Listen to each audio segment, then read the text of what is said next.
That's right. That's what happened. Hello.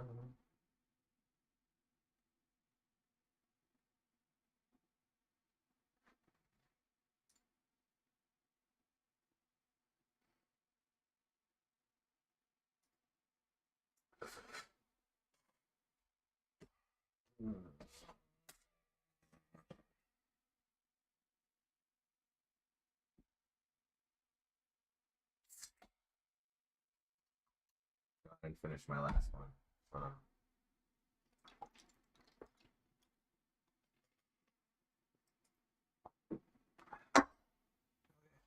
More water.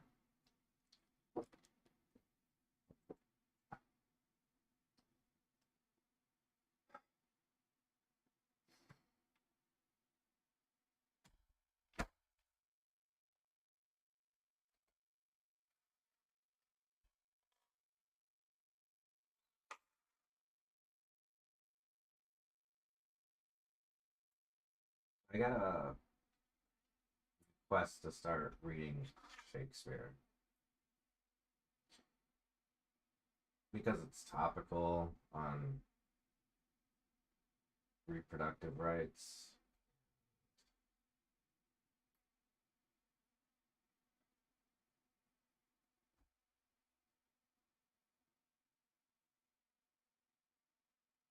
But the thing is, I don't want to turn reading books into feeling like a chore.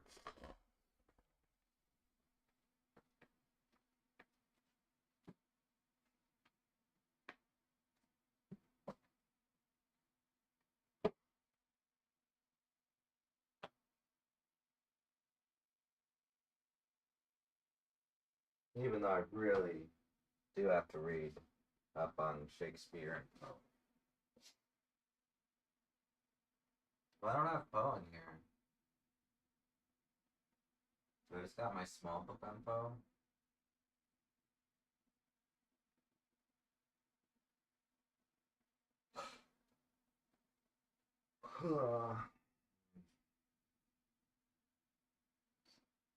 I must not have picked it up when they had all these books. I'm sure that come holidays there'll be a new one, then I can go get it. I got Poe down here. It's not complete though. Great illustrated classics, tales of mystery and terror.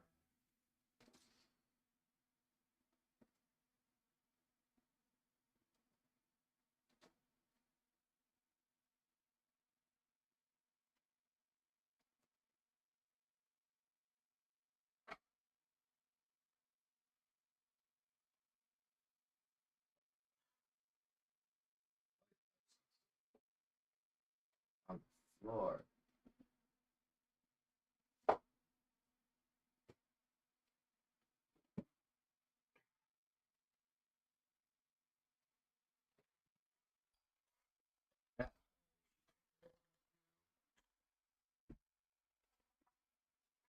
Let's see what this lady has to say about tarot cards.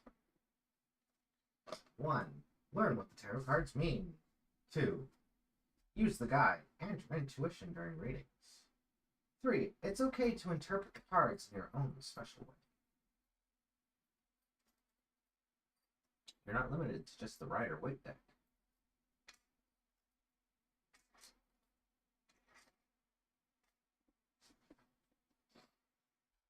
Mm-hmm.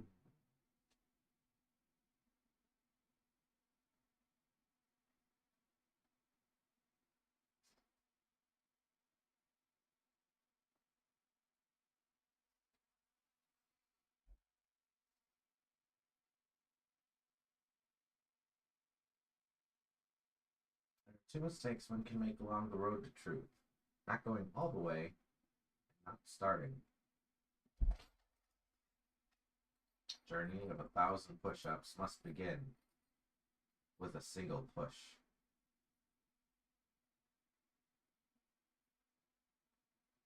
A knack of flying is learning how to throw yourself at the ground and miss.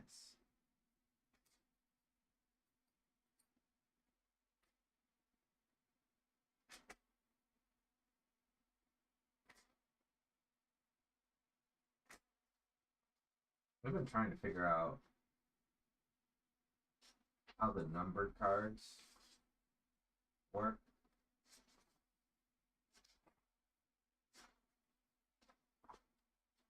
1 through 10.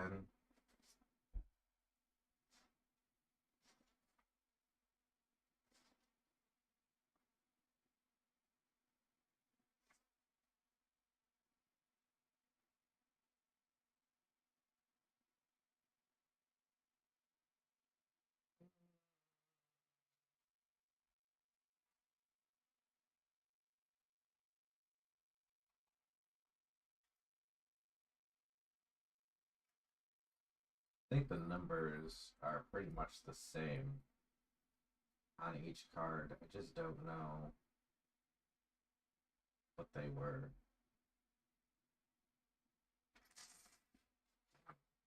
This looks like my small one, but bigger. My small tarot guide, but bigger.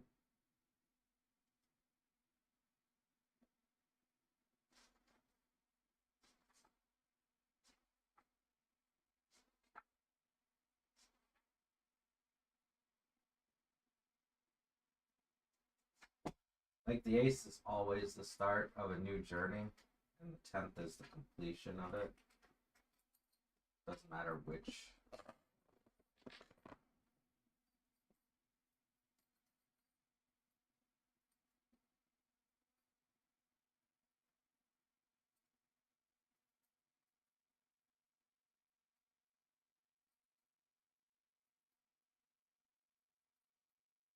The cards are usually Biddy Tarot. Biddy Tarot. I don't know why she had to make the font so big, though. That's probably a reason. Considering this is an old lady hobby.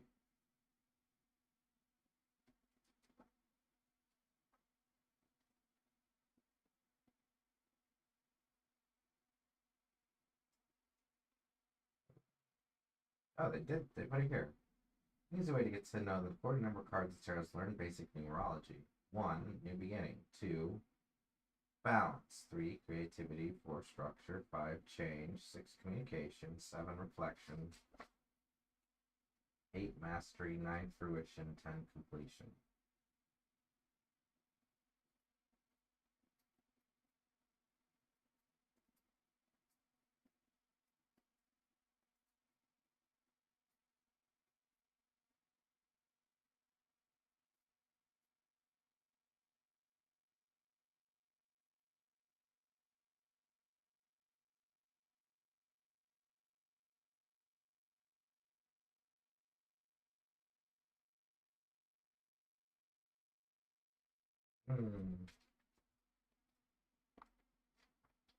Ultimately, tarot itself is intuitive, meditative practice.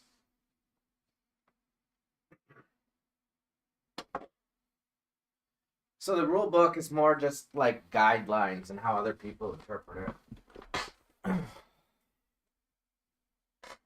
I guess nobody can really put rules for how your own mind works, except for you. It's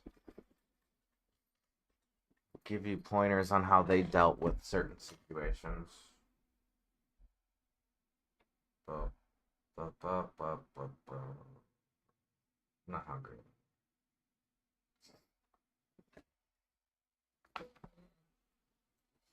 I want to play Cereza today.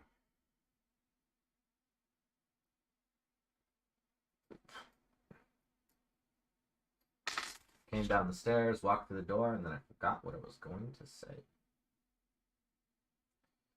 That's okay. We'll wing it. That's fine.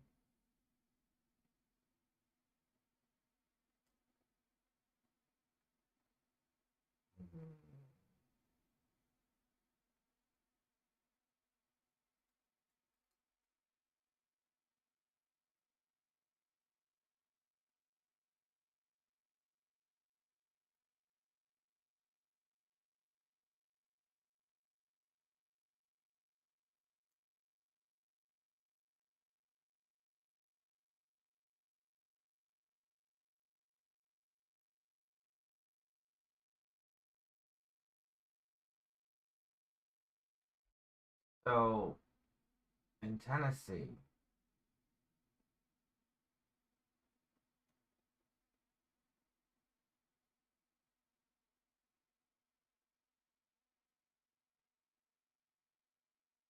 Tennessee was interesting.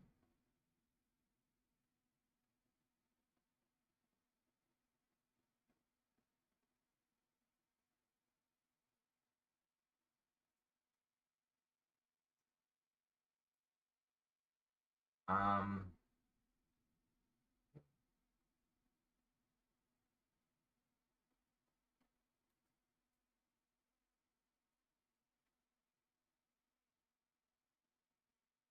the message received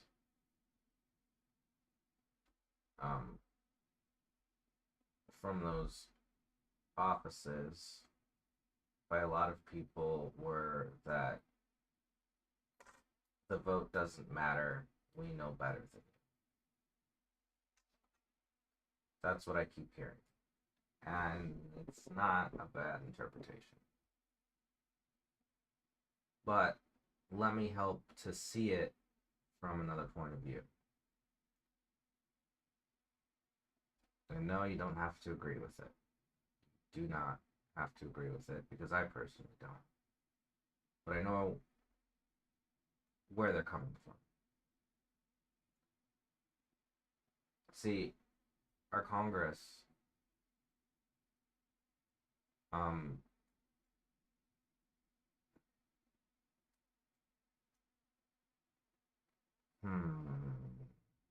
they operate on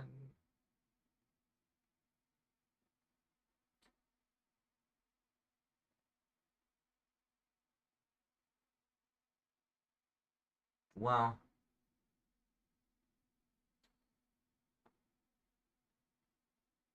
when I was young, one of the most common sentiments was, quote, respect your elders. And the way that they're looking at it from the other side is a show of disrespect to people that have been doing this job for a minute and they believe they're in the right because they've been voted in multiple times lately. You know how they ended up with that? It's neither here nor there. You know, as far as they can see, as far as they believe, they've been running things smoothly. And there is no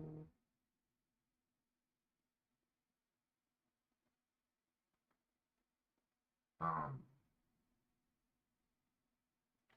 there's no reason for anybody to be uppity because they know best. And that is part of the problem of how our system got to where it is. But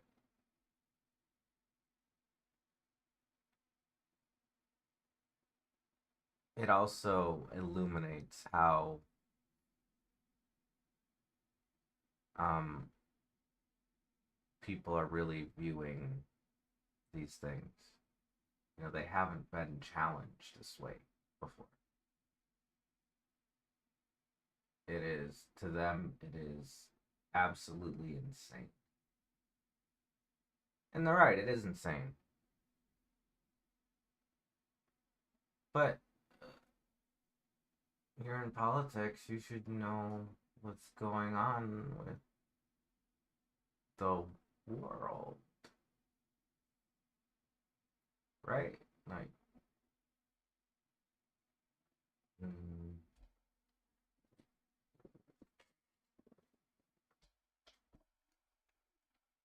it shouldn't be, like, this stuff shouldn't be surprising.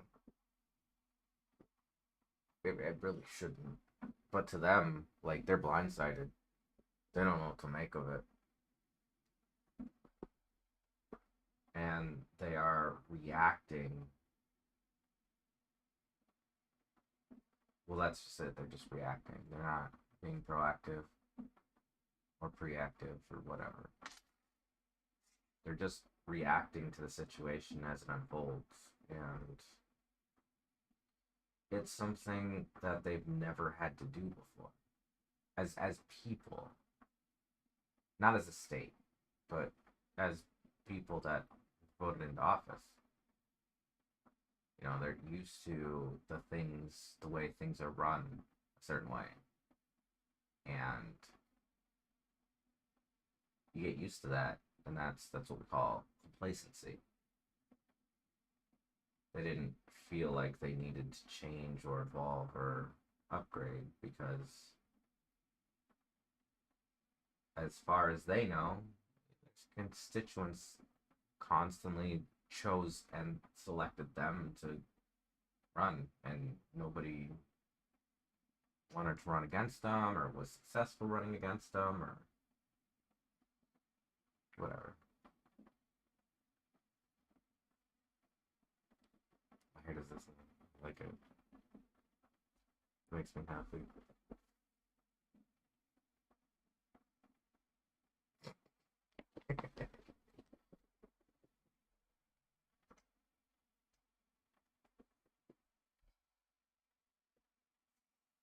So, you know, it's frustrating, but that's what we're working with. That's what we're dealing with. That's what people in Tennessee are dealing with. You know,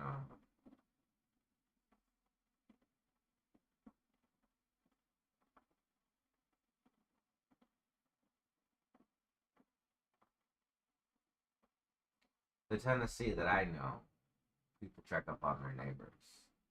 You know,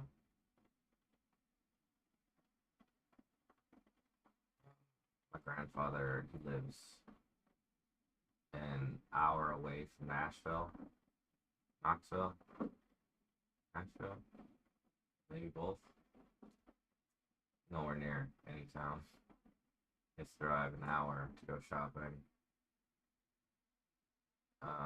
So you know he's used to people checking up on him and him checking up on other people and going to church and doing all that stuff. And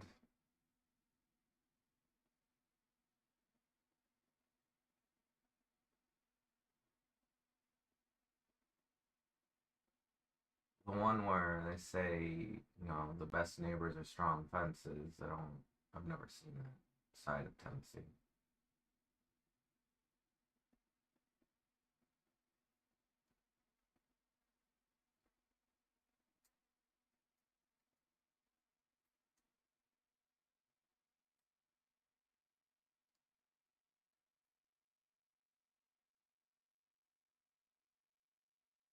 I have dealt with people being uncomfortable around me, but never dismissive.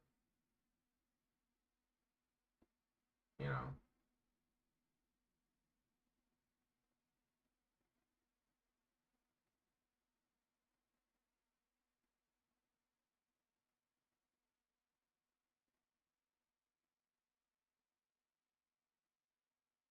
plenty of failed to understand me.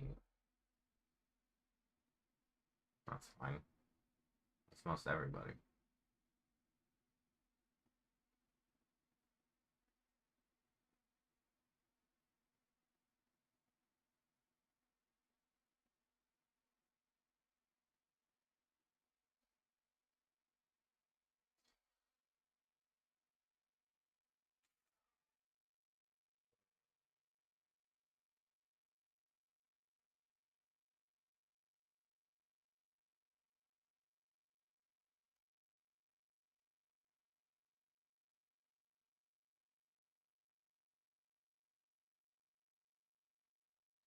Like, make no mistake, their purpose was a show of power. So that's what they did.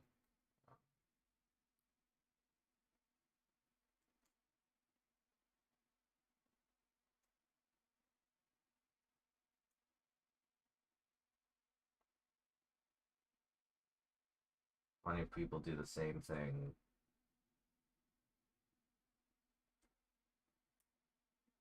sexism aside,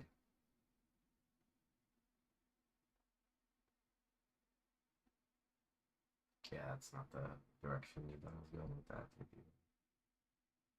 Sexism aside,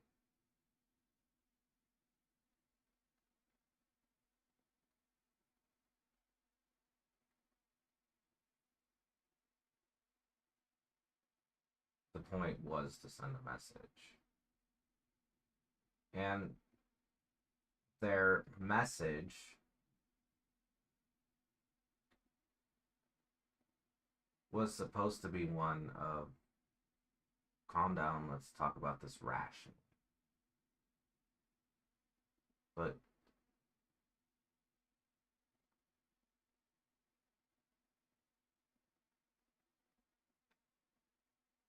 that's not how it ended up happening, is it? Instead, what ended up happening was the silence of somebody and a timeout. Giving two grown men a timeout.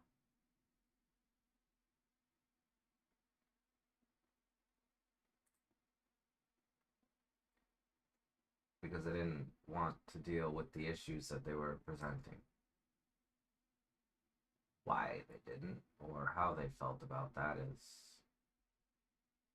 for discussion, I guess.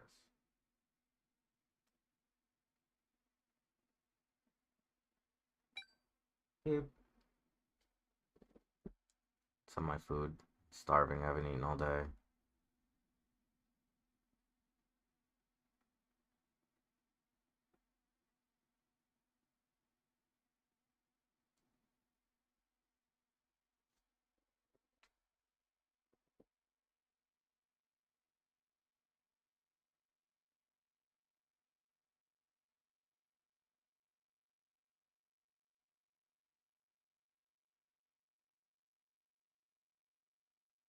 It's oftentimes hard to see what other people's intentions are when they won't get past their own biases or their own prejudices.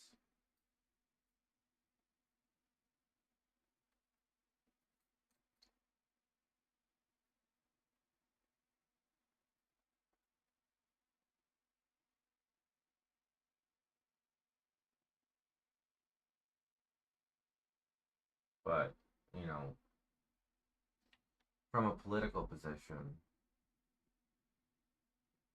from that high up, that high profile,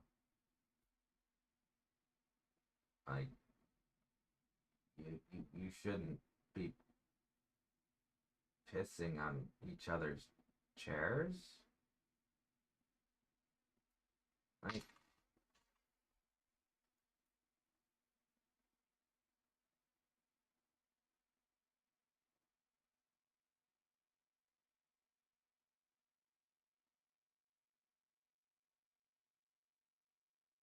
glass houses and throwing stones.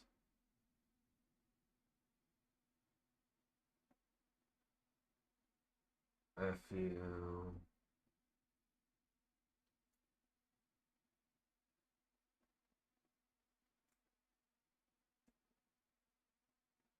argue with somebody about some petty shit, expect them to take the petty shit that you threw at them. You're gonna criticize somebody for some petty shit. You best expect that they know all of your petty shit, right?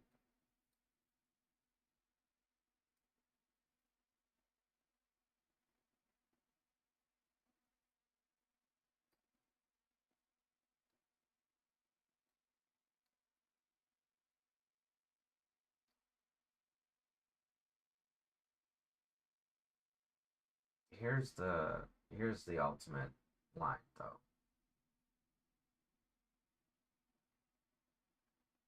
If you're on the side of freedom,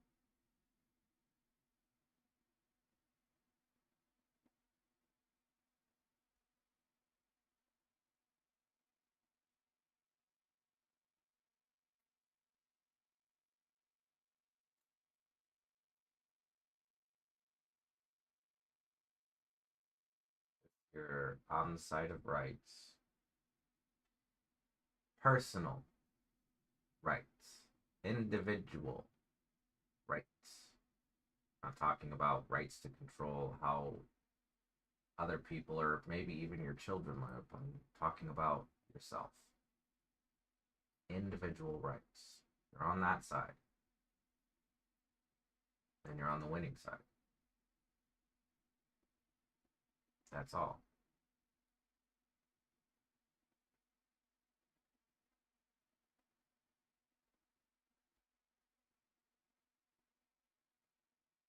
Because the argument, an example of the argument that a lot of people end up worrying about is if we have absolute freedom, that means that anybody has the freedom to kill anybody else. And I'm gonna be real with you. Yeah. Those are innate. The reason why we make laws that say go to jail for murdering somebody.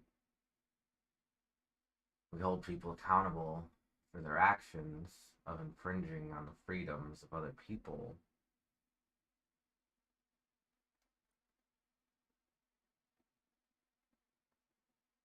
That's the point of that.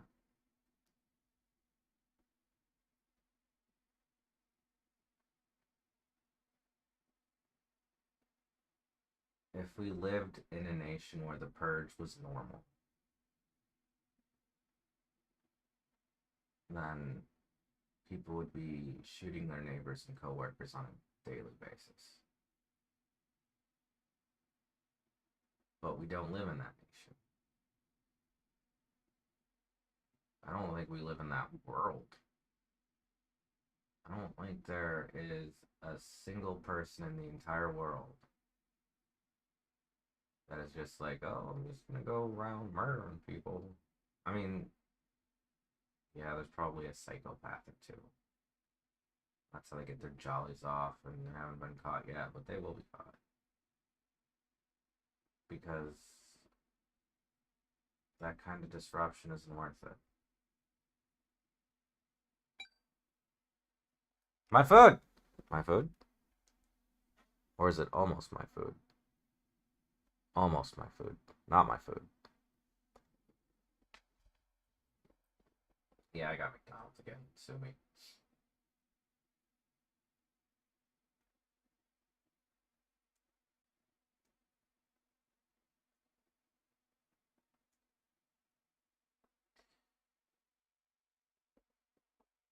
And, some people actually look at the debate that way is, am I giving you the freedom to hurt or harm somebody? And the simplest answer to that argument is a question. Does this give me the right to hurt somebody else? Does this give me the right to discriminate against somebody else?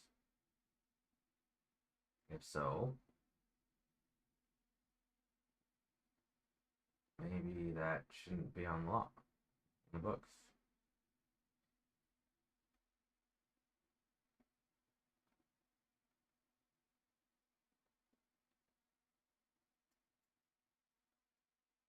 So we make punishing laws to discourage behavior we don't want. Cross-dressing, I don't see how that infringes on anybody but my own rights. It's not like I'm forcing you to cross-dress. Although, if I were to use a slippery slope fallacy here, if they legalize cross-dressing, that means more companies would make unisex clothing, which would force everybody to be more androgynous. And that would be bad, I guess.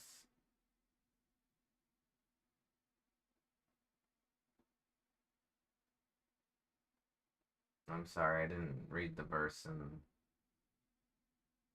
the Bible where it said that Jesus invented the blue jean. Food!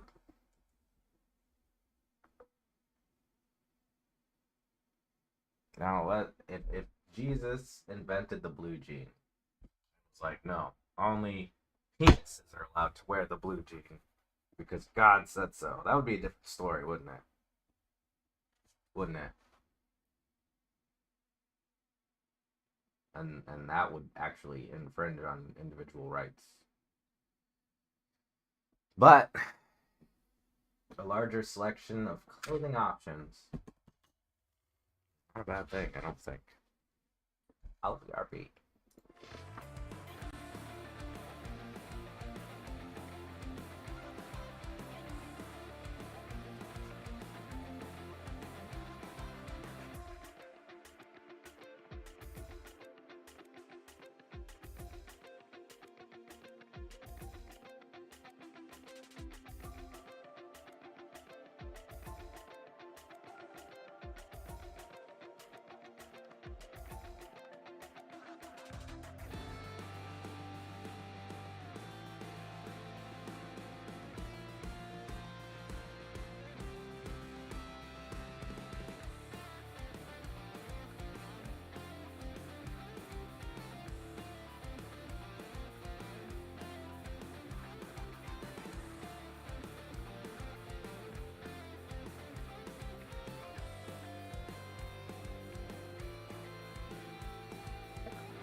Big bag of junk food.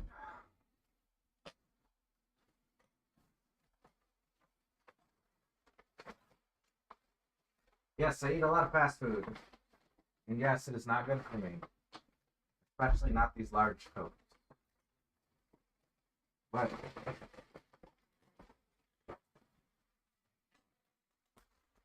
until the world starts catering to me, I thought that's a choice, but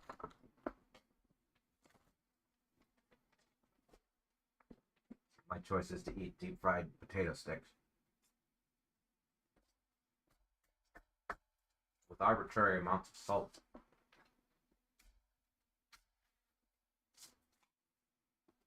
The only thing that matters is calories.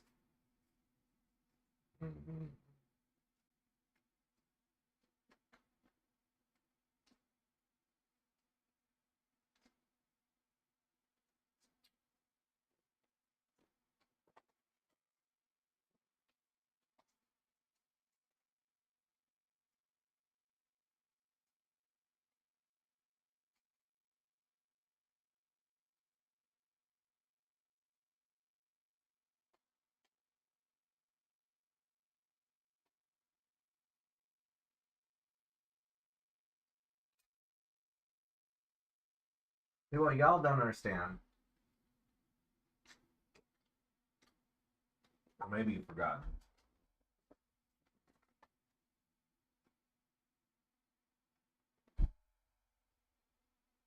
In my day,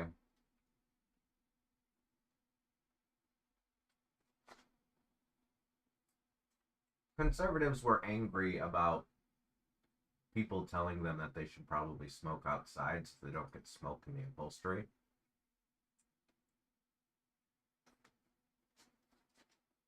Who gives a shit?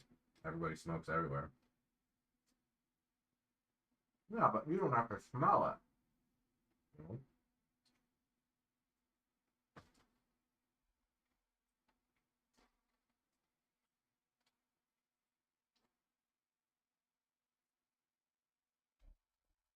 After that, they opposed giving kids nutritious foods at school instead of pizza.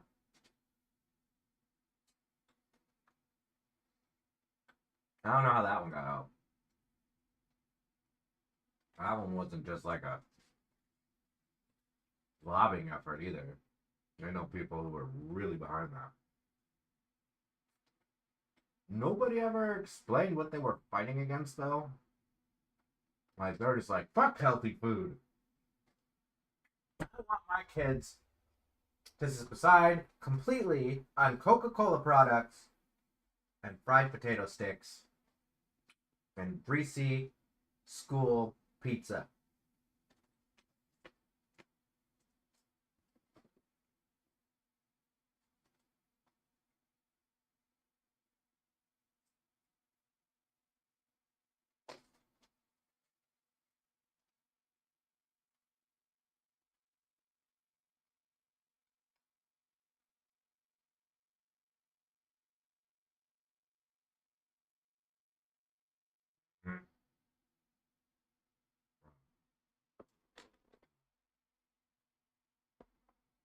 Dude. Oh, look at this mustache. Oh, wait. At least be blonde.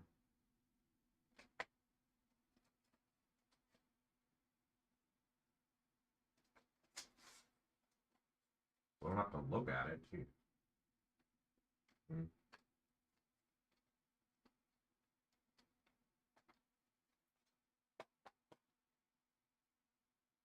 French fry.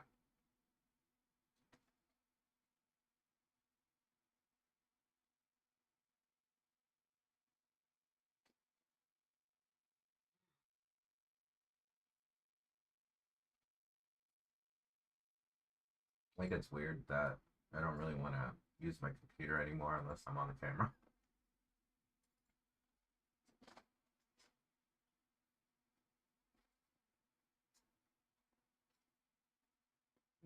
Linkin Park, Metallica, Gamer Girl.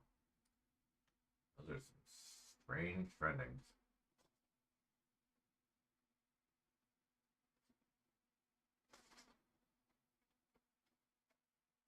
Smash Bros.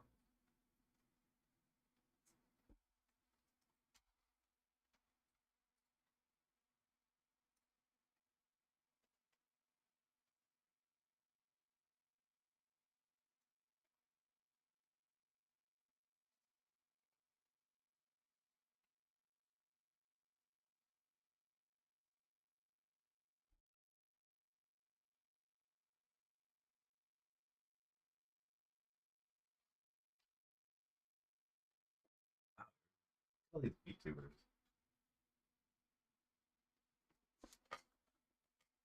There's so many of them.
place. No, no.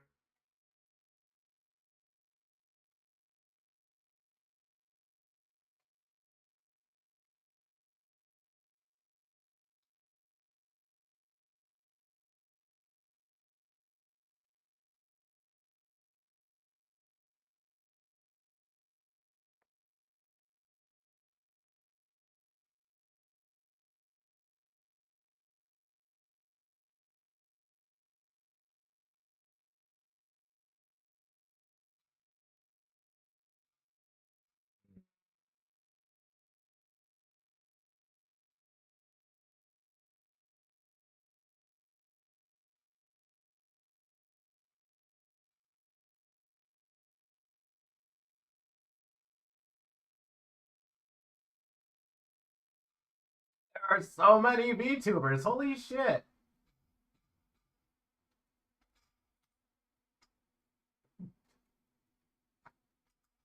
Where did they all come from?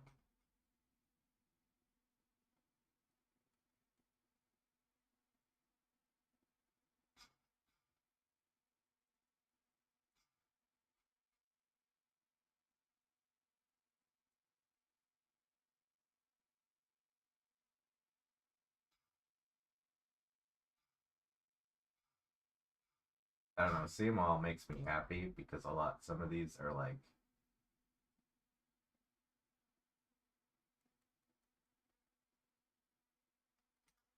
hand drawn OCs.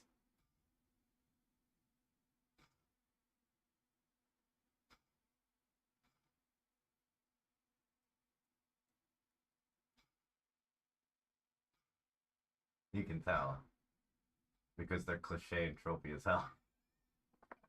I mean, the really good ones, it's not like they're not, but like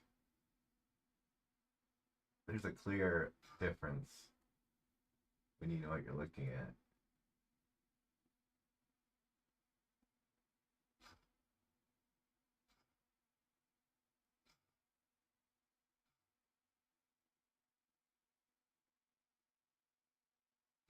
Some people pay to do theirs.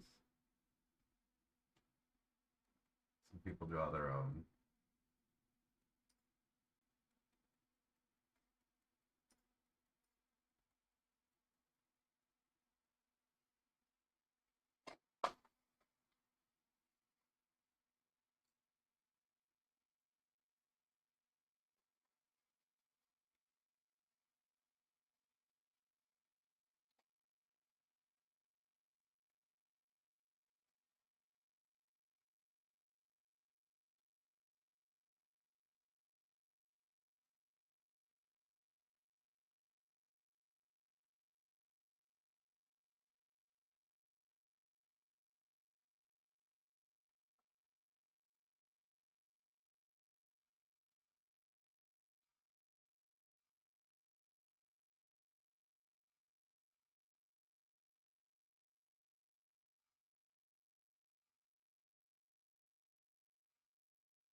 I really don't like the music in this though. So bad.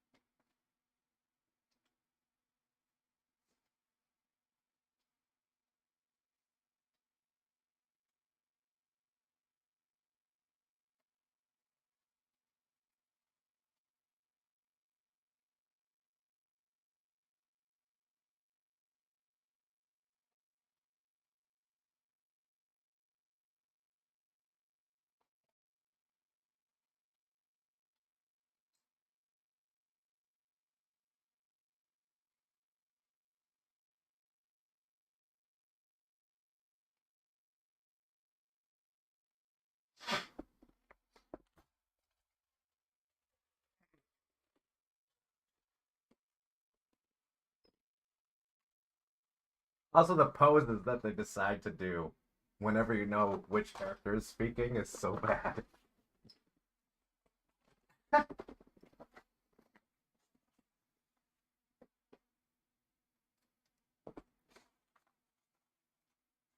As cool as it is, you can really tell how little effort they put into it.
What shall we do today?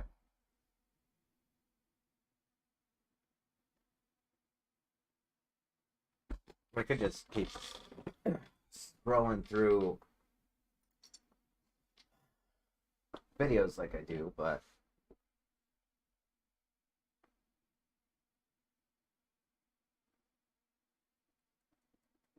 yeah, all right. Let's react to some John Oliver. I'm gonna be honest. During that 3-year stretch of only ever being recommended John Oliver videos, there was only like 3 episodes that ever played. So I don't really know any of the stuff outside of those 3. It's like Housing Crisis. What were the other 2? I think it was always the housing crisis and the economic crash and one other. Yeah, sponsored content. Let's go. This one, no. No. I don't want to break the guidelines, so I could do this. Do.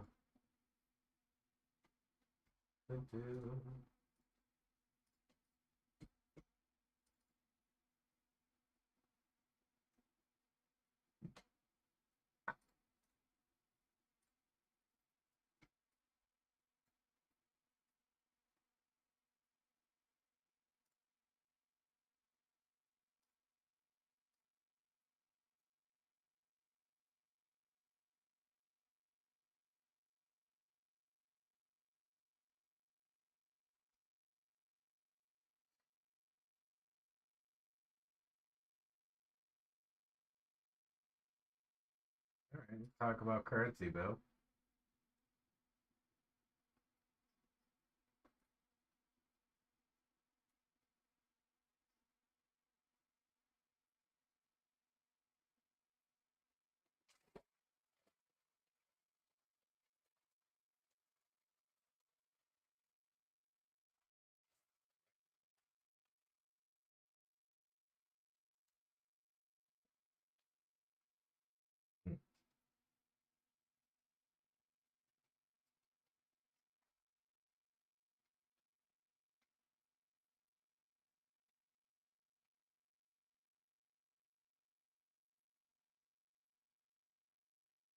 Every.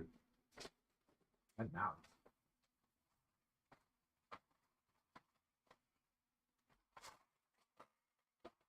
Oh man, I can't wait. I love memes.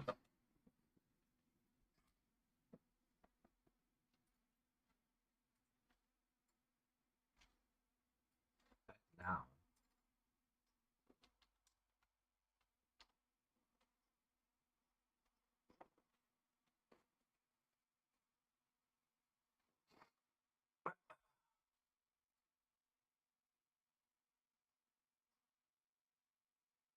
Hmm.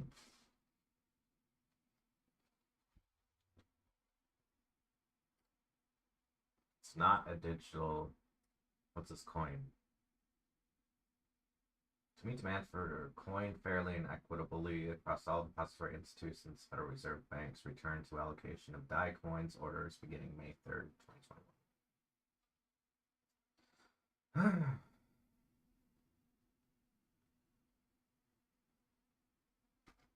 Okay, FedNow. This is ensuring that physical currency, like you can actually get physical currency. I don't know about the digital part.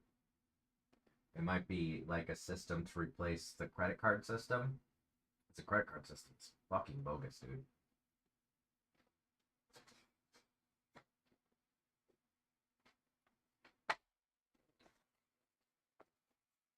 Seriously.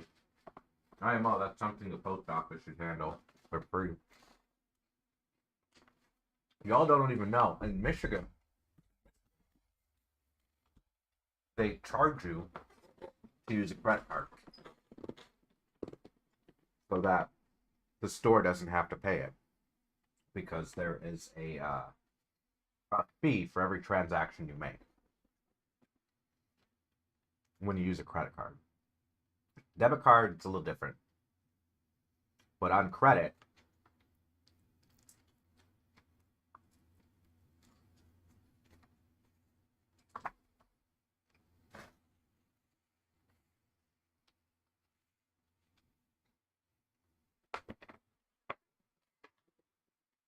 they, like, you know the gas station signs? And how they like show the prices, the different kinds of gasoline, you'd be like regular, diesel, premium, right? Our signs don't say that. Our signs say cash, credit. Price of gas per cash, price of gas per credit. Paying credit. I'm not even exaggerating. It costs more per gallon of gas if you use a credit card.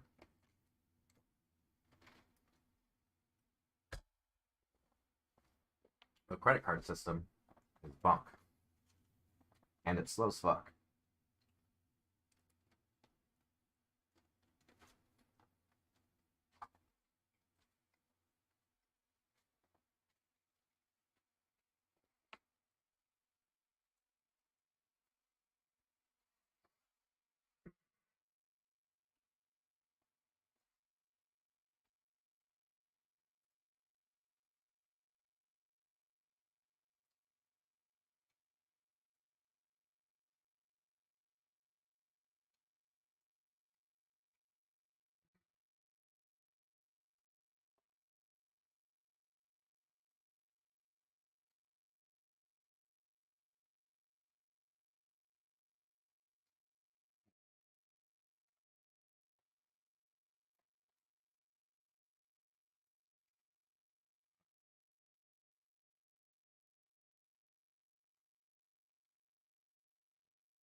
Comment?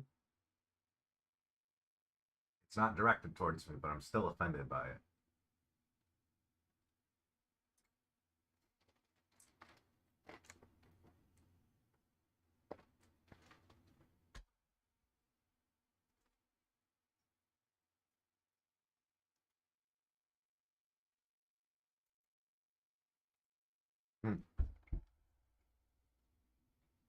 I have to use the bathroom really bad.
Whew.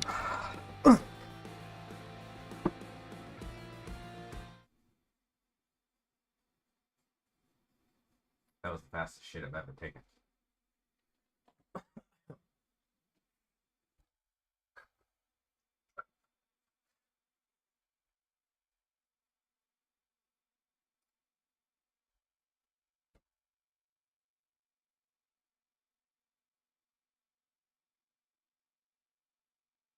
Hmm.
Not really reinventing it.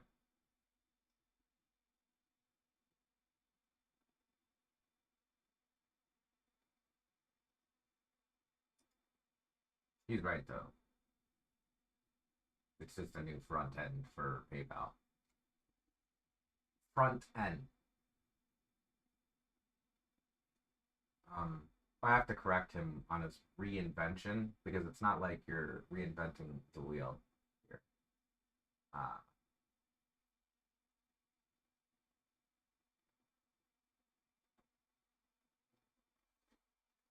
it's a, well, I don't know. If it's going to be propped up by the United States government, that means it'll be the official way to do PayPal online, which is fantastic. It's great. Have an official thing that can be held accountable when they lose your information. More accountable. More accountable. You know.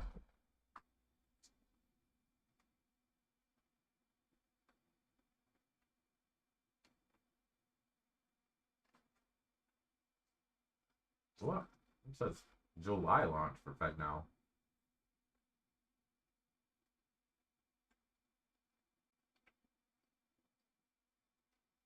Oh wait, he was talking about something else. What did you switch to?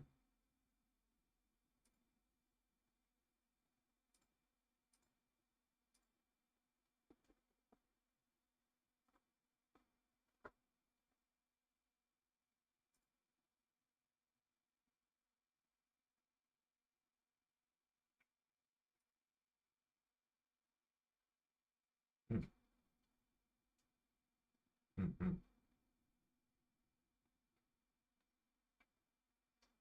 Digital currency. Okay. Mm-hmm. Number one, the United States has a digital currency. Number two, I don't know if they're talking about digital currency as in crypto. But the federal government already has a digital currency. That's how we're able to do bank transfers.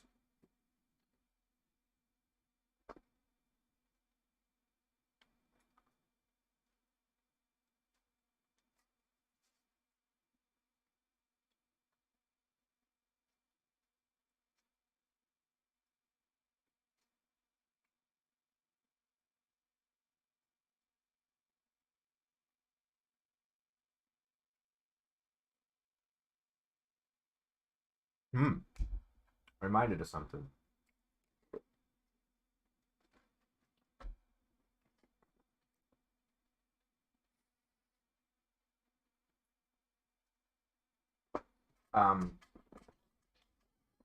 One of my friends in Hawaii was telling me about Coinbase not being legal in Hawaii because why was it?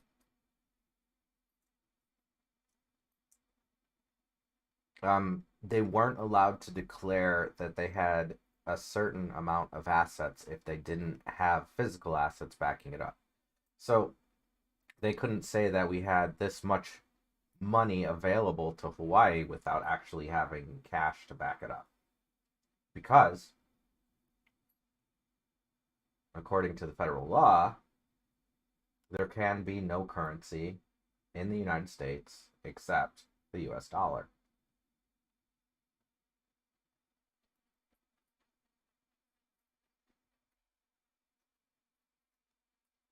The FedNow system, I think, is to help speed up declarations of physical assets in remote locations such as Hawaii or across the nation, Alaska, Florida, New York.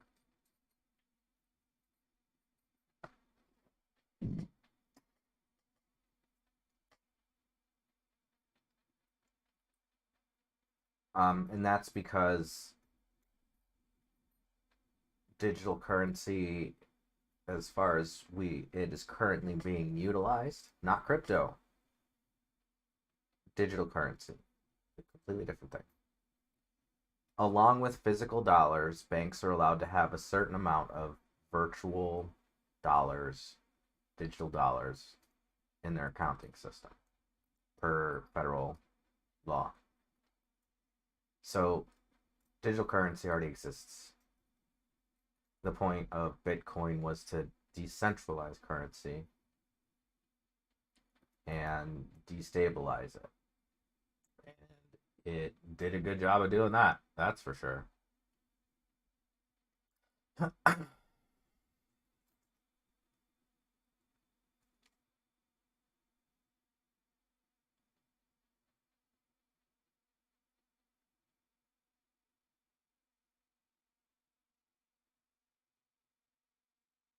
Mm.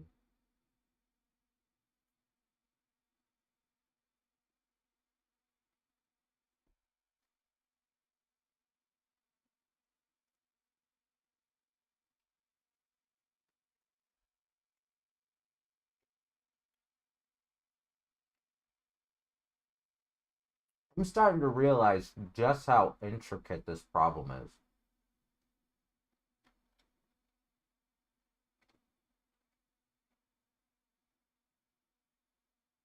Cryptocurrency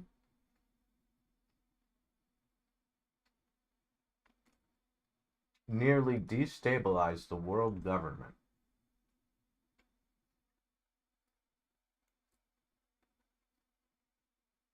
Sorry, the governments of the world. All the way up to the point where we had crypto bros developing a new form of cryptocurrency that instead of proof of work would come from proof of stake, which basically means the more crypto you hold, the more trustworthy you are.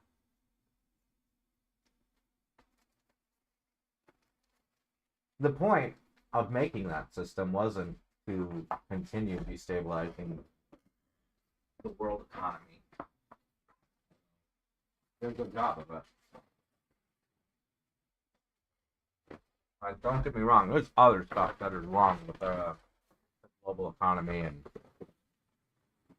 how we think about currency and all that, but I'm specifically focusing on crypto right now.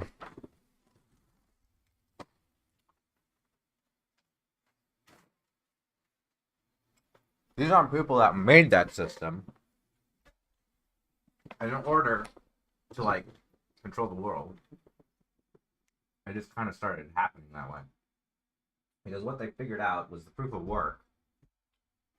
The more complicated, the longer the blockchain got, the more computations it took, the longer it takes to do the work. So, because of that, one of the solutions that was proposed by somebody else was proof of stake. Whoever holds the most cryptocurrency at their hub is the most trustworthy. That is to cut down on the computations that it takes to do one block.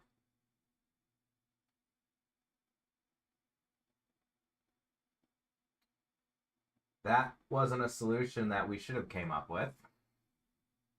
The solution for that is to fix the internet, but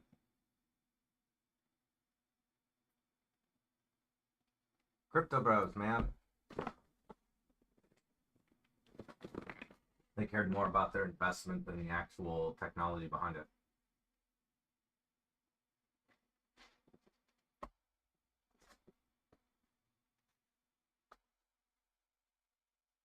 I must note that, unless proven otherwise, nobody has been trying to destabilize the world's government on purpose. It just kind of started happening, and then everybody blamed it on culture war nonsense.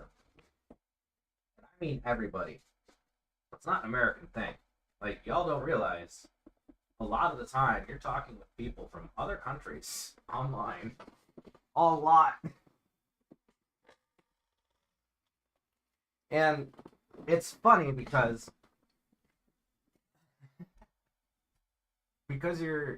a lot of people just don't realize it. Like, it's a running joke that Americans just assume everybody online is American. Because they'll start talking about American specific shit. But the one thing that everybody agrees on for some reason is politics. I don't know why. Probably because the economy's busted.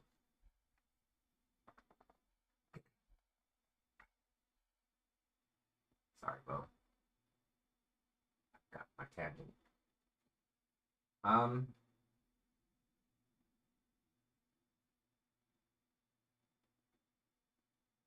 So the point of Bitcoin was to create a trustless system. A system that you could interact with.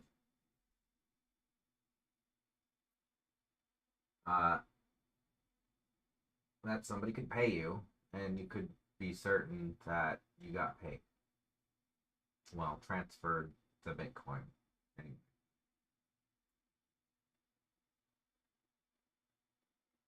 And the point of it was to bypass every single government agency and their currencies, so that you could buy Bitcoin in USD and then immediately go transfer it into the Chinese yuan.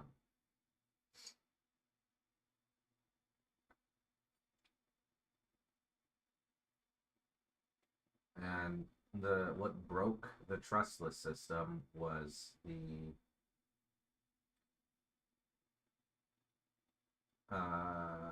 idea that we needed two things. One, we needed secure wallets so that we would stop losing them in landfills. And two, we needed storefronts to deal with these cryptocurrencies. Basically, stock exchange, but for crypto, or currency exchange, but for crypto. And the creation of those two things completely bypassed what made the system trustless. Because now you have to trust these agencies to take care of your wallet, your assets, or your transactions, or whatever. And it turned that trustless system into an inherently trustful one.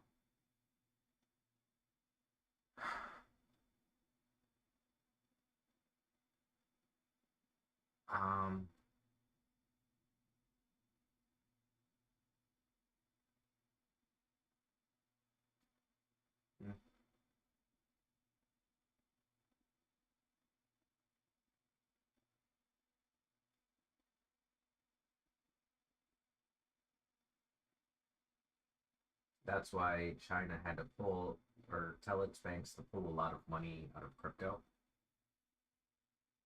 because it was doing bad. real bad.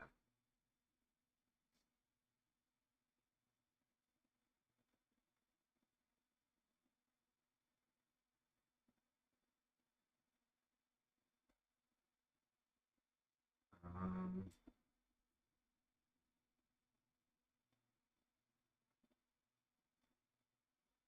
but yeah, it should mark,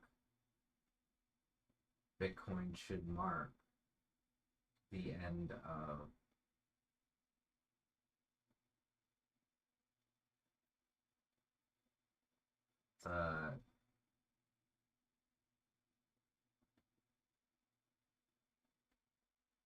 the way that we knew the world before, as citizens start bypassing the governments, making their own because governments can't keep up. Uh, that's a problem. It'll continue to be a problem for a good long while until our collective governing bodies, ruling classes, get their shit together. You know, but they're too worried about respect and getting their dues from these new politicians.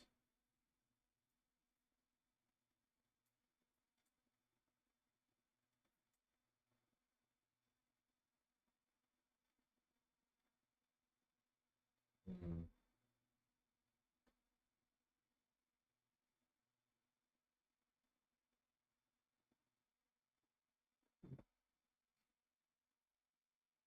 I get the feeling that America wasn't the only country that kept saying, we're not going to put documents online, we're not going to store documents online, we're not going to have any way to look at it up from across the country, completely avoiding technology over and over and over again. Like, it was on the books for a lot of systems that there had to be hand receipts, paper copies of everything. And I know the worry about like a server going down. Well, like all those paper copies are filed in the same place. Catch on fire. There goes all the paper copies.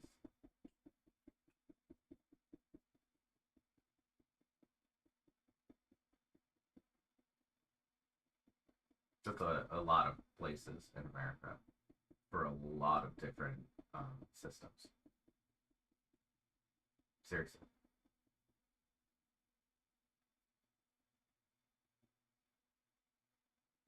One of the reasons for the hand receipt is so that you can verify whether or not something was actually done. So if we want to continue with that process, we need a different way to deal with hand receipts. Paper copies aren't working anymore.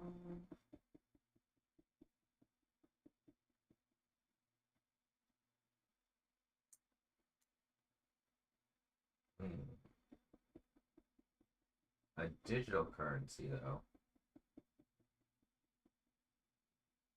Maybe a cryptocurrency. Michigan already has crypto ATMs. Not ATMs, they're like storefronts where they can get cash for crypto quickly at a gas station, which is pretty cool. But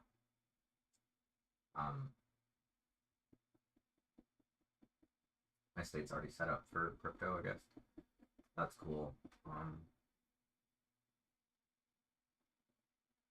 started thinking though, with a completely federal currency, it's possible for one state to take the currency away from another state and leave them in a very bad position.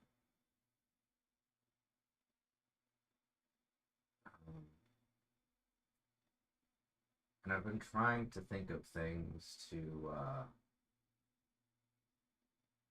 address that.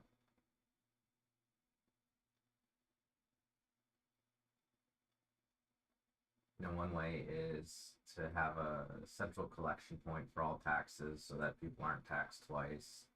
And so businesses don't shop between different states for the cheapest price for producing something, and have those taxes redistributed based on population to each state so that they have enough money to take care of their infrastructure. Alternatively, there is an option of making state currencies, possibly in crypto, that are housed in state and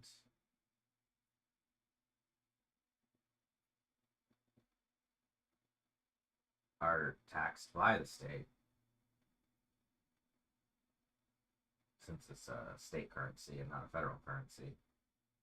But then the federal can't tax the state currency. They'd have to tax the government. The governor? It's unbilled to the governor, and the governor would have to pay it up to the Fed.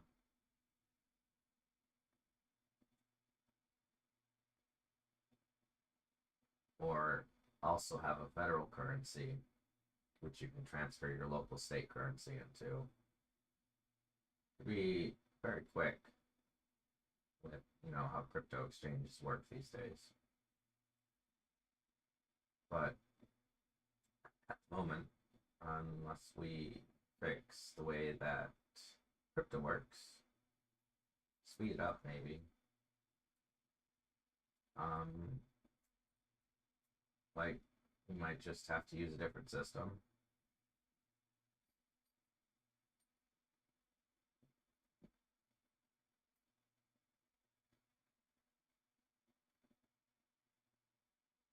Because the more stuff like Bitcoin gets used, the longer it's going to take to transact. Ethereum has the same issue, and they started developing level 2 and level 3 protocols to reduce the load on the underlying system. But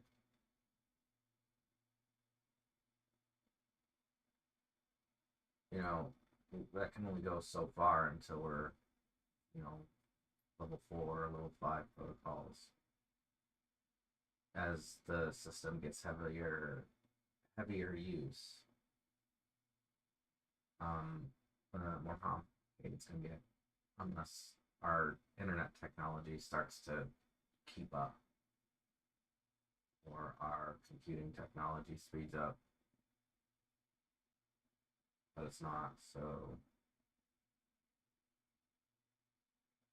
I still view crypto, and a lot of people do, as a proof of concept. It works.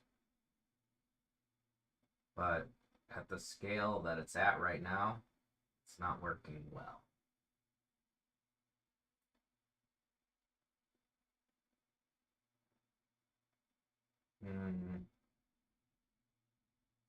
So, a digital currency.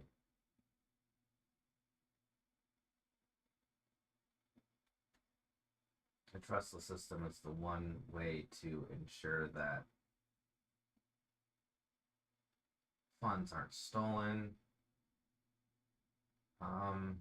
It is a good way to track where counterfeits might be spent, though, if we do it that way.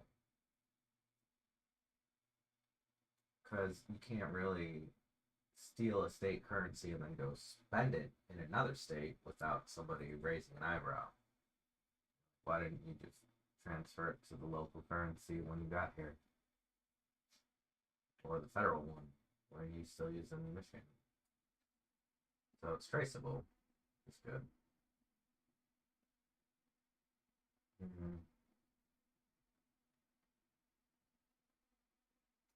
I don't know. There's a lot more people in charge of bank stuff that would be able to add input onto it.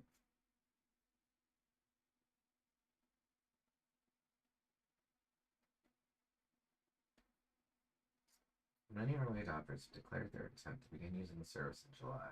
The universe mix of financial institutions, all sizes, the largest processors in the U.S. Treasury. In addition to adopters for July launch, the Federal Reserve continues to engage a range of financial institutions and service providers to complete the testing and certification program and implement the service throughout 2023 and beyond.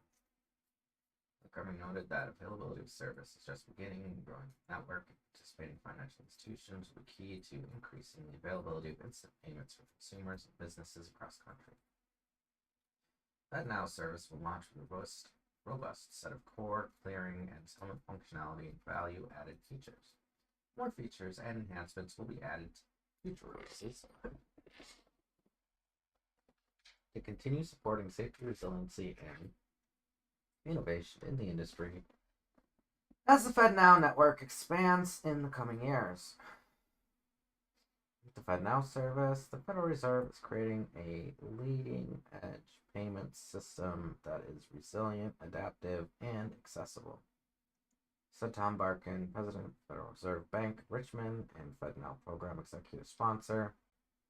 Launch reflects an important milestone in the journey to help financial institutions serve customer needs for instant payments to better support nearly every aspect of our economy. Yeah, it looks like they're looking to rehaul the digital payment system, the credit card reader.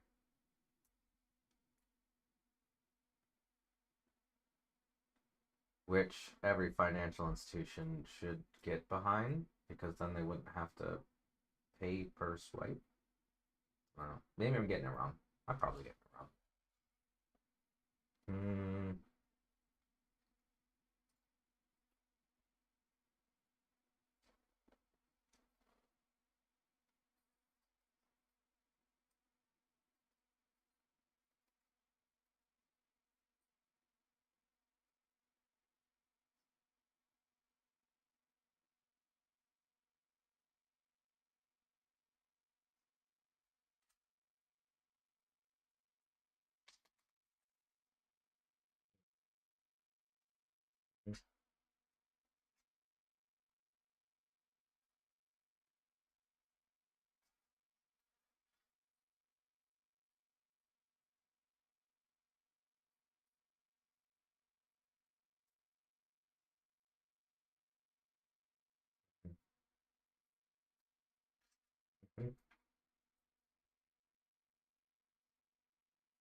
Utilities should be utilities.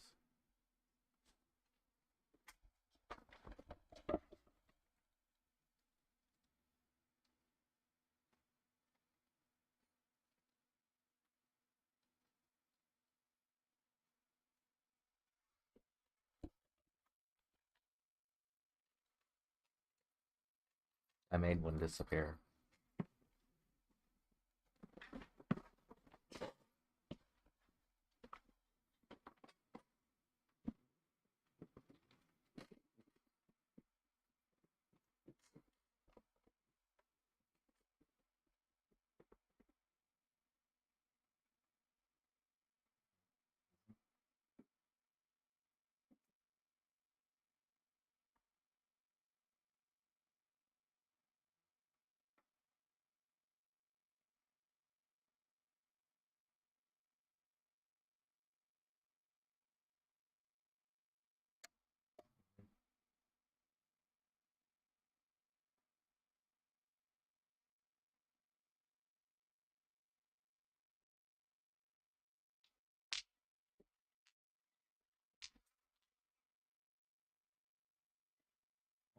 more conspiratorial stories, theories.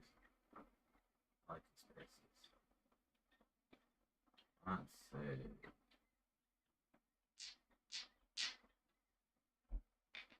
I don't know. 5 signs you've been mentally abused.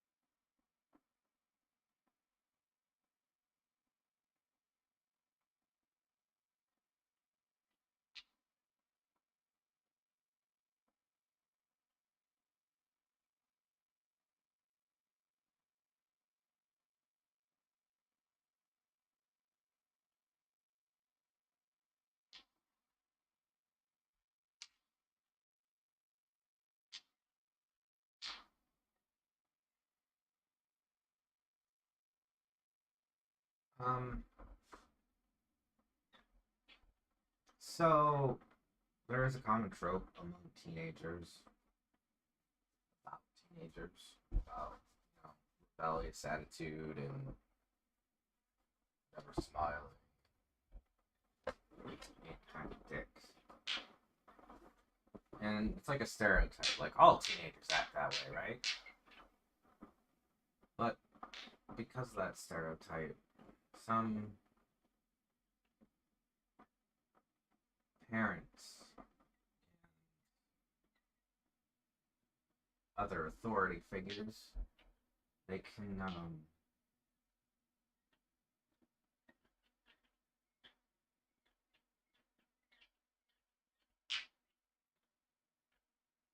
use that as an excuse. Sometimes the moody teenager has a reason to be moody. Constantly being berated at home. And never feeling like anything you do is right.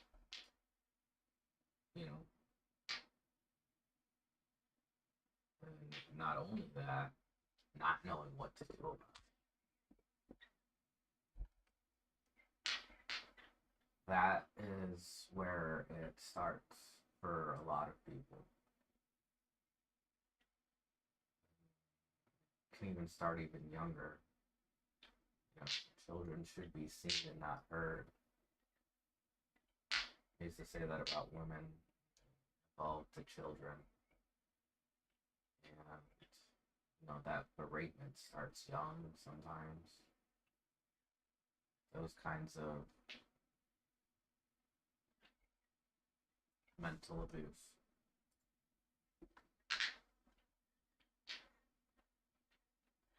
What?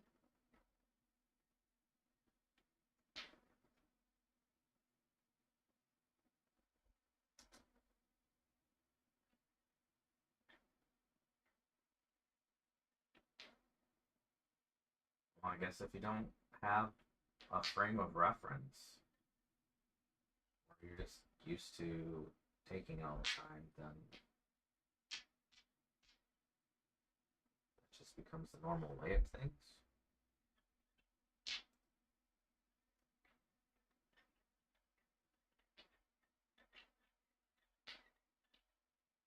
Ugh.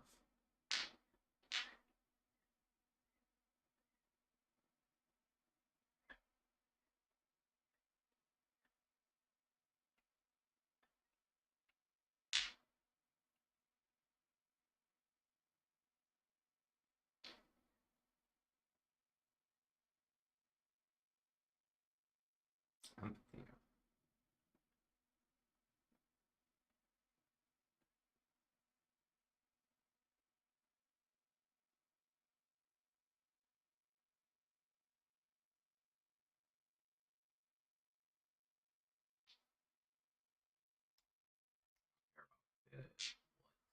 The why is important to me.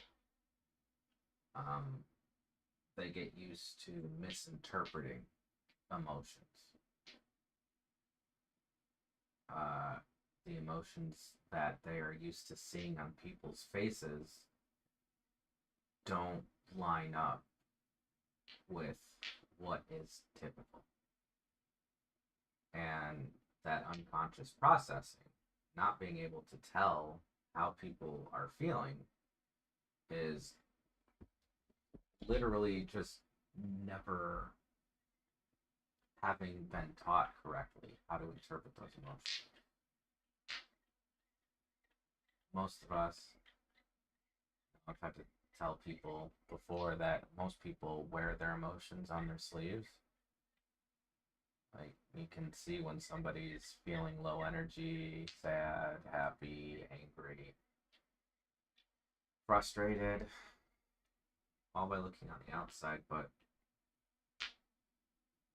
if in your formative years your parents are telling you that your interpretation of emotions are completely wrong,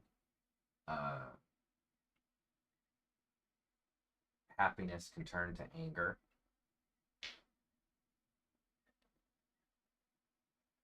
sadness can turn to abuse.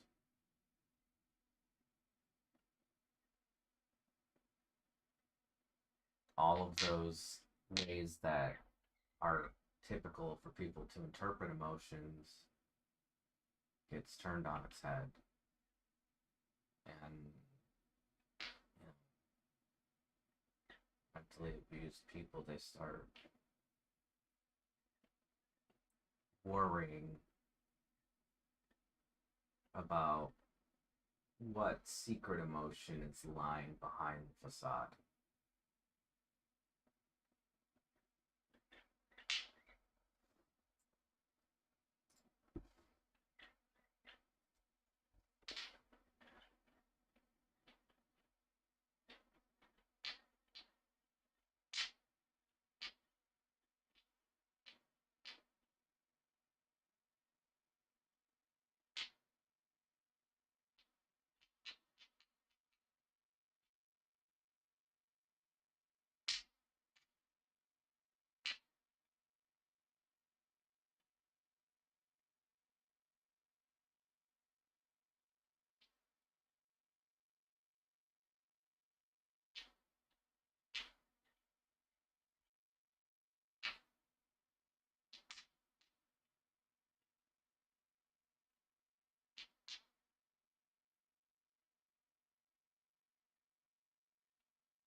Who what?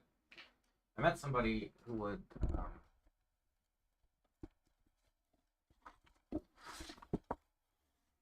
be angry in every situation.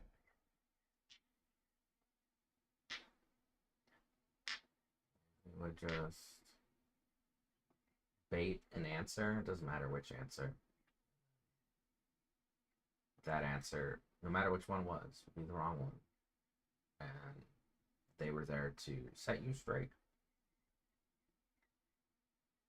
This person also forgot that I was in the military and that I have been through much worse abuse. They didn't understand, and I was like, why you like this, bro? Why you like this? I didn't understand that I've been through worse. They were constantly trying to correct me and fix me as a person. I've had enough of that. One lifetime.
Fibro myalgia.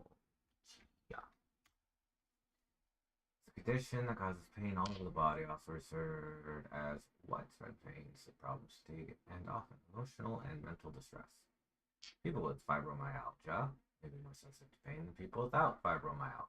This is called abnormal pain perception processing.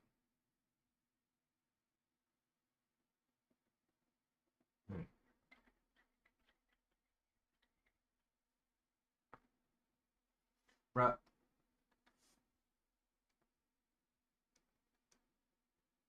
You know what has really helped my pain symptoms? Oddly enough, sleeping on the floor. Like, the first couple of nights, like, it was super stiff, and then, like, my muscles got used to it and, like, started building up from laying on the floor instead of on a couch or a soft bed or whatever. And, yeah, don't get me wrong, it sucks. Sleeping on the floor sucks. But,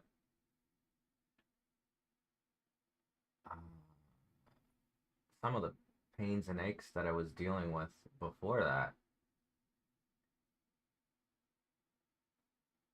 went away while I was sleeping on the floor. And I don't know. Maybe that's something to keep in mind. There's been a few studies trying to debunk the use of cushioning and beds as opposed to sleeping on the floor. I don't really want to get involved in that.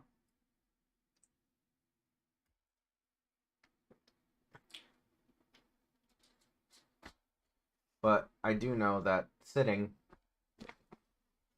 weakens your back muscles. And that theoretically laying on your back could activate a lot of muscles that then get used while you're sleeping, as opposed to not at all. You know?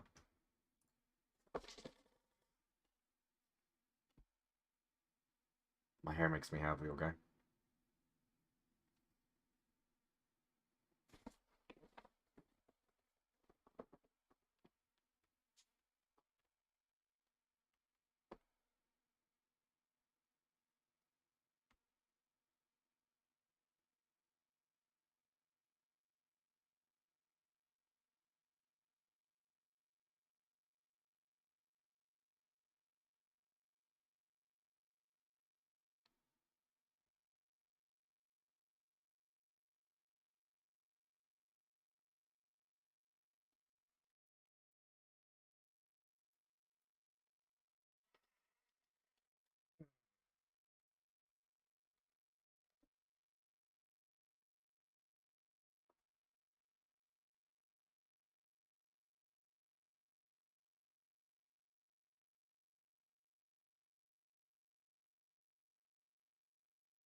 I'm the person that has to deal with my own situation. And I can't really blame my parents or grandparents for some of the stories that I tell that just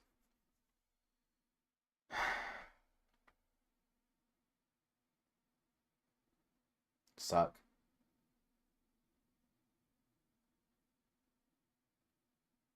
But I can, because they're not wrong. But, you know, at the end of the day, I'm the one that has to pick up the pieces, right? And try to figure out how to put all of the stuff into a context that makes me comfortable and functional. Functional is a good word.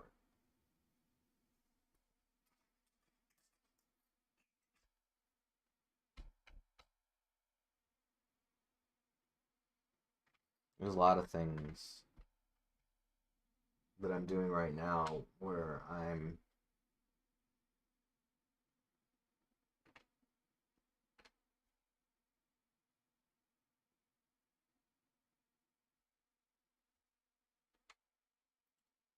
complaining. I lost one of my things. Where'd they go?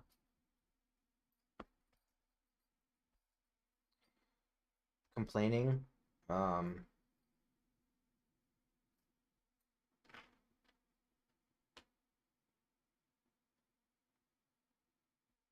Complaining about being procrastinatory, putting stuff off, but in reality is there's a lot of stuff that I want to that I'm just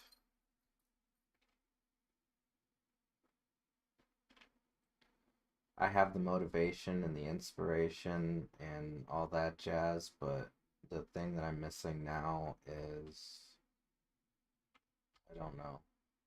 I'm always exhausted,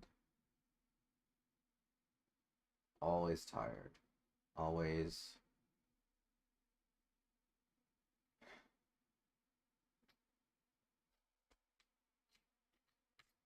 like if I was just lazy, I would know because I'd be constantly complaining about how bored I am. That's the me that's in the past. Constantly complaining about how boring everything is. A lot of things are still boring to me, but I don't care because I'm so exhausted that it doesn't matter if they're boring or not, or if I'm bored.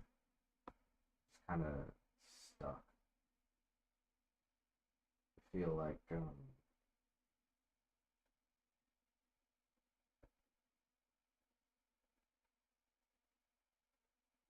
it's something I'll never get past because I constantly don't have enough energy to do anything that I want to do or to even like function or exist in the world.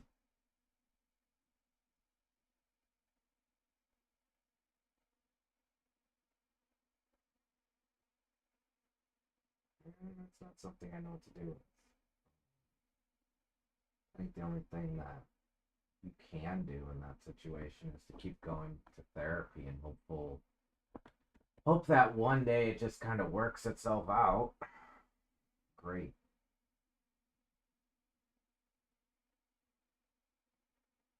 I can't do any of the things I wanted to because I'm too tired to do them. And it feels like I'll never get back to that state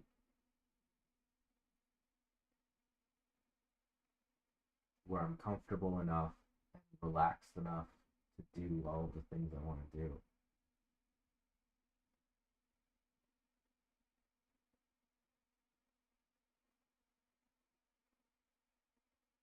So, you know, I just sit here and talk shit about people online.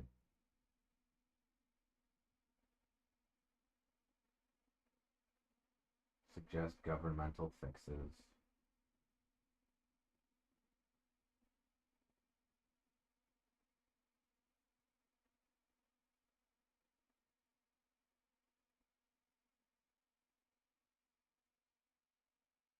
because it's something that I can do.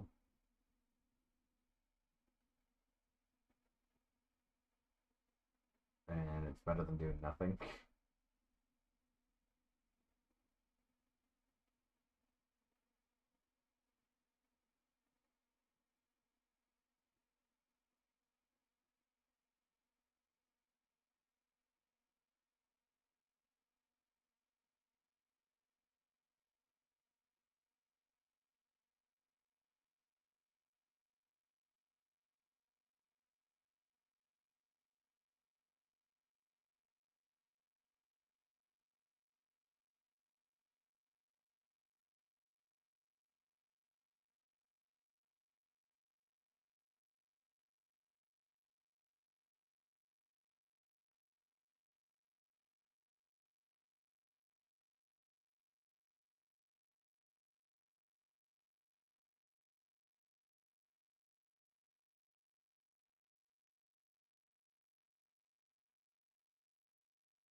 Hey, hey, hey.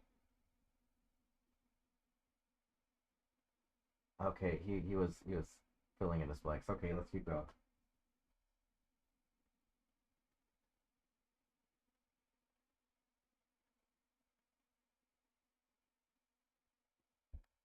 But what about the raccoons? Uh, or maybe it was chimpanzees. I don't remember which animal it was. One of them, what they did was a species of animals learned that when they washed their food in salt water instead of fresh water, that it makes the food salty. And they preferred to do that to salt their food. Everybody loves good salt lick.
Why did we put ourselves through this?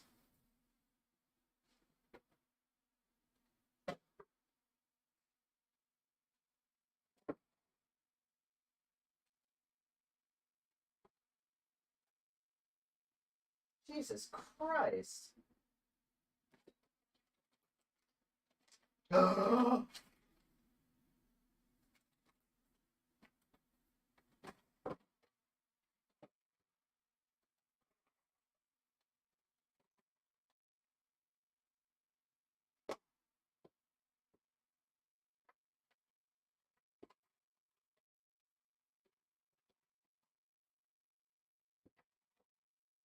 Extremely wealthy. That's about the same today, since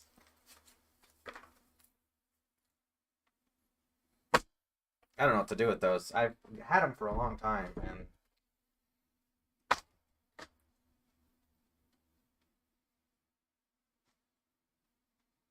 you sure about that?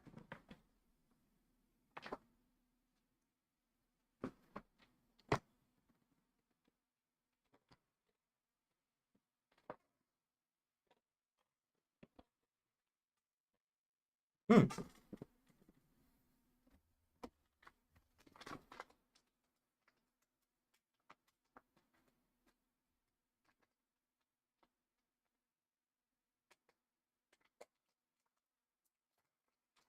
I thought salt was a spice.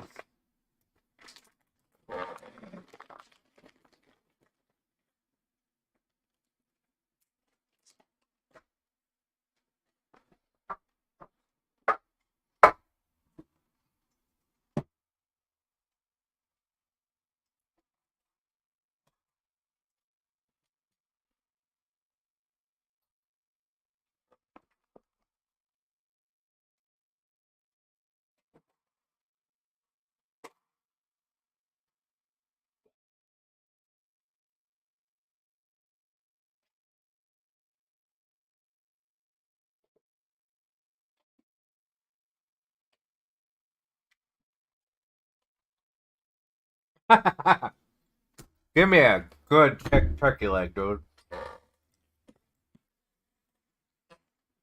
You ever shake and bake a chicken leg?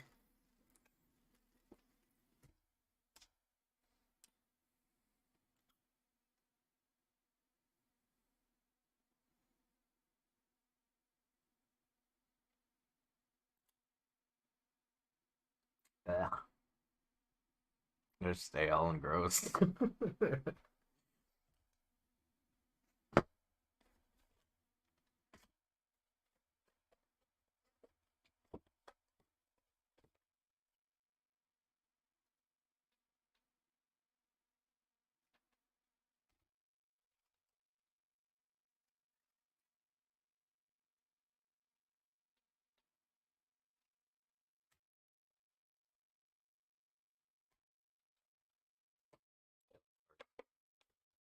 know why. I like cards.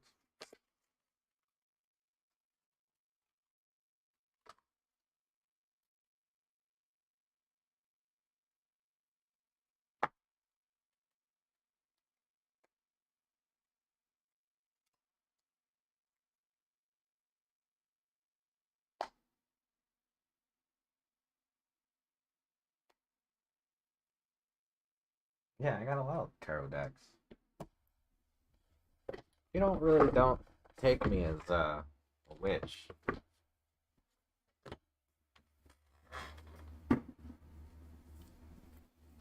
Sorry.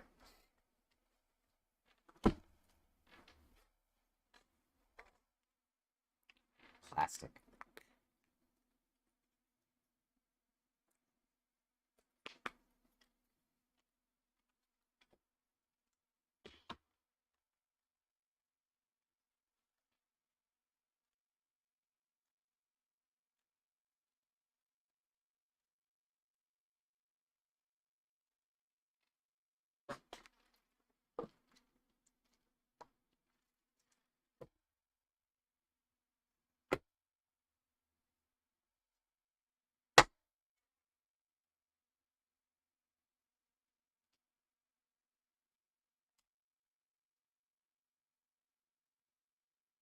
You better be talking about the biodiversity next. You better be talking about biodiversity next.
Ecuador.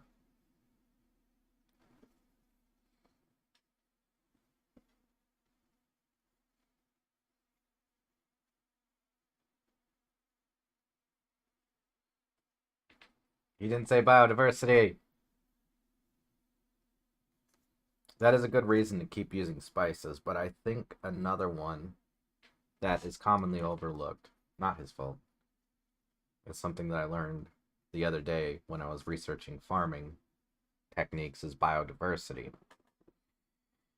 Putting in spices in between your main plants can help increase the biodiversity. Biodiversity is good for the soil.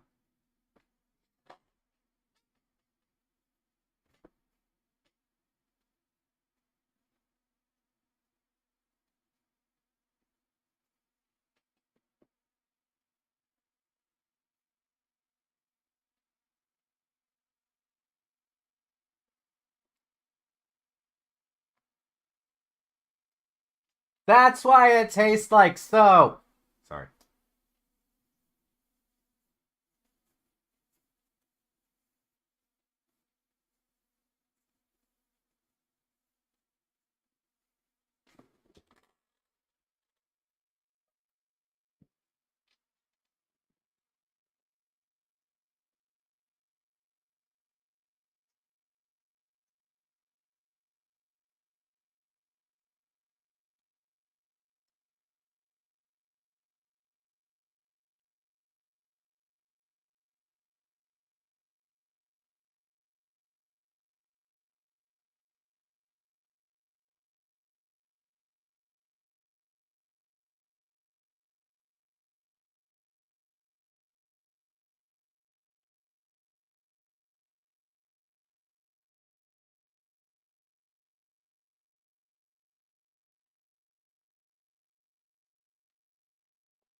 Hmm.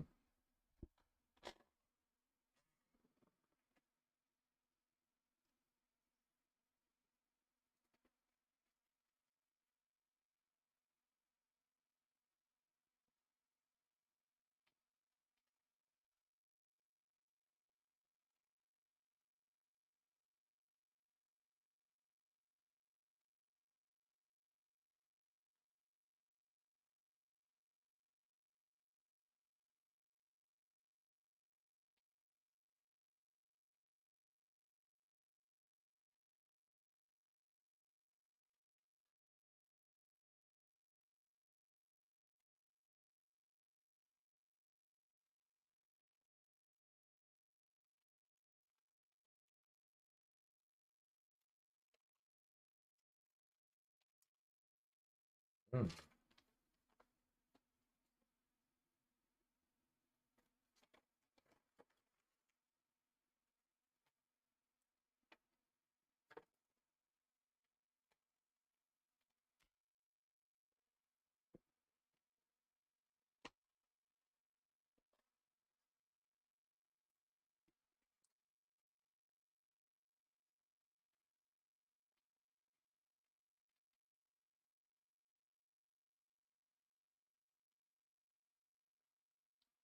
Do you mean Salisbury steak?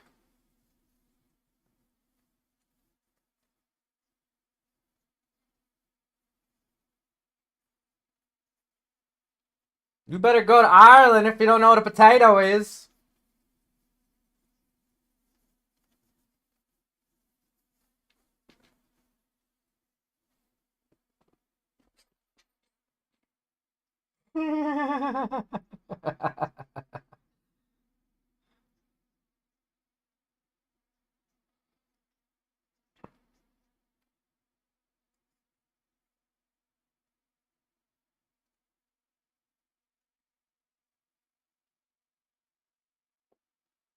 Really? I don't remember that.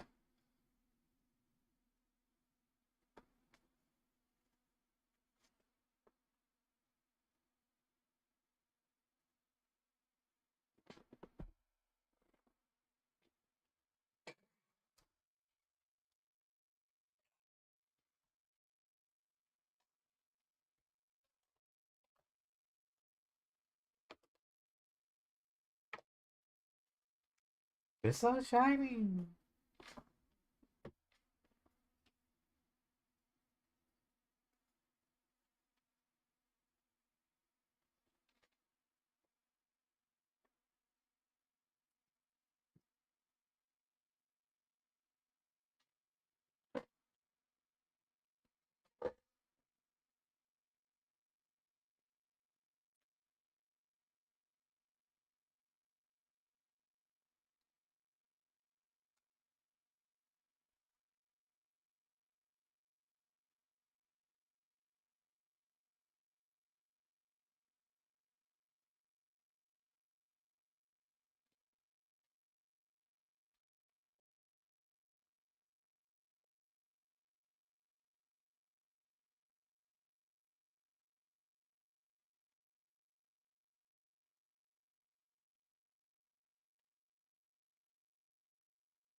Oh.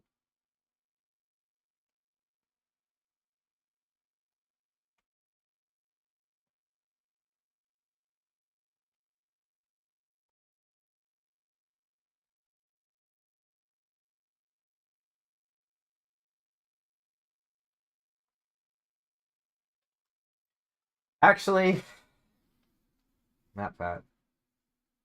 You're right, but you're also wrong. Um, Food quality has actually gone down as producers and taste and everything as producers went with growing vegetables that looked better to the human eye instead of tasted better. I'm still missing one of these.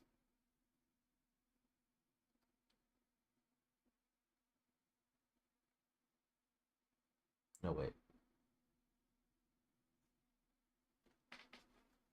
I'll save this red one for something else.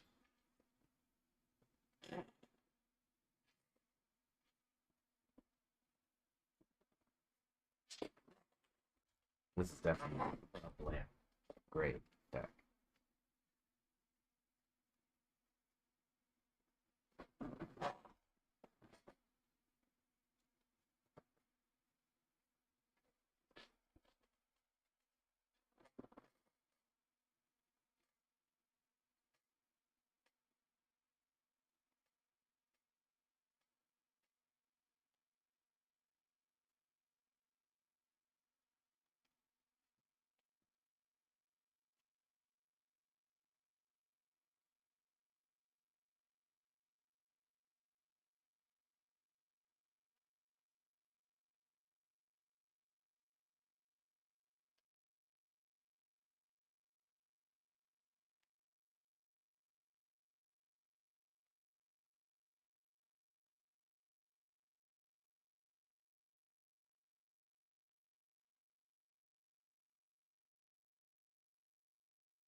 Yeah, minerals.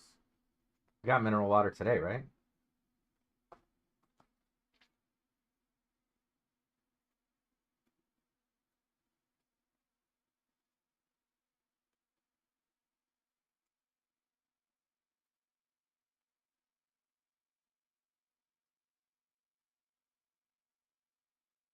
Does sour toad taste sour?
How that would taste.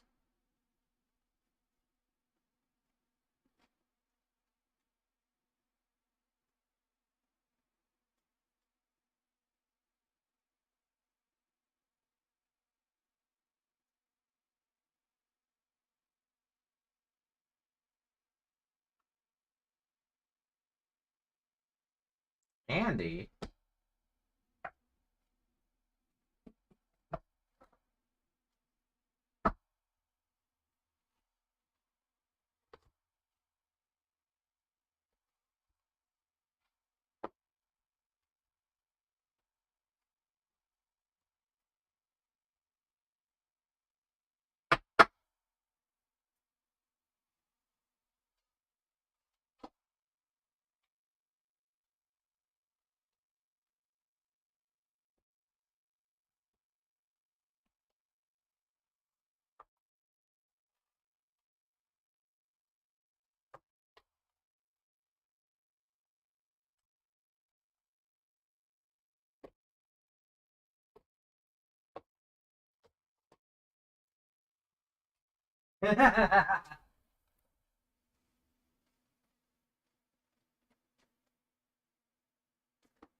A lead fork?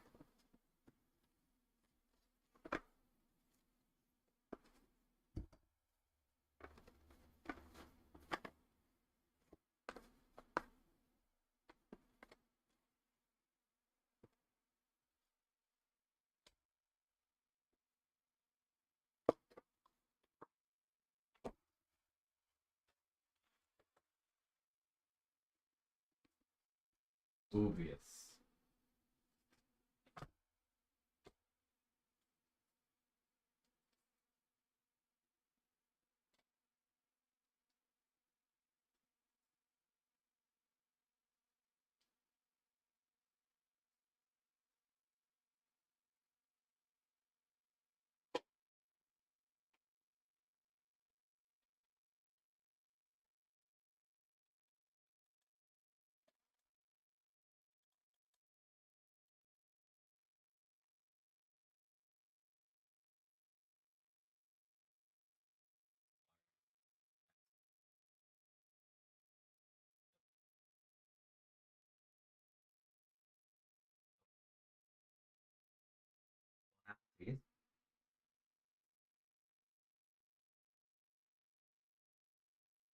Peeps.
What?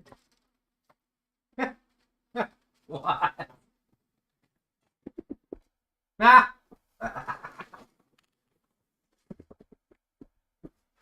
Obama Nation?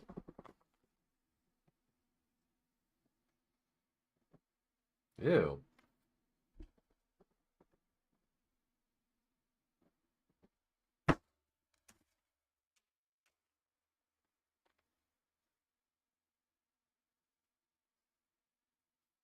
Shot! Shot! What's the tradition? What's the actual tradition?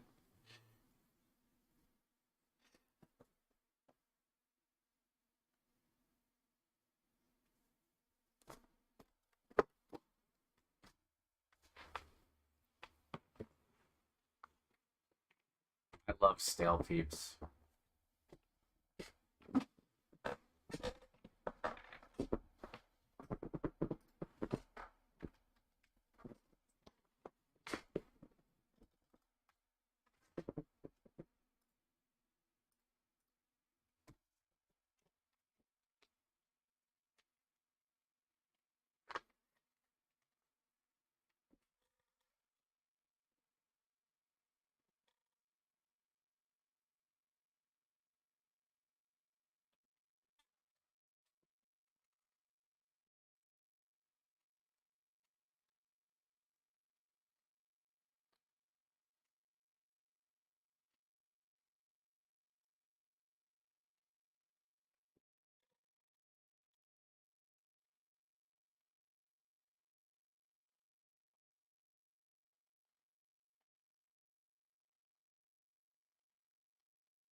A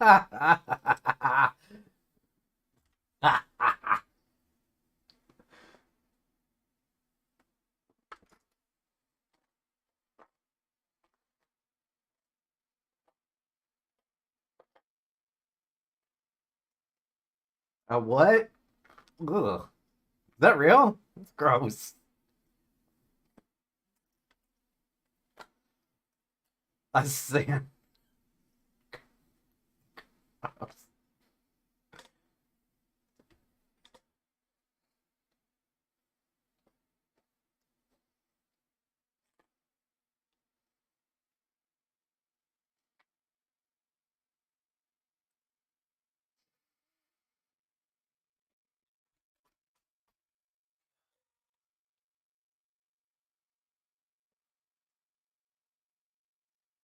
Everybody loves crackers.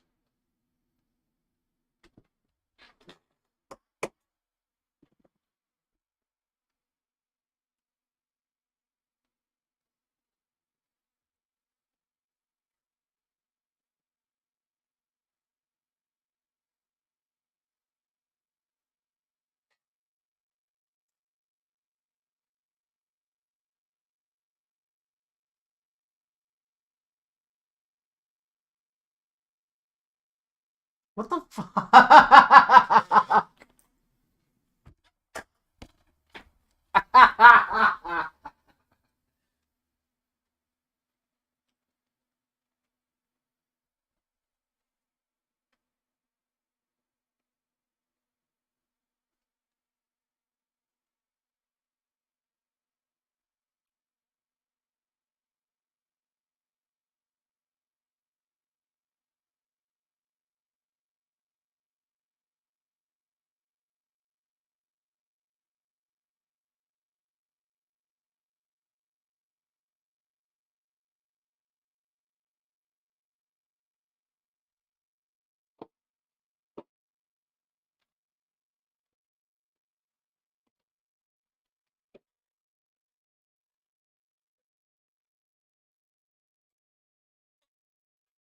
Fuck.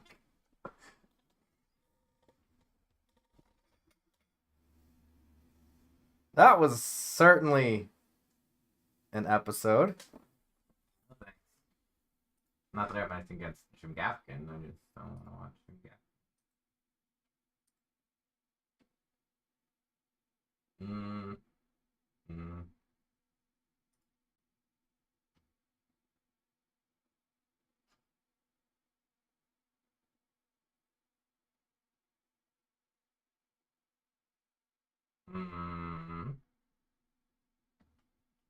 Mm.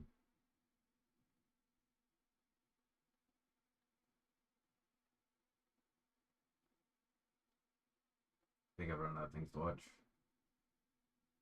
Maybe we should watch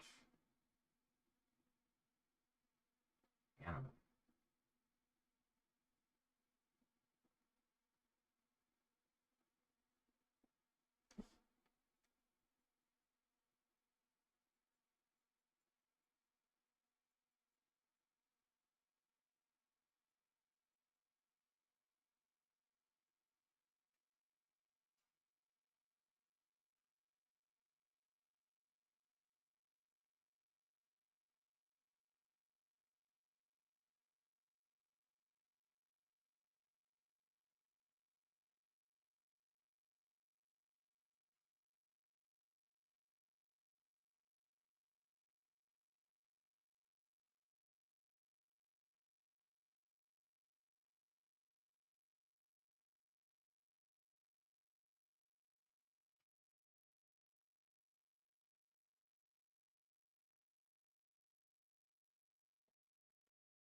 Yep.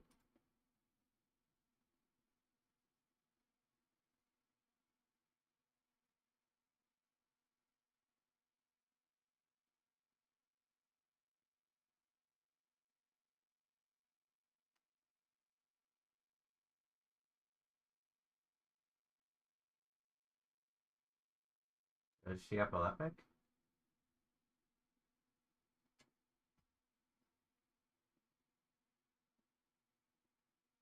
That sucks.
EA refused to consider licensing options or to allow American McGee create a new Alice, or even to remake the first one.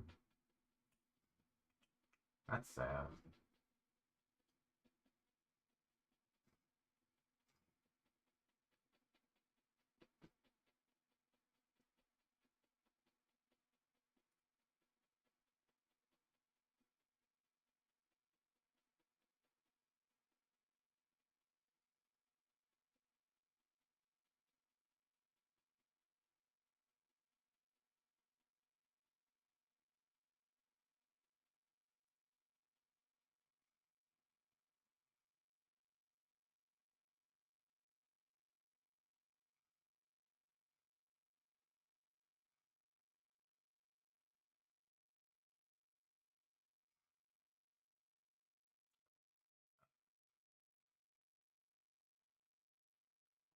And the worst part about it is, as a game developer, I tried to ask around on the Doctor Reddit's accounts on like what would be a good way to deal with developing games to ensure that you don't trigger epilepsy. And they're like, that's something that you should talk to with your physician. We can't help you with personal problems. It's like, no, I, I'm studying.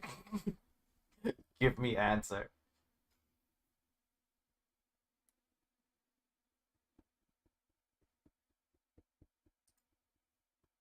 I have not gotten an answer from the doctors about game development or cartoon development, movie development, taking in epileptic seizures into account.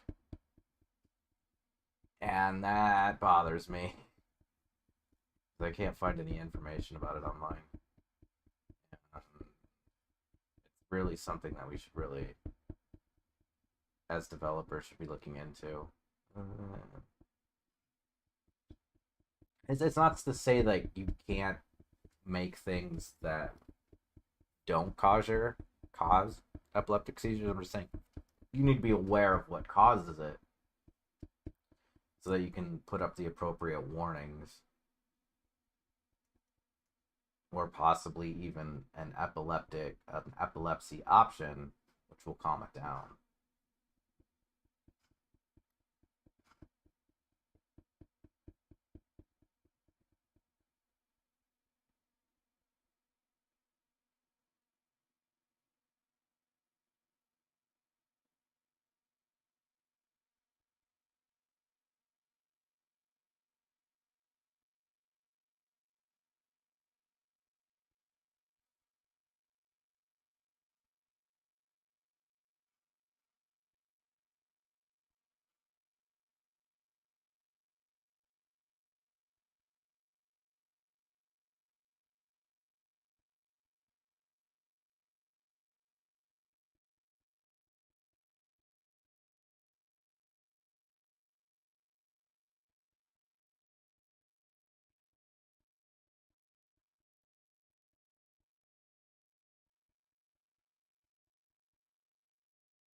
50 days until Tears of the Kingdom.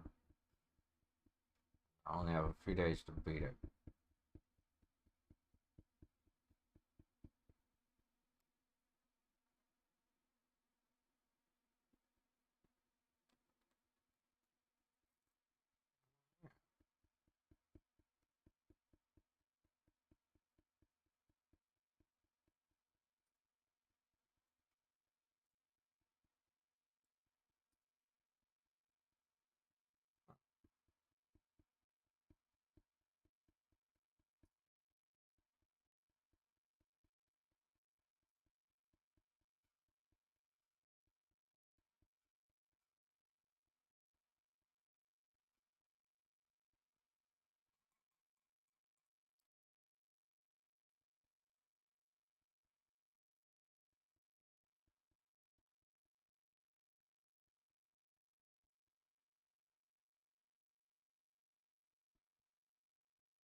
It's a Roxy Cat fan art.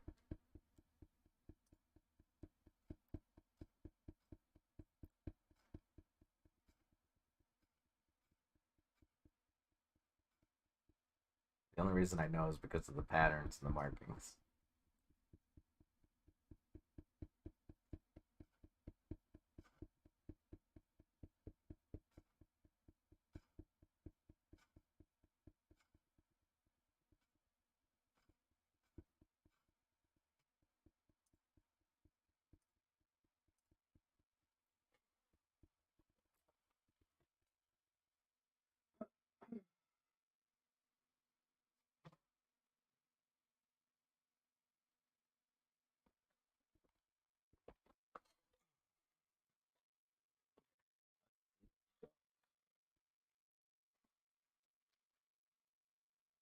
King Henry V. King Henry VI. Wait, this is backwards. Complete works of Will.I.am Shakespeare. Damn, he's got a lot of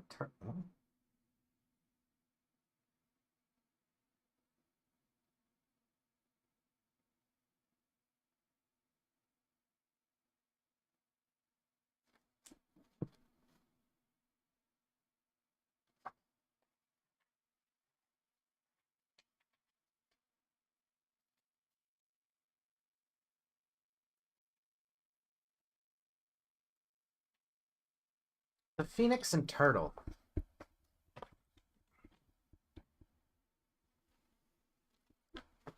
Phoenix and Turtle. Never heard of this before.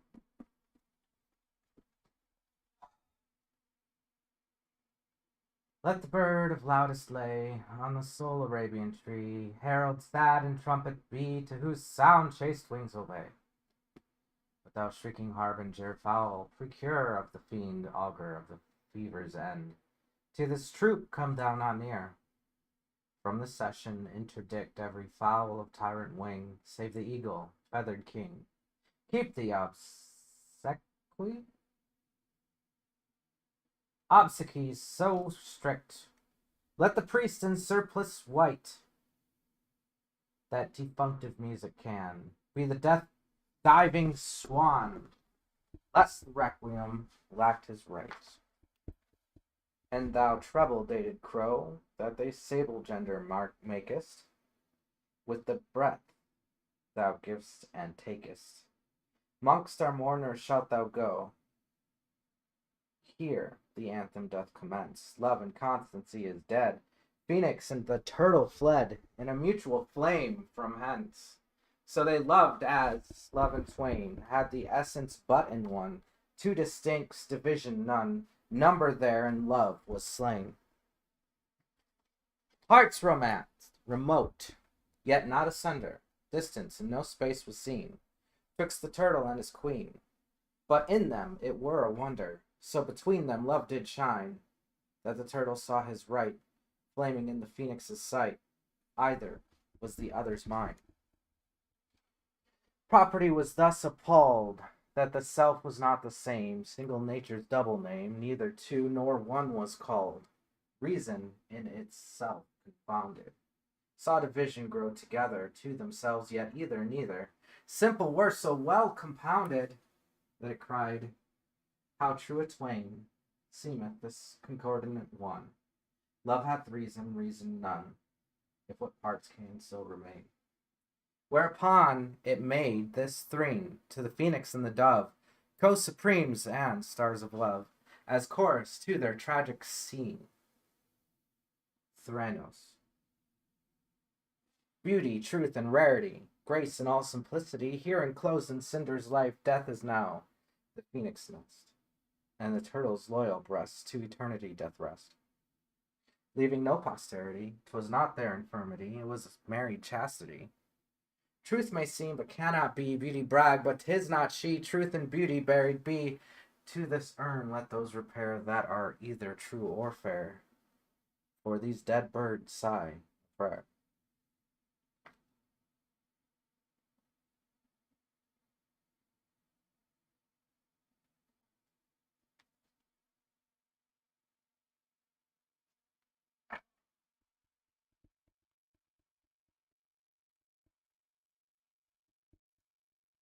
I don't get it.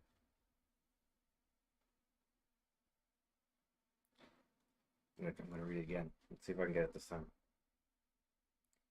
Let the bird of loudest lay on the sole Arabian tree, herald sad and trumpet be, to whose sound chaste wings obey.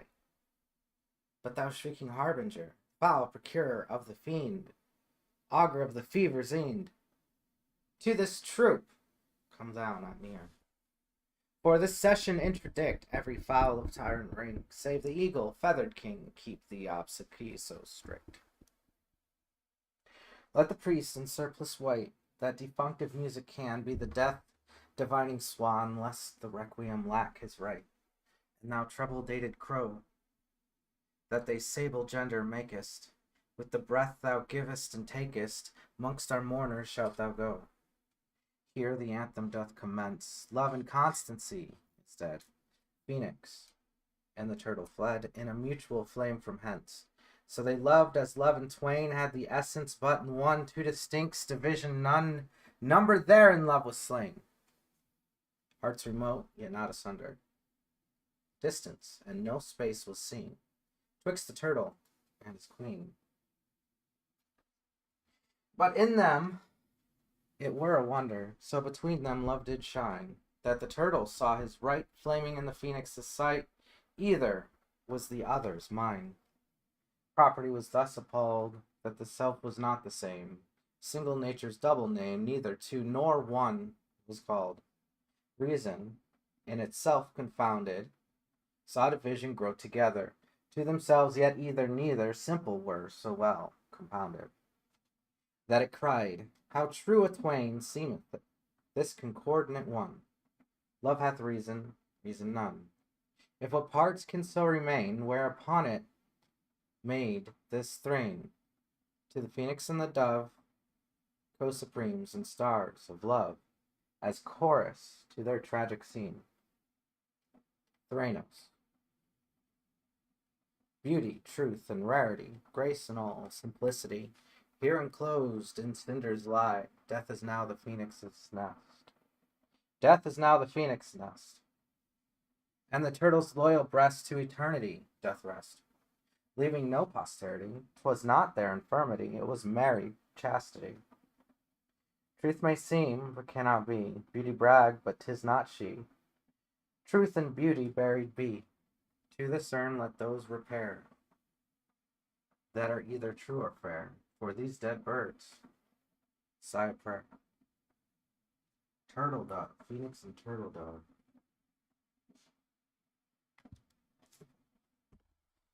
Forgot about turtle doves.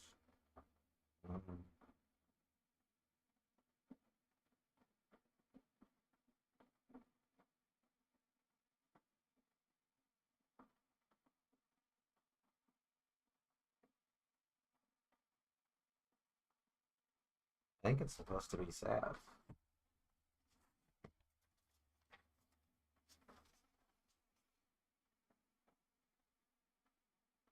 I've never even heard of Pericles.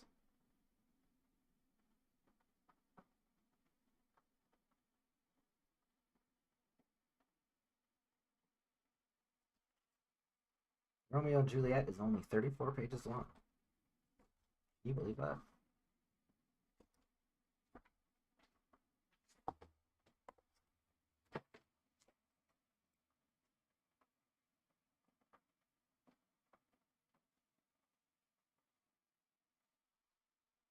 I promise nothing.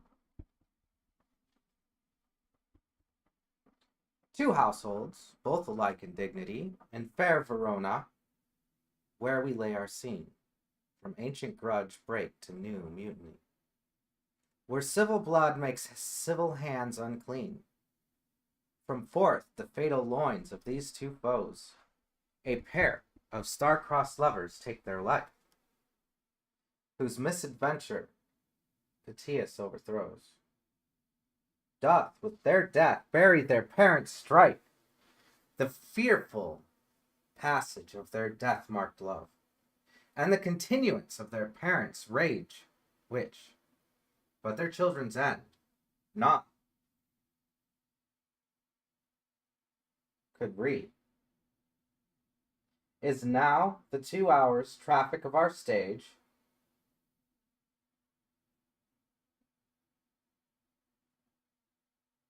Move the which if you with patient ears tend, what here shall miss or toil shall strive to mend. Gregory and Samson, the House of Capulets. Oh, my word, we'll not carry coals, Gregory, no, for then we should be colliers. And we'd be in collar withdrawal. Aye, where you live. Draw your neck out the collar, a strike quickly being moved. But thou art not quickly moved to strike. A dog of the house of Montague moves me. To move is to stir, and to be violent is to stand. Therefore, if thou art moved, thou runnest away. A dog of that house shall move me to stand. I will take the wall of any man or maid of Montague's. That shows thee a weak slave, for the weakest goes to the wall. 'Tis true, and therefore women, being the weaker vessels, are ever thrust to the wall. Therefore I will push Montague's men from the wall, and thrust his maids to the wall.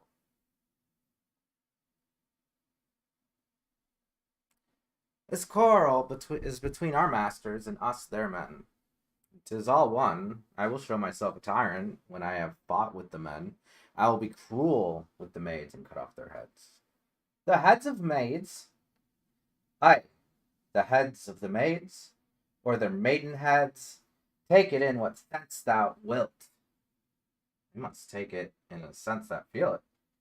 Me they shall feel, while I am able to stand. And 'tis know I am a pretty piece of flesh.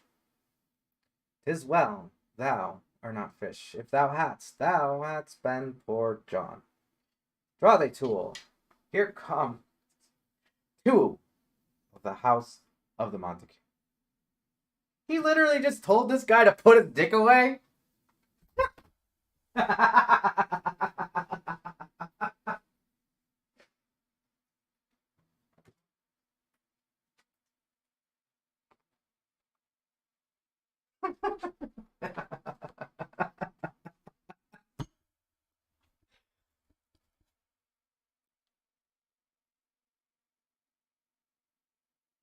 And he doesn't. No. Draw thy tool. It's the opposite. He told him to take his dick out.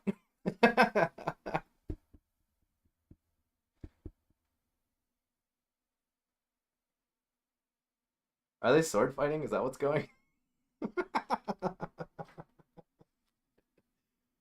Alright. My naked weapon is... Quarrel! I will back thee.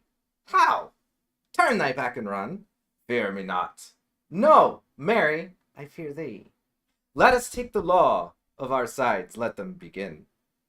I will frown as I pass by, and let them take it as they list. Nay, as they dare.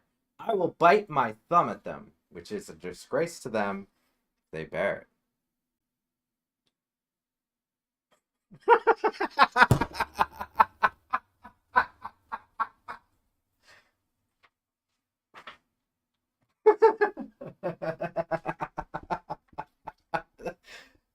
just some gay shit.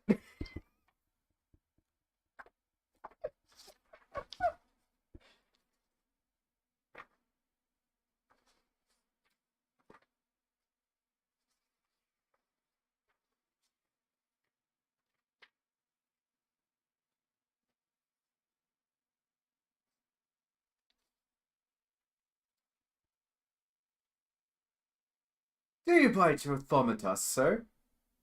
I do bite my thumb, sir. Do you bite your thumb at us, sir? In the law of our side, if I... No. No, sir. I do not bite my thumb at you, sir. But I bite my thumb, sir. I bite my thumb, sir.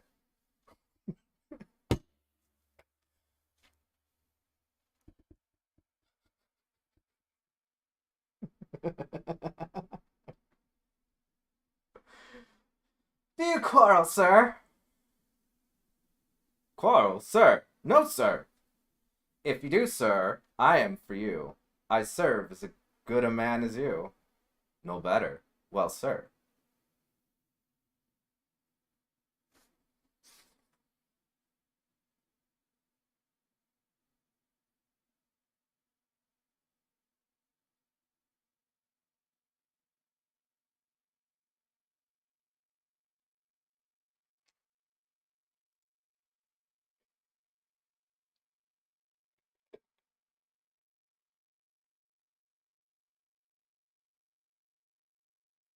Say better.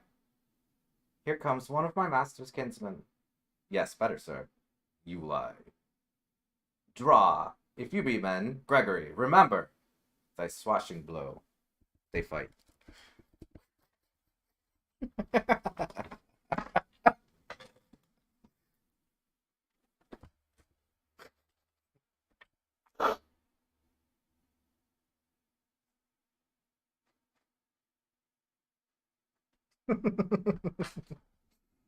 This is hilarious.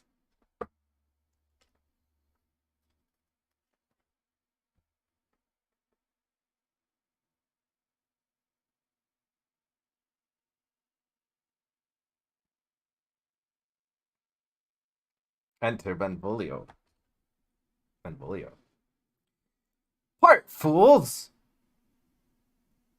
I don't have enough voices for this. What art thou drawn among these heartless hinds? Turn thee, Benvolio, look upon thy death. That's Tybalt.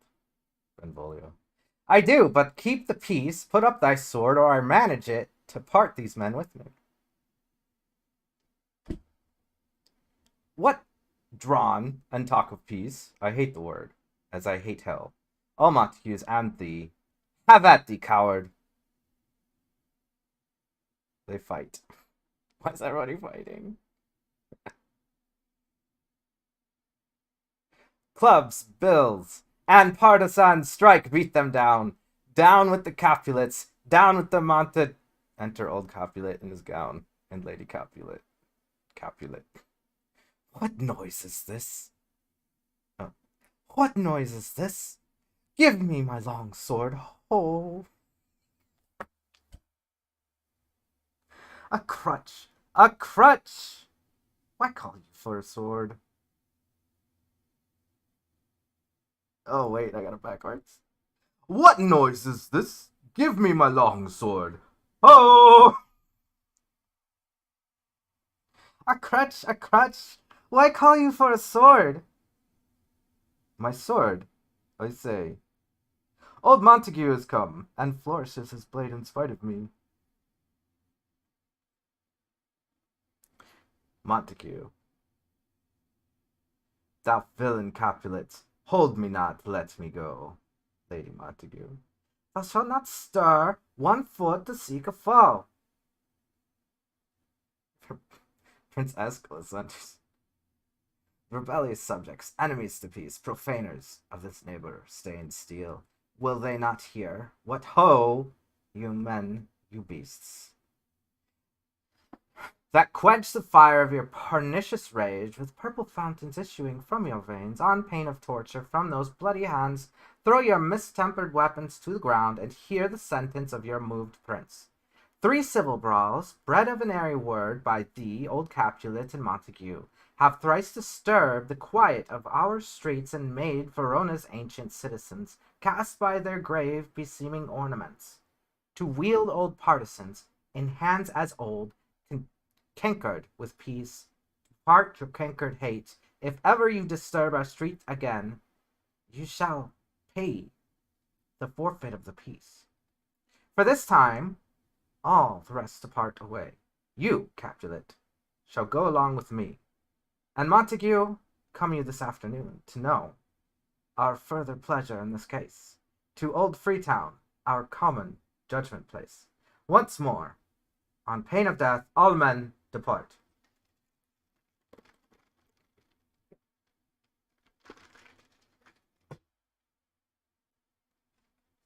Montague, who set this ancient quarrel new abroach? Speak, nephew. Were you by when it began? Benvolio. Benvolio. Here were the servants of your adversary and yours close fighting ere I did approach. I drew to part them. In the instant came the fiery Tybalt with his sword prepared, which as he breathed defiance to my ears he swung about his head and cut the winds, who, nothing hurt withal, last him in scorn. While we were interchanging thrusts and blows, came more and fought on part and part, till the prince came, who parted either part.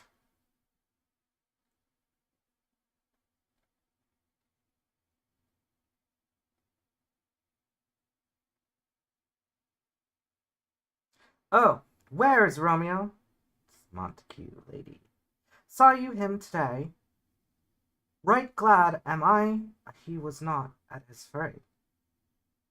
Madam, an hour before the warship's sun peered forth the golden window of the east, a troubled mind drave me to walk abroad.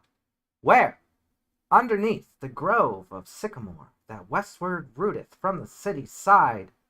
So early walking did I see your son. Towards him I made, but he was ware of me, and stole into the covert of the wood. I, measuring his affections by my own, which then most sought where most might not be found, being won too many by my weary self, pursued my humor, not pursuing his, and gladly shunned who gladly fled from me. Many a morning hath he there been seen, with tears augmenting the fresh morning's dew, adding to clouds more clouds with his deep sighs, but all so soon as the all-cheering sun should in the farthest east begin to draw the shady curtains from Aurora's bed. Away from light steals home my heavy son, and private in his chamber pens himself, shuts up his windows, locks fair daylight out, and makes himself an artificial night. Black and portentous must this humor prove, unless good counsel may the cause remove. My noble uncle, do you know the cause? I neither know it nor can learn of him. Have you importuned him by any means? Both by myself and many other friends, but he, his own affection's counselor, is to himself, I will not say how true, but to himself so secret and so close, so far from sounding and discovery, as is the bud bit with an envious worm, ere he can spread his sweet leaves to the air, or dedicate his bounty to the sun. Could we but learn from whence his sorrows grow, we would as willingly give cure as no.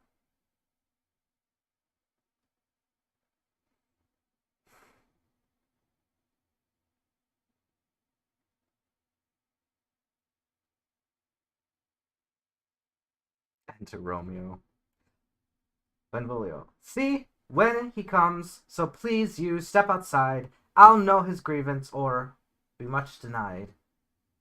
I would thou wert so happy by the stay to hear true shrift. Come, madam, let's away. Good morrow, cousin. Romeo. Is the day so young? But news struck 9. Ay me, sad hours seem long. Was that my father that went hence so fast? It was. What sadness lengthens Romeo's hours? Not having that, which having makes them short. And love? Out. Of love? Out of her favor, where I am in love. Alas, that love, so gentle in his view, should be so tyrannous and rough and proof. Alas, that love, whose view is muffled still, should without eyes see pathways to his will. Where shall we dine, O me? What fray was here? Here.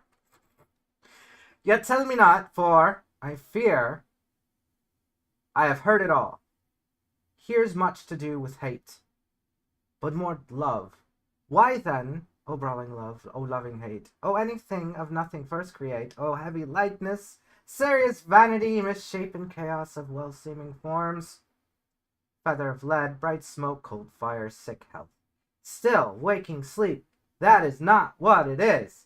This love I feel. This love feel I, that feel no love in this. Dost thou not laugh?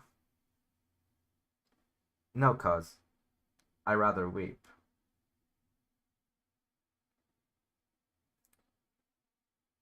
Good heart, at what? At thy good heart's oppression. Why? Such is love's transgression. Griefs of mine own lie heavy in my breast, which thou wilt propagate to have it pressed. With more of thine, this love that thou hast shown doth add more grief to too much of mine own. Love is a smoke raised with the fume of sighs, being purged of fire sparkling in lovers' eyes. Being vexed, a sea nursed with lovers' tears, what is it else a madness most discreet? A choking gall, and a preserving sweet. Farewell, my cuz. Soft, I will go along, and if you leave me so, you do me wrong. I have lost myself. I am not here. This is not Romeo. He's some other where. Tell me in sadness, who is it that you love? What shall I groan and tell thee?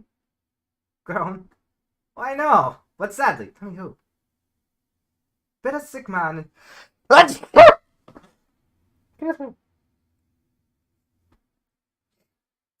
a sick man in sadness make his will. Ah, word ill urged to one that is so ill.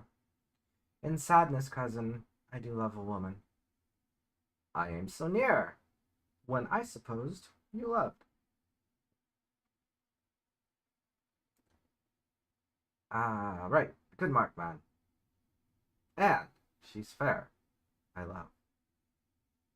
All right, fair mark, fair cause, is soonest hit. Well, in that hit, you miss. She'll not be hit with Cupid's arrow.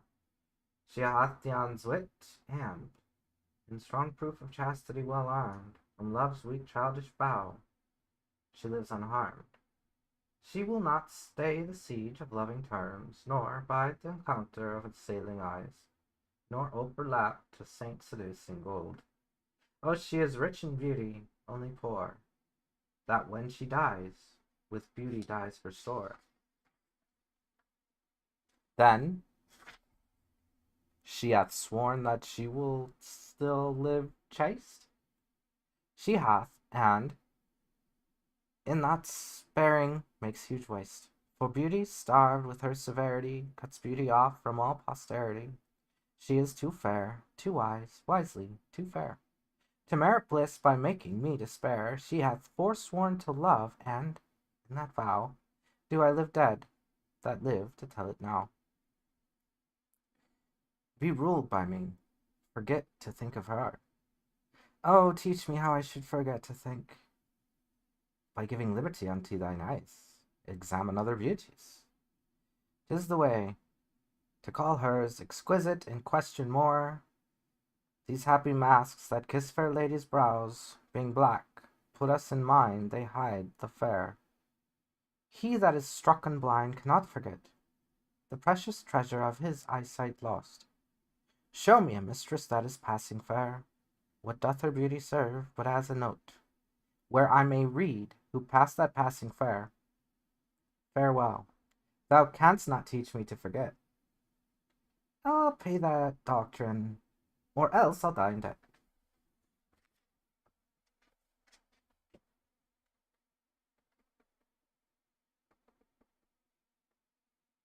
Scene 2.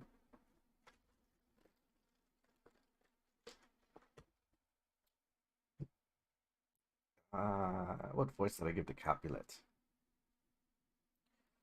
But Montague is bound as well as I in penalty alike, and 'tis not hard, I think, for men so old as we to keep the peace. Paris.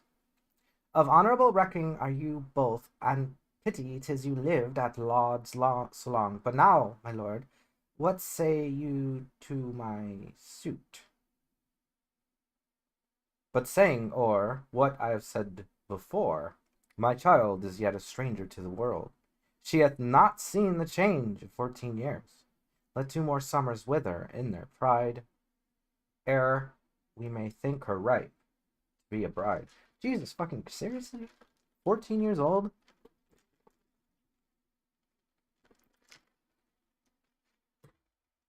No wonder why they think women are dumb. They're dumb, not the women. Capulets. Younger than she our happy mother's maid, and too soon marred are those so early made. The earth hath swallowed all my hopes, but she is the hopeful lady of my earth.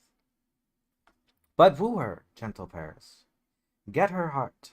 My will to her consent is but a part, and she agree within her scope of choice lies my consent and fair according voice.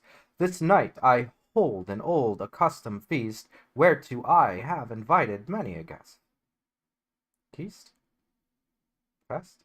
A custom fest, whereto I have invited many a guest.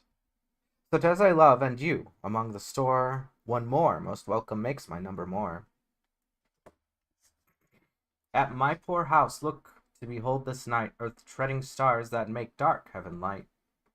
Such comfort as do lusty young men feel when well apparelled, April on the heel of limping winter treads, even such delight among fresh female buds shall you this night inherit at my house. Here all see, unlike her, most whose merit most shall be, which on more view of many, mine being one, may stand in number, though in reckoning none. Come, go with me. Go, Sierra, trudge about, though fair Verona find those persons out, whose names are written there, unto them say, my house and welcome on their pleasure stay. Squeak, squeak, squeak. Find them out whose names are written here. It is written that the shoemaker should meddle with his yard, and the tailor with his last, the fisher with his pencil, and the painter with his nets. But I am sent to find these persons whose name are here writ, and can never find what names the writing person hath here writ.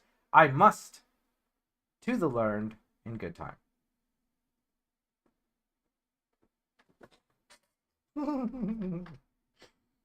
He doesn't know anybody, so he can't find anybody.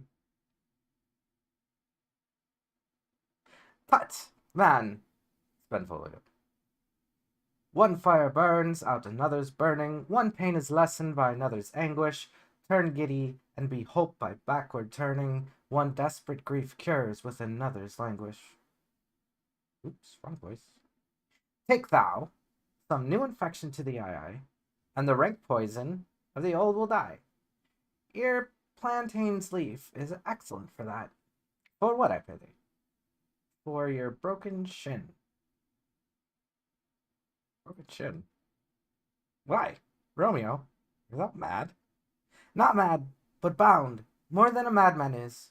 Shut up in prison, kept without my food, whipped and tormented, and, God, den, good fellow. Good on. I pray, sir, can you read? I, my own fortune and my misery. Perhaps you have learned it without book, but I pray you can read anything you see. I, if I know the letters and the language. Ye say honestly, rest your merry. Stay, fellow, I can read. Signor Martino and his wife and daughters, County Anselmi, and his beauteous sisters, the lady widow of Truvio, Signor Placentio, and his lovely nieces, Mercutio, and his brother, Valentine, mine uncle Capulet, his wife and daughters, my fair niece Rosaline, Livia, Signor Valentino, and his cousin Tybalt, Lucio, and the lively Helena. Fair assembly, whither should they come? Up. Whither? To supper at our house. Whose house? My master's. Indeed, I should have asked you that before. Now, I'll tell you without asking, my master is the great rich Capulet, and if you'd be not of the house of Montague, I pray, come and crush a cup of wine, rest you merry. At this same ancient feast for Capulet, sup the fair Rosaline, whom thou so lovest, with all the admired beauties of Verona, go thither, and, with unattainted eye, compare her face with some that I shall show, and I will make thee think they swan a crow. When the devout religion of mine eye maintains such falsehood, then turn tears to fires, and these, who often drowned, can never die. Transparent heretics, be burnt for liars, one fairer than my love, the all-seeing sun, ne'er saw her match since first the world begun. Benvolio. But you saw her fair, none else being by herself, poised with herself in either eye. But in that crystal scales let there be weighed your lady love against some other maid that I will show you shining at this feast, and she shall scant show well that now shows best. I'll go along, but no such sight to be shown, but to rejoice the splendor of mine own. Scene 3. How old is Romeo? How old is Romeo? 16 years. No, he's basically a high school senior, and she is a freshman.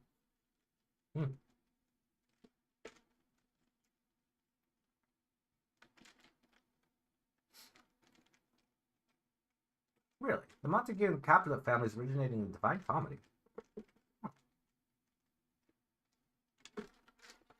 Interesting.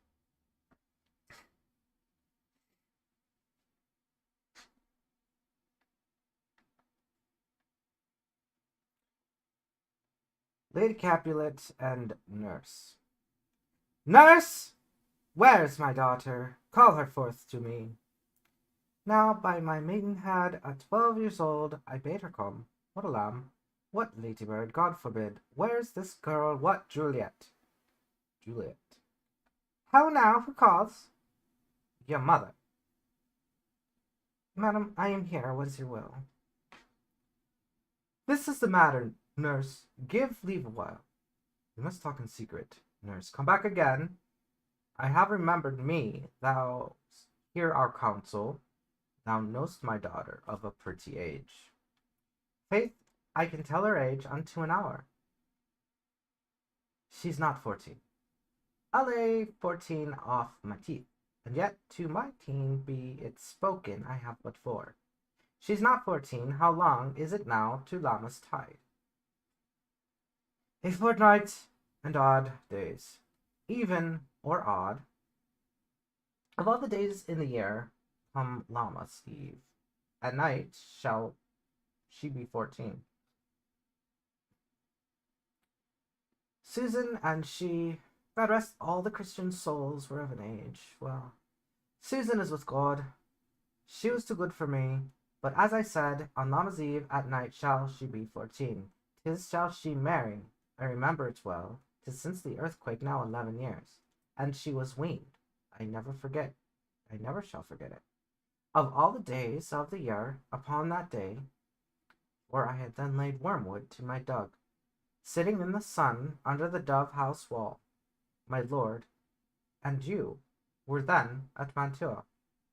Nay, I do bear a brain, but as I said, when it did taste the wormwood on the nipple of my dug, and felt it bitter, pretty fool, to see it touchy, and fall out with his dug. Shake, quoth the dove house, 'twas no need, I trow, to bid me trudge. And since that time it is 11 years. For then she could stand high lone, nay, by the road. Road. By the road? By the road. She could have run and waddled all about, for even the day before she broke her brow. And then my husband, God be with his soul, was a merry man, took up the child.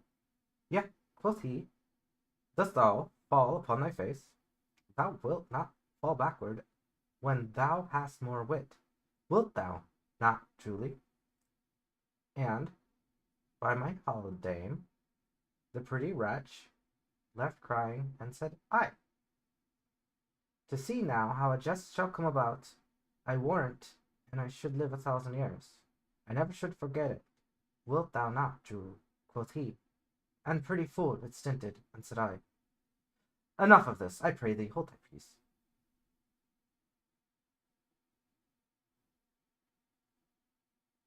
Oh, I see. Even or odd, of all days of the year, come Lammas Eve, at night she shall be 14, Susan, and she, God rest all Christian souls, were of an age. Well, Susan is with God. She was too good for me, but, as I said, on Lammas Eve at night shall she be 14. That shall she marry. I remember it well. 'Tis since the earthquake now 11 years, and she was weaned. I never shall forget it. Of all the days of the year, upon that day, for I had then laid wormwood to my dug, sitting in the sun under the dove house wall, my lord and you were then at Mantua. Nay, I do bear a brain, but, as I said, when I did taste the wormwood on the nipple of my dog and felt it bitter, pretty fool, to see it touchy and fall out with the dug. Shake, quoth the dove house, 'twas no need, I trow, to bid me trudge, and since that time it is 11 years. For then she could have stand high lone, nay, by the road. She could have run and wallowed all about, for even the day before she broke her brow. And then my husband, his soul, was a merry man, took up the child. Yea, quoth he, dost thou fall upon thy face? Thou wilt fall backward when thou hast more wit. Wilt thou not, Jule? And, by my holidame, the pretty wretch left crying and said, I. To see now how it just shall come about, I warrant, and I should live 1,000 years. I never should forget it. Wilt thou not, Jule? Quoth he. And pretty fool, it stinted and said, Aye. Enough of this, I pray thee. Hold thy peace. Yes, madam. Yet I cannot choose but to laugh, to think it should leave crying and say aye. And yet I warrant it had upon it brow a bump as big as a young cocker's stone, a perilous knock, and it cried bitterly. Yea, quoth my husband, fall'st upon thy face. Thou wilt fall backwards when thou comest to age. Wilt thou not, Jule? It stinted, said I.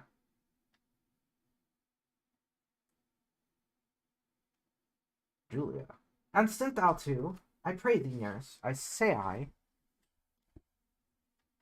Peace I have done. God mark thee to his grace. Thou wast the prettiest babe that I e'er nursed, and I might live to see thee married once. I have my wish. Mary, that Mary,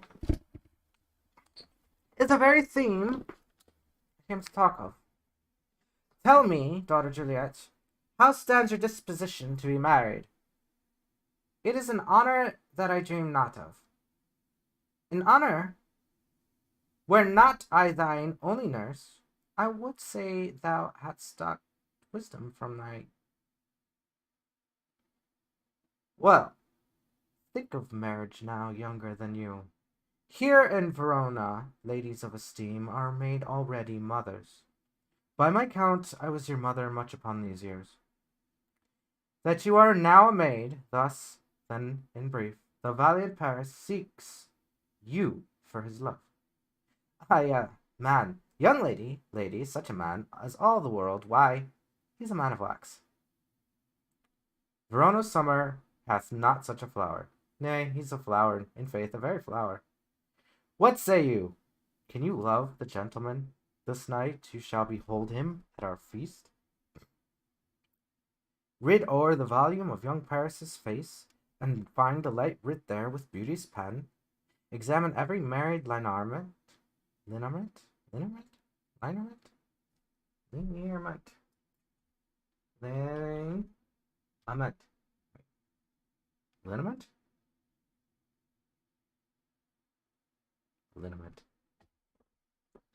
and see how another lends content, and what obscured in this fair volume lies. Find written in the margent of his eyes. This precious book of love, this unbound lover, to beautify him, only lacks a cover. The fish lies in the sea, and 'tis much pride, for fair without the fair within to hide. That book in many eyes doth share this glory, that in gold clasps lock the golden story. So shall you share all that he doth possess, by having him making yourself no less.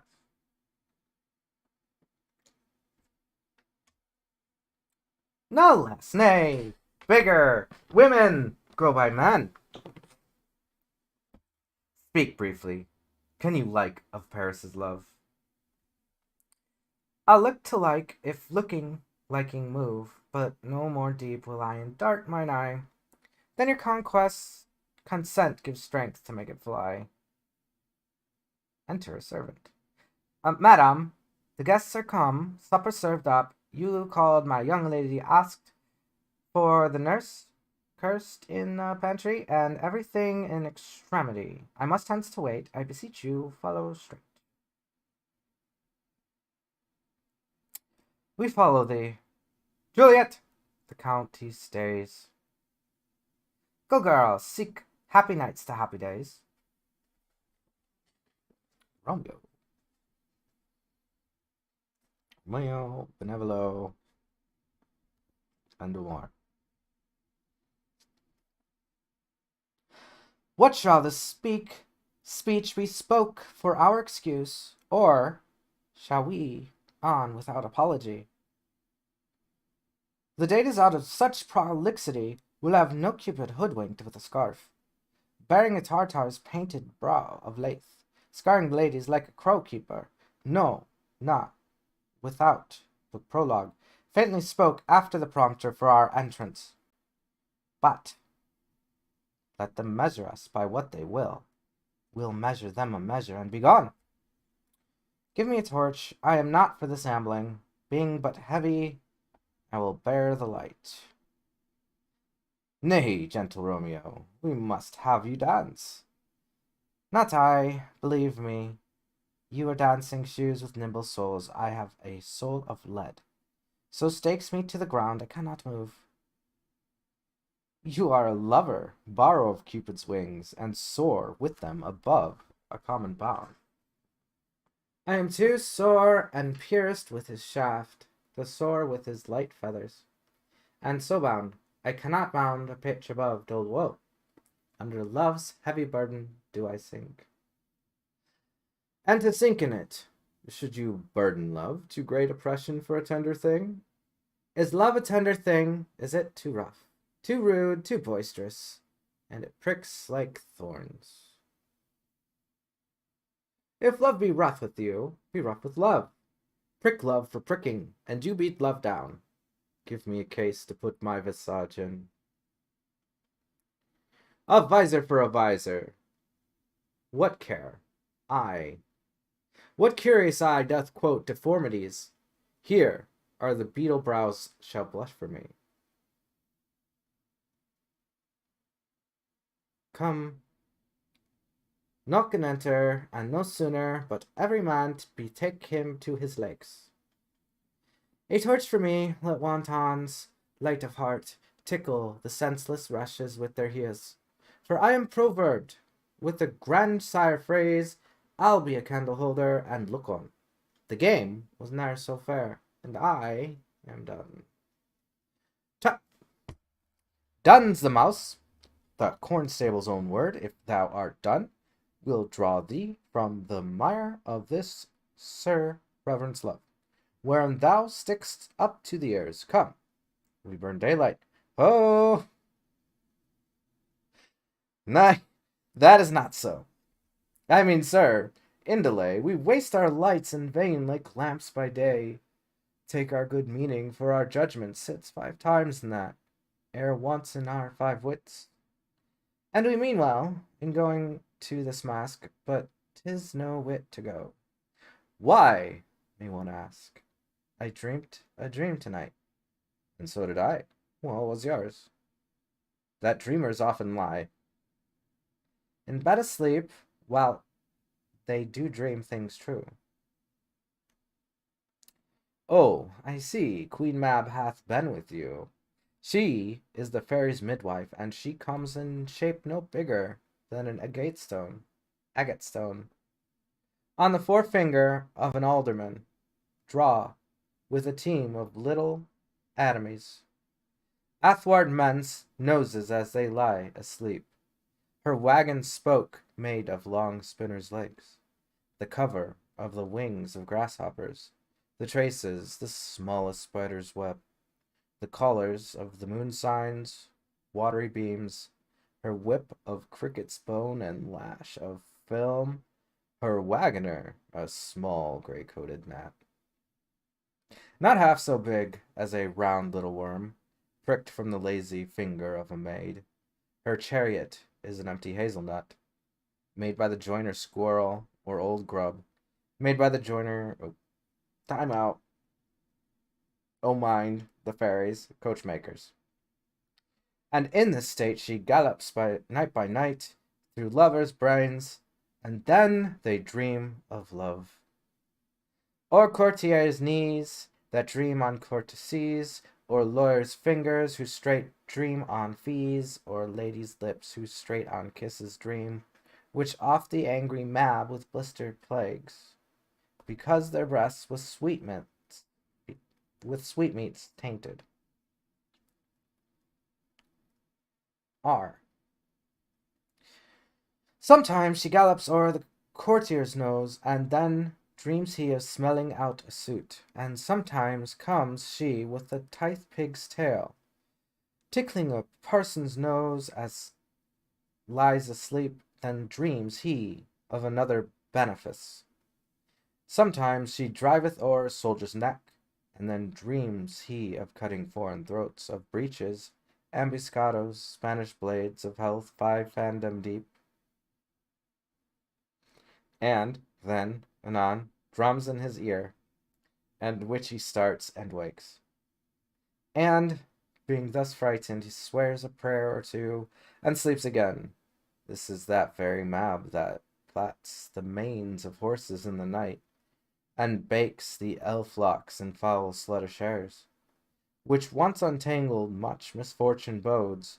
This is the hag, when maids lie on their backs, that presses them, and learns them first to bear, making them woman of good carriage. This is she. Peace, peace, Mercutio, peace. Thou talk'st of nothing. True, I talk of dreams, which are the children of an idle brain, begot of nothing but vain fantasy, which is, as thine, of substance as the air, and more inconstant than the wind, who woos even now the frozen bosom of the north, and, being angered, puffs away from thence, turning his face to the dew dropping south.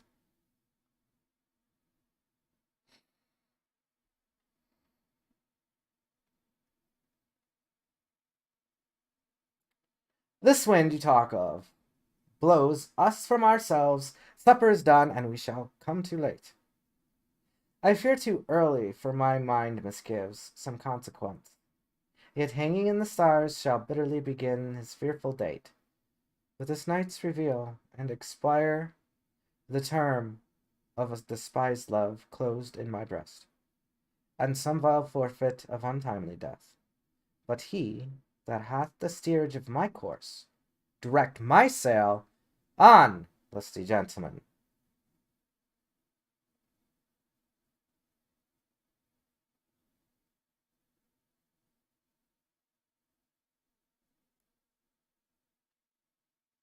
Strike jump. Oh, wait. Strike jump. Wait. Yeah, whatever. Strike jump.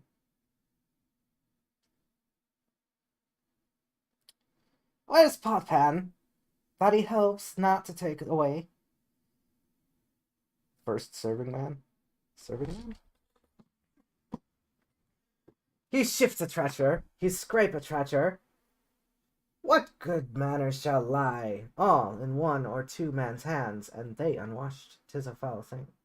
Away with the joint stools, remove the court cupboard, look it to the plate, couldst thou save me a piece of marchplane, and, as thou loved me, let the porter let in Susan Grindstone, and now. Antony and Potpan. Aye, boy, ready. You are looked for and called for, asked for and sought for, in the great chamber. We cannot be here, and there be two.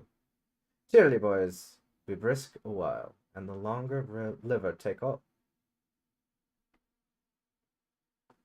Capulet. Welcome, gentlemen, ladies that have their toes unplagued with corns. Welcome, gentlemen, ladies that have their toes unplagued with corns. We'll have a bout with you. My mistresses, which of you all will now deny to dance?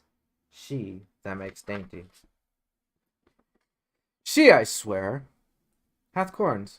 Am I come near ye now? Welcome, gentlemen. I have seen the day that I have worn a visor, and could tell a whispering tale in a fair lady's ear, such as would please. 'Tis gone, 'tis gone, 'tis gone. You are welcome, gentlemen. Come, musicians, play. A hall, give room, a foot it. Girls, more light, you knaves, and turn the tables up, and quench the fire. The room is grown too hot.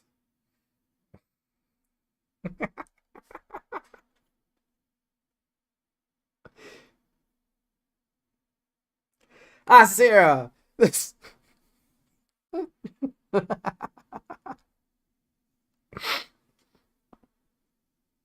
More light, you knaves! Turn the tables up, and quench the fire. The room has grown too hot. Sirrah, this unlooked-for sport comes well. Nay, sit, good cousin Capulet, for you and I are past our dancing days.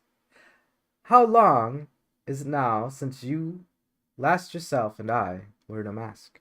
Second Capulet. By our lady, 30 years. What, man? 'Tis not so much, 'tis since the nuptial of Lucentio. Come, Pentecost, as quickly as it will, some 25 years, and then we masked. 'Tis more, his son is elder, sir, his son is 30. Will you tell me that? His son was but a ward 2 years ago. What lady's that which doth enrich the hand of yonder knight? I know not, sirt. Oh, she doth teach the torches to burn bright. Her beauty hangs upon the cheek of night, like a rich jewel in an Ethiop's ear. Beauty too rich for use, for earth too dear. So shows a snowy dove, trooping with crows, as yonder lady o'er her fellows shows. The measure done, I'll watch her place of stand, and touching hers make blessed my rude hand. Did my heart love till now? Forswear it. Sight, for I never saw true beauty till this night.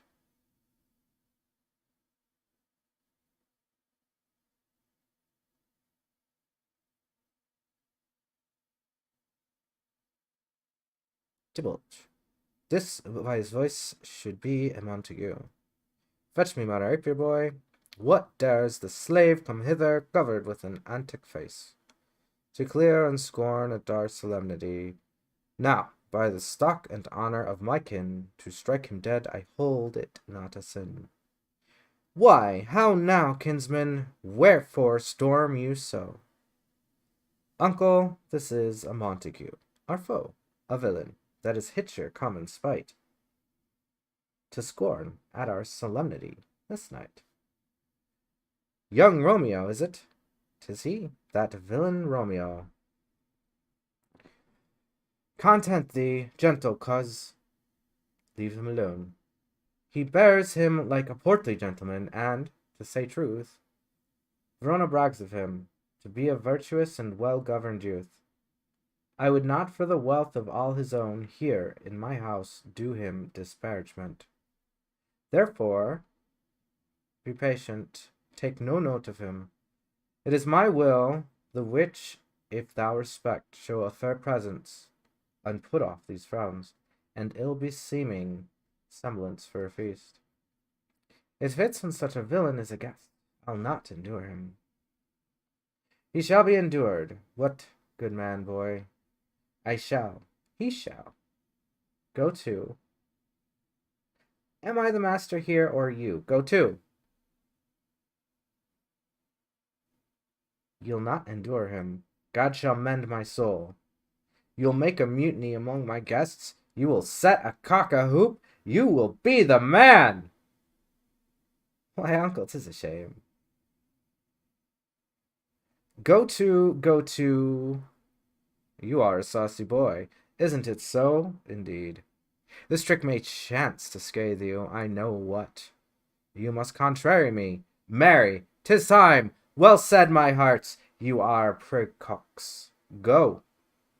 Be quiet, or more light, for shame. I'll make you quiet. What? Cheerly, my hearts.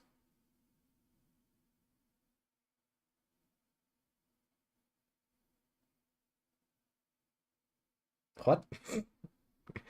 Patience perforce with Wilford Kohler meeting. Makes my flesh tremble to their different greeting. I will withdraw, but this intrusion shall, now, seeming so sweet, convert to bitter gall. If I profane my unworthiest hand, this holy shrine, this gentle fine is this. My lips to blushing pilgrims ready stand to smooth that rough touch with a tender kiss. Good pilgrim, you do no wrong. You do wrong your hand too much, which mannerly devotion shows in this. For saints have hands that pilgrims' hands do touch, and palm to palm is holy palmer's kiss. Have not saints lips, and holy palmers too?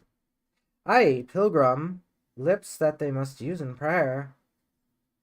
Oh, then, dear saint, let lips do what hands do. They pray, grant thou, lest fair turn to despair. Saints do not move, though grant for prayer's sake. Then move not, while my prayer effect I take. Thus from my lips by yours my sin is purged.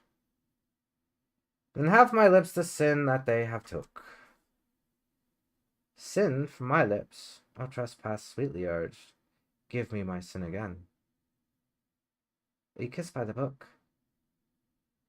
Madam, your mother craves a word with you. What is her mother?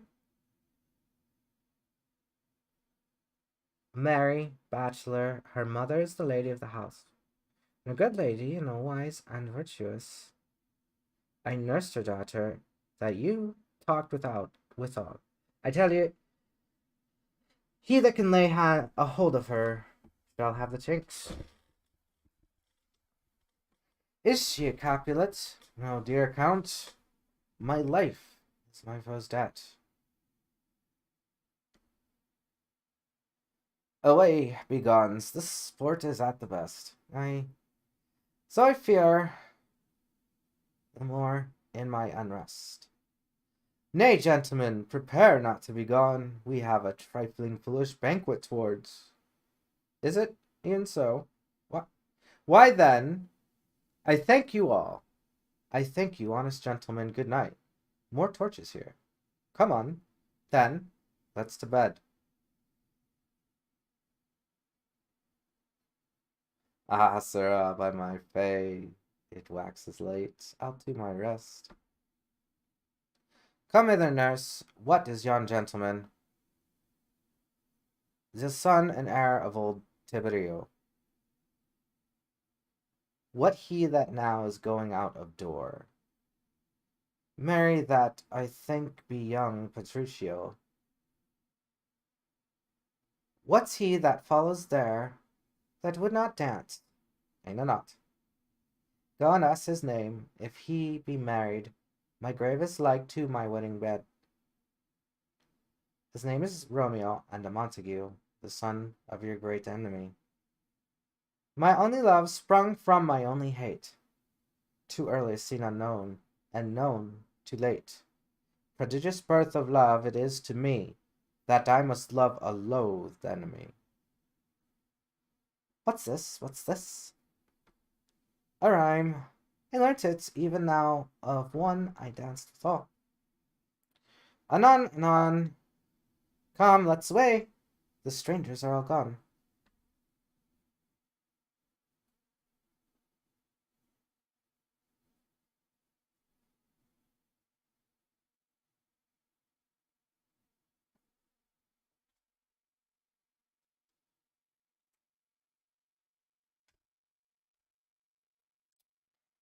Alright, so wait. Juliet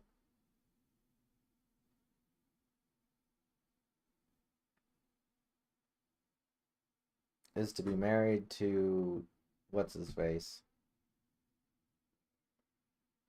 Who's like 30.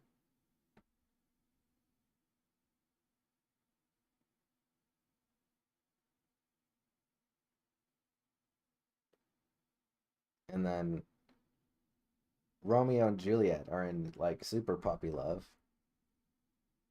And Juliet is trapped in not being able to make her own decision.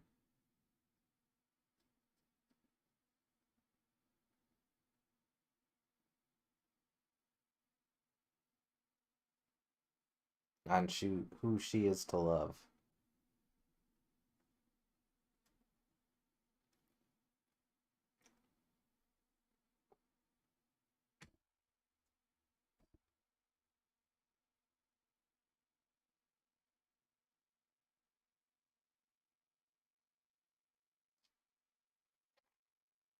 And there is a lot of sexual tension between all of the servants. Anyway.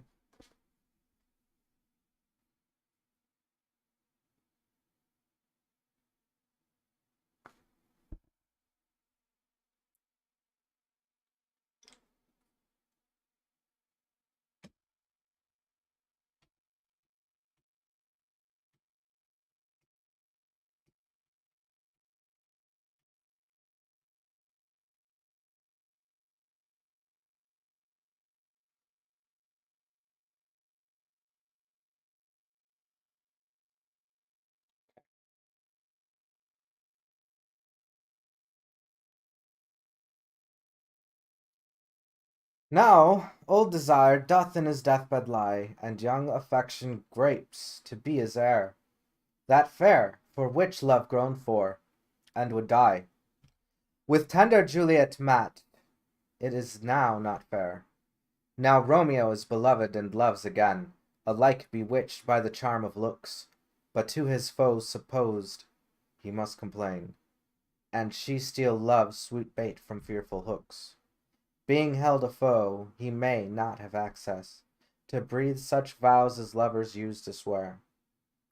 And she is much in love, her means much less, to meet her new beloved anywhere. But passion lends them power.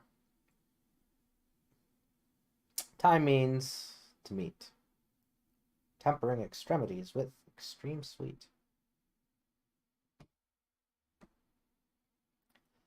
Can I go forward when my heart is here? Turn back, dull earth, and find thy center out. It's supposed to be Romeo. Whatever. Romeo, my cousin Romeo. He is wise, and on my dife hath stolen him to the bed. He ran this way and leapt this orchard wall. Call, good Mercutio. Nay, I shall conjure too. Romeo, humour's madman, passion, lover! Appear thou in the likeness of a sigh. Speak but one rhyme, and I am satisfied. Cry but I me, pronounce but love and dove. Speak to my gossip Venus one fair word. One nickname for her purblind son and heir. And Adam Cupid, he that shot so trim, when King Cophetua,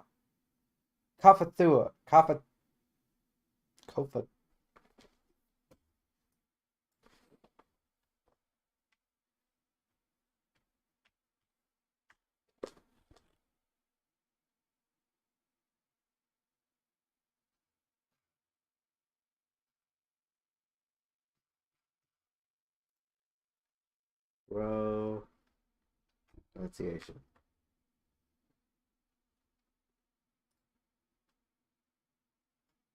Cophetua. Cophetua. Really?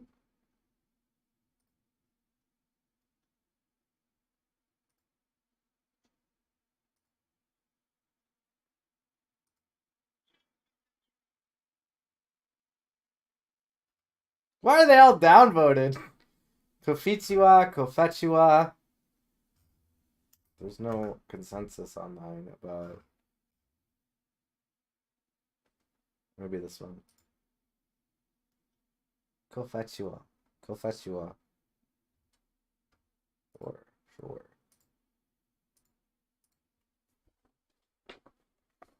King Cophetua.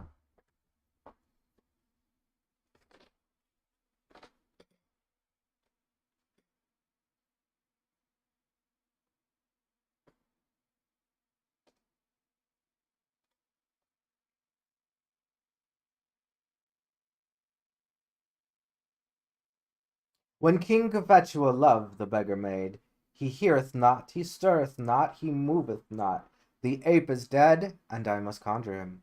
I conjure thee by Rosaline's bright eyes, by her high forehead, and her scarlet lip, by her fine foot, straight leg, and quivering thigh, and the dimmings that there adjacent lie, that in likeness thou appear to us. And if he tarry, thou wilt anger him.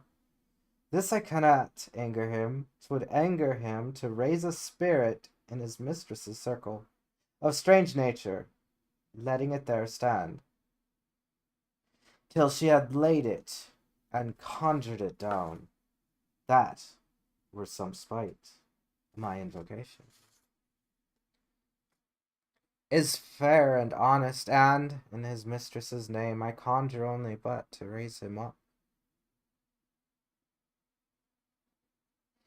Come, he hath hid himself among these trees, to be consorted with the humorous night. Blind is his love, and this befits the dark. If love be blind, love cannot hit the mark.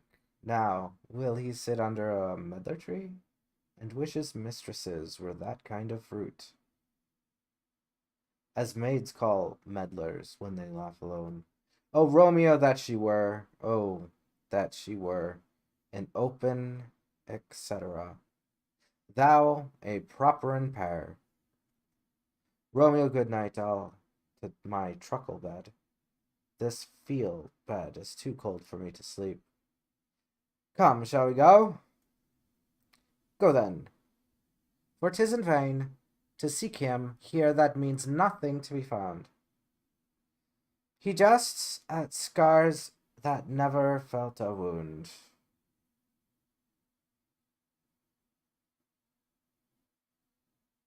But soft, what light? What light through... No, it's the same person. Romeo. He just at scars that never felt a wound. But soft, what light through yonder window breaks? It is the east. And Juliet is the sun. Arise, fair sun, and kill the envious moon, who is already sick and pale with grief, that though her maid art far more fair than she, be not her maid, since she is envious. Her vestal livery is but thick and grain, and none but fools do wear it. Cast it off. It is my lady, oh, it is my love. Oh, that she knew she were, she speaks. Yet she says nothing. What of this? Her eye discourses, I will answer it. I am too bold.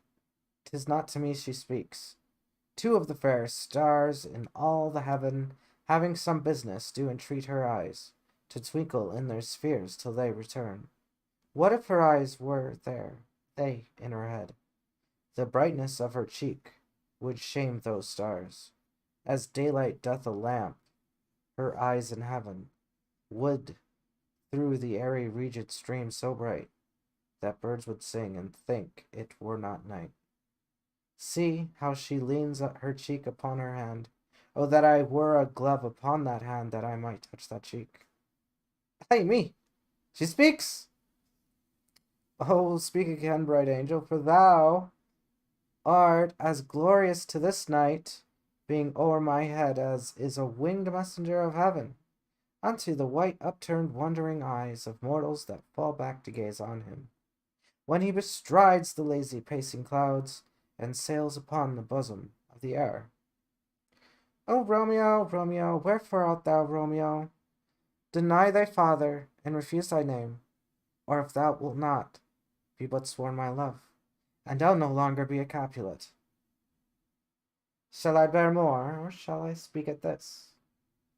'Tis but thy name that is my enemy. Thou art thyself, though not a Montague. What's a Montague? It is not a hand, nor foot. Belongs to a man, nor arm, nor face, nor any other part belonging to a man. Oh, be some other name. What's in a name that which we call a rose by any other name would smell as sweet? So Romeo would, were he not Romeo called, retain that dear perfection which he owes without that title. Romeo, doff thy name, and for that name, which is no part of thee, take all myself. I take thee at thy word. Call me but love, and I'll be new baptized. Henceforth, I never will be Romeo. What man art thou, that thus be screened in night, so stumblest on my counsel?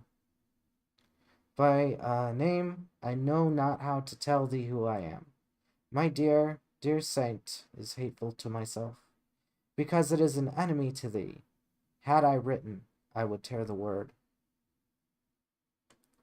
My ears have not yet drunk 100 words of that tongue's utterance, yet I know the sound. Art thou not Romeo and a Montague? Neither, fair saint, if either thee dislike. How camest hither? Tell me, and wherefore? The orchard walls are high and hard to climb, and the place of death, considering who thou art, if any of my kinsmen find thee here. With love's light wings did I o'er-perch these walls, for stony limits cannot hold love out, and what love can do, that dare love's attempt. Therefore thy kinsmen are no let to me. If they do see thee, they will murder thee. Alack, there lies more peril in thine eye than 20 of their swords. Look thou but sweet, and I am proof against their enmity. I would not for this world they saw thee there.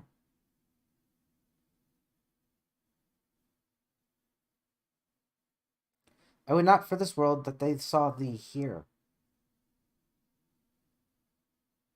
I have night's cloak to hide me from their sight, and but thou love me, let them find me here. my life were better ended by their hate, than death prorogued, wanting of thy love. By whose direction foundst thou out this place? By love, who first did prompt me to inquire. He lent me counsel, and I lent him eyes. I am no pilot, yet wert thou as fair as that vast shore washed with the further sea, I would venture for such merchandise. Thou know'st the mask of night is on my face, else would a maiden blush to paint my cheek. For that which thou hast heard me speak tonight, fain would I dwell on form, fain deny. What I have spoke but farewell compliment. Dost thou love me? I know thou wilt say it. Aye, and I will take thy word. Yet if thou swearest, thou mayst prove false. At lovers, perjuries, they say love laughs.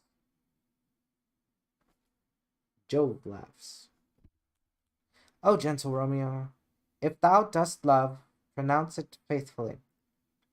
Or if thou thinkst I am too quickly won, I'll frown and be perverse, and say thee nay, so thou wilt woo, but else, not for the world, in truth, fair Montague, I am too fond.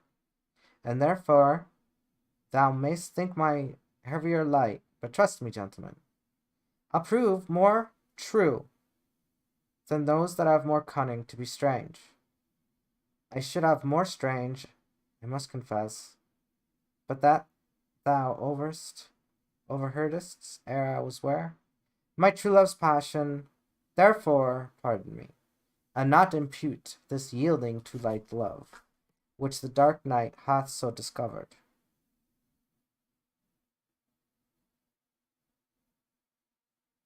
That was not a good monologue.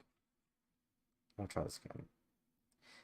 Thou know'st the mask of night is on my face, else would a maiden blush to paint my cheek.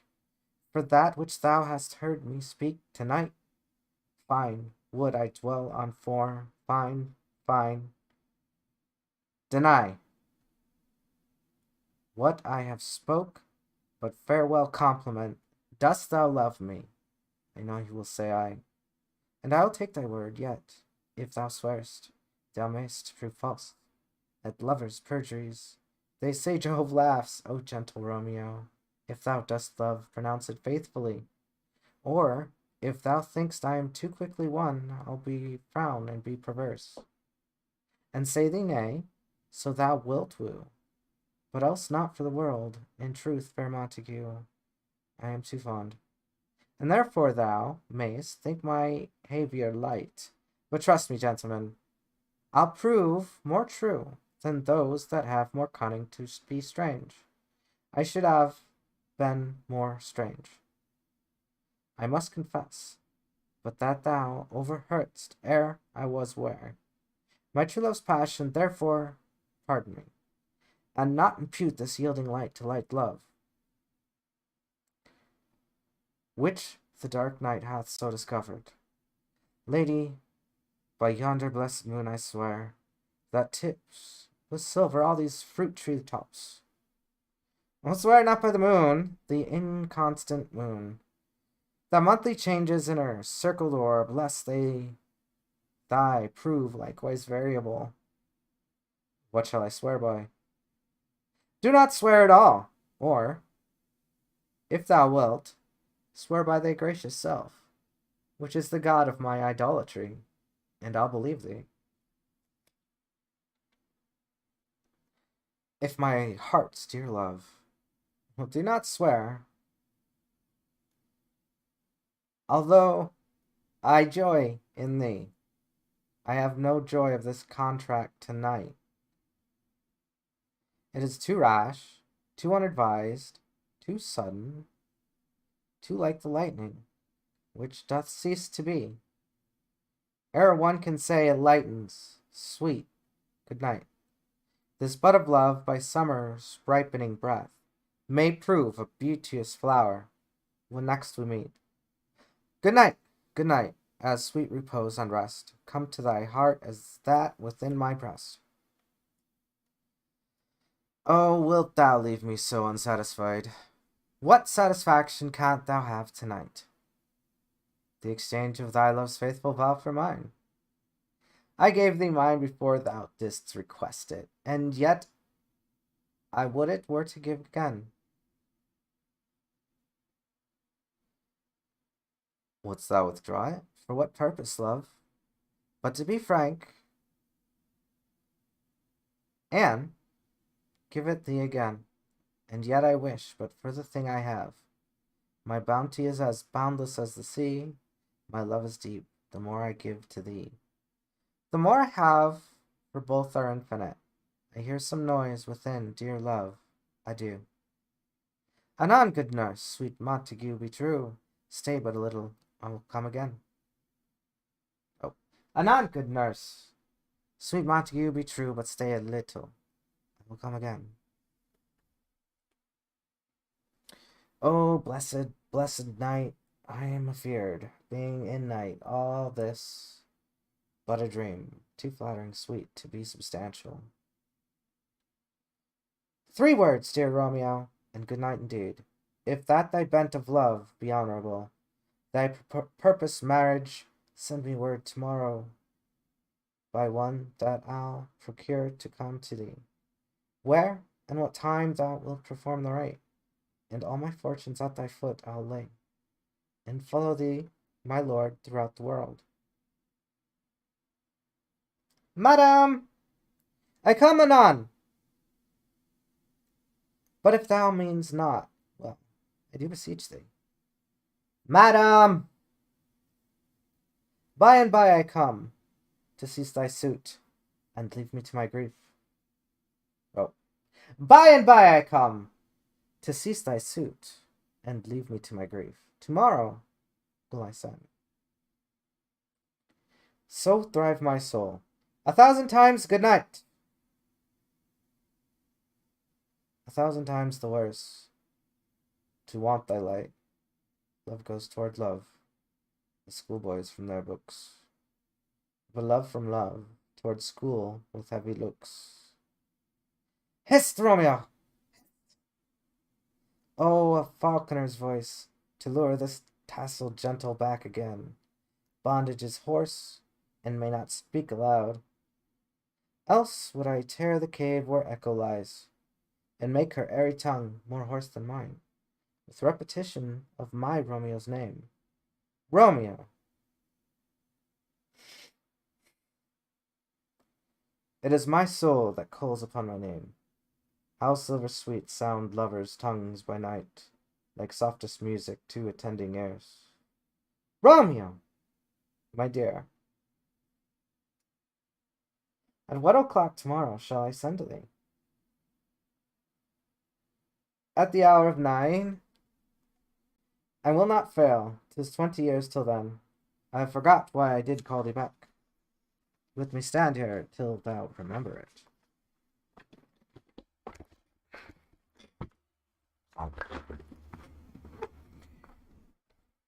I shall forget to have thee stand there, remembering how I love thy company. And I'll stay, to have thee still forgetting any other home but this. 'Tis almost morning, I would have thee gone, and yet no further than a wanton bird, who lets it hop a little from her hand, like a poor prisoner in his twisted gyves, and with a silk thread plucks it back again, so loving jealous of his liberty. I would I were thy a bird. I would I were thy bird. Sweet, so would I, yet I should kill thee with much cherishing. Good night, good night. Parting is such sweet sorrow, that I shall say good night till it be tomorrow.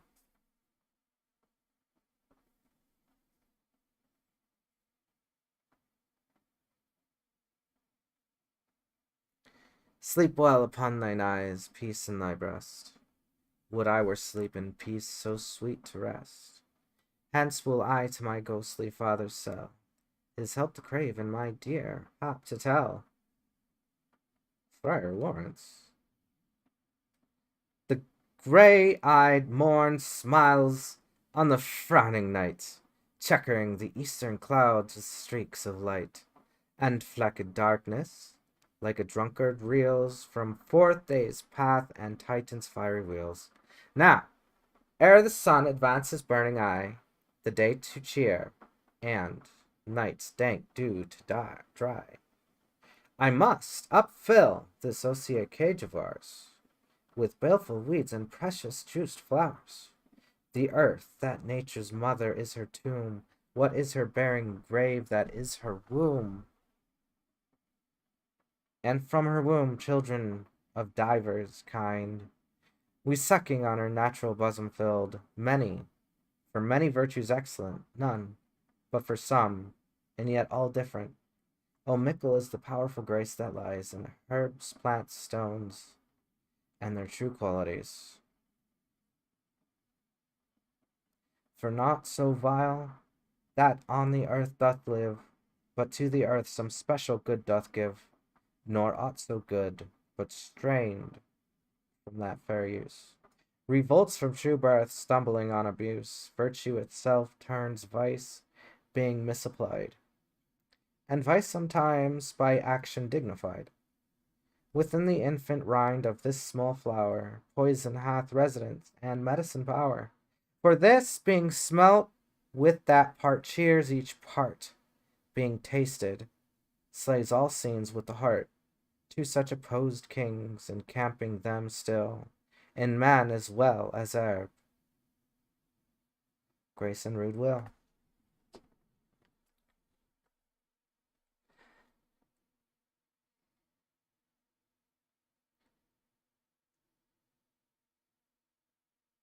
And where the worser is predominant, full sooner the canker death eats up that plant. Good morrow, father. Benedetti! What early tongue so sweet saluteth me? Your song it argues a distempered head, so soon to bid good morrow to thy bed. Care keeps his watch in every old man's eye, and where care lodges sleep will never lie. But where unbruised youth with unstuffed brain doth couch his limbs, there golden sleep doth. Therefore thy earliness doth me assure rain thou art uproused by some distemperature. Or if not so, then here I hit it right. Our Romeo hath not been in bed tonight. That is true. The sweeter rest was mine. God pardon, sir. Wast thou with Rosaline? With Rosaline? My ghostly father? No. I've forgotten that name. And that name's well. That's my good son. But where hast thou been then? I'll tell thee ere thou ask me again. I've been feasting with mine enemy, where, on a sudden, one hath wounded me. That's by my wounded.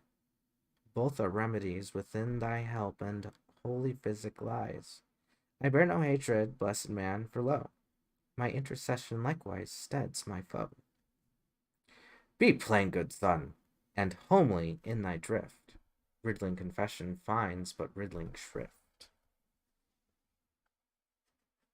Then plainly know my heart's dear love is set on the father-daughter of rich Capulet. As mine on hers, so hers is set on mine, and all combine, save what thou must combine. By holy marriage, when and where and how we met, we wooed and made exchange of vow. I'll tell thee as we pass, but this I pray, that thou consent to marry us today. Holy St. Francis, what a change is here! Is Rosaline, whom thou didst love so dear, so soon forsaken? Young man, love then lies not truly in their hearts, but in their eyes. His Maria, what a deal of brine! Oh, he's Italian. Not bad. Hath washed thy sallow cheeks, Sir Rosaline. How much salt water thrown away in waste. Yes.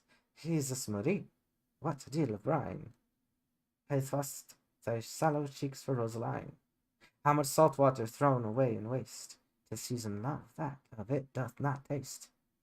The sun not yet thy sighs from heavens clears, thy old groans ring in mine ancient ears. Lo, here upon thy cheek the stain doth sit of an old tear that is not washed off yet. If e'er thou wast thyself and these woes thine, thou and these woes were all for Rosaline. maybe too baked. And art thou changed? Pronounce this sentence then. Woman may fall when there's no strength in man.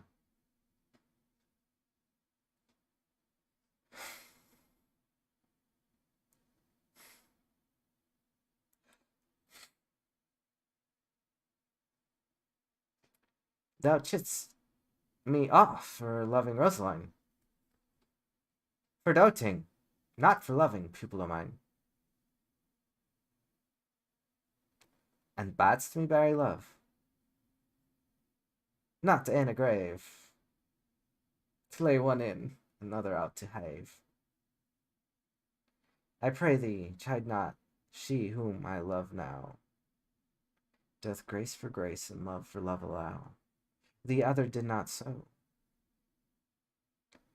Oh, she knew well thy love did read by root, and could not spell.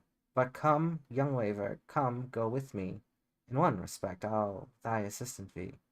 For this alliance may so happy prove to turn your household's rancor to your loof. Loof? Loof. Oh, let us hence, I stand on sudden haste. Wisely and slowly they stumble that run fast. They stumble that run fast. Yes, I'm twice baked. Sorry. Those gummies were caffeinated.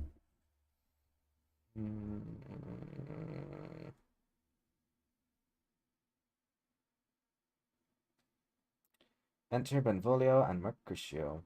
Why, where the devil should this Romeo be? Came he not home tonight? Tonight? Tonight? Tonight? Tonight? I don't understand what that dash is.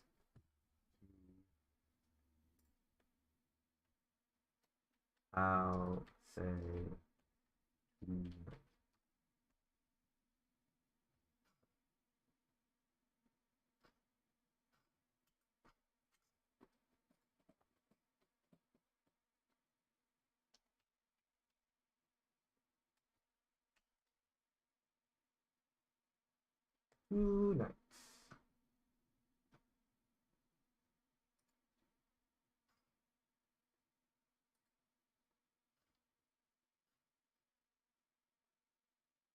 Good night, good night. Tonight, tonight. Yeah. Yeah. Yeah.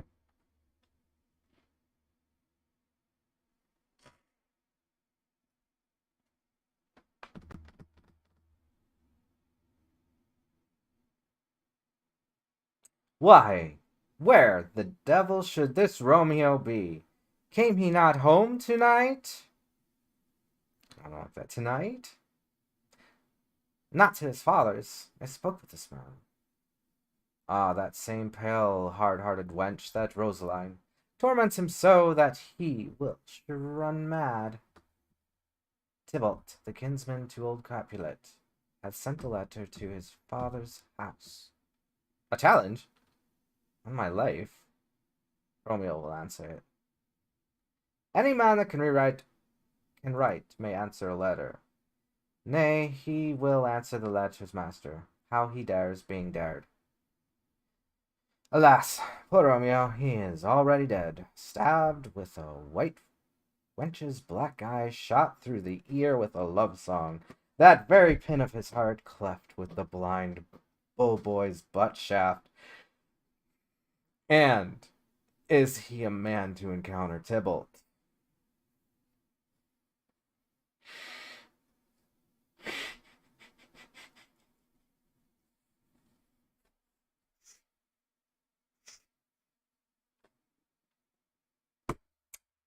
Why? What is Tybalt?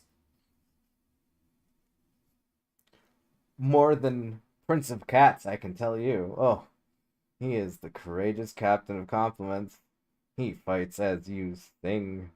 Brick song, keep time, distance, and proportion. Rests me as mining rest. 1, 2, and the third in your bosom. The very butcher of a silk button, a duelist. A duelist. A gentleman of the very first house, and the first and second cause. Ah, the immortal passado. The punto reverso. The hey. The what? The pox of such antic, lisping affection by fantasticos. These new tuners of accents by Jesus.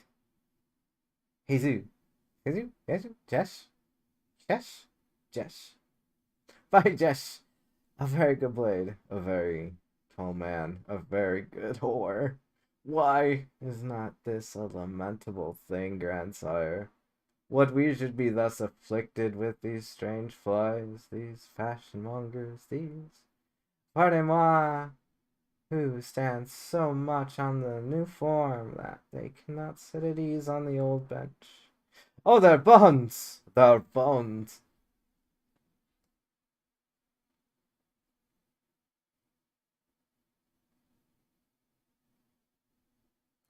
Here comes Romeo, here comes Romeo. Without his roe like a dried herring. O flesh, flesh, how art thou fishified?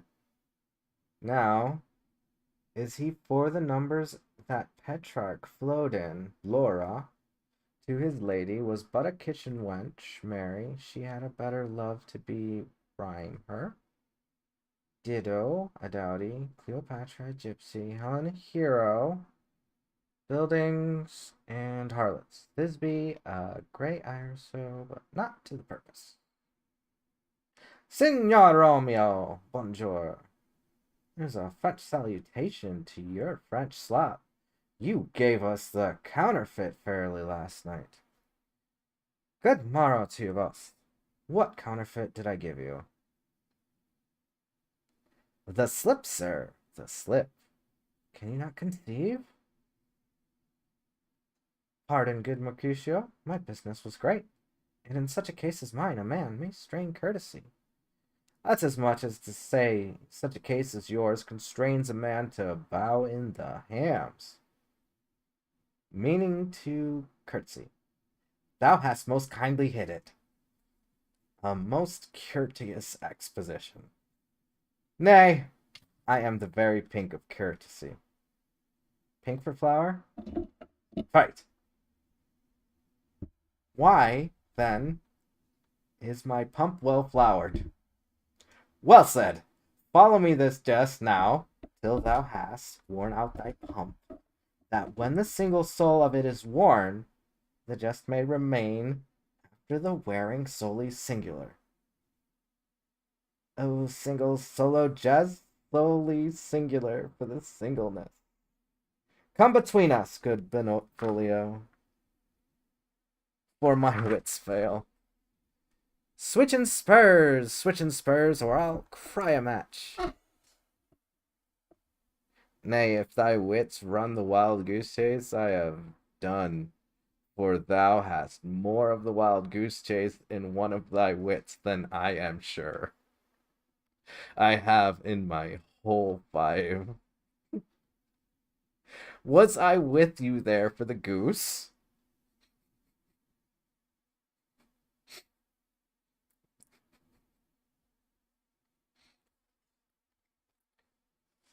Thou wast never with me for anything when thou wast not there for the goose. I will bite thee by the ear for that jest. Nay, good goose, bite not. Thy wit is a very bittersweeting. It is the most sharp sauce.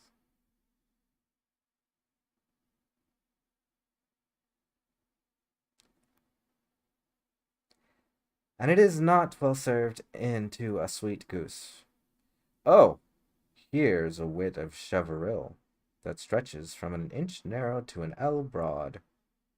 I stretch it out for that word broad, which added to the goose proves the fair and wide a broad goose.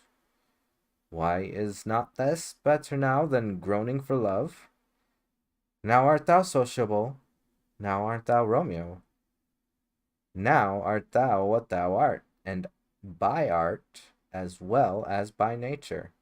For this dribbling love is like a great natural that runs lolling up and down to hide his bubble in a hole. Stop there, stop there. Thou stares me to stop in my tale against the hair. Thou wouldst else had made thy tale longer. Oh, thou art deceived. I would have made it short, for I was come to the whole depth of my tale, and meant indeed to occupy the argument no longer. Here's goodly gear. Here's goodly gear. Here's goodly. Goodly? What are they doing? I forgot what they were doing. Enter nurses and her man Peter. A sail, a sail, a sail. Two, a shirt and a smock. Peter? Anon? My fan, Peter. Good Peter, to hide her face, for her fan's the fair face. Good ye good morrow, gentlemen. Good ye good den, fair gentlewoman. Is it good den? 'Tis no less, I tell you, for the body hands of the dial is now upon the prick of noon. Out upon you, what a man are you? One gentlewoman that God hath made for himself tomorrow. By my troth, it is well said, for himself tomorrow, quoth the gentleman. Can any of you tell me where I may find the young Romeo? Wow. What you doing, Georgia? Cool. Just keep chilling. I can tell you, but young Romeo will be older when you have found him than he was when you sought him. I am the youngest of that name for fault of a worse. You say well. Yeah, is the worse well? Very well. Took, if faith, wisely. Wisely. If you be he, sir, I desire some confidence with you.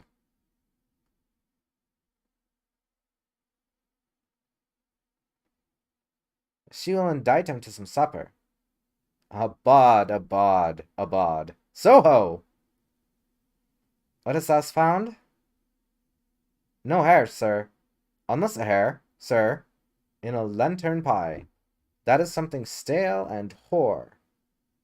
Ere it be spent.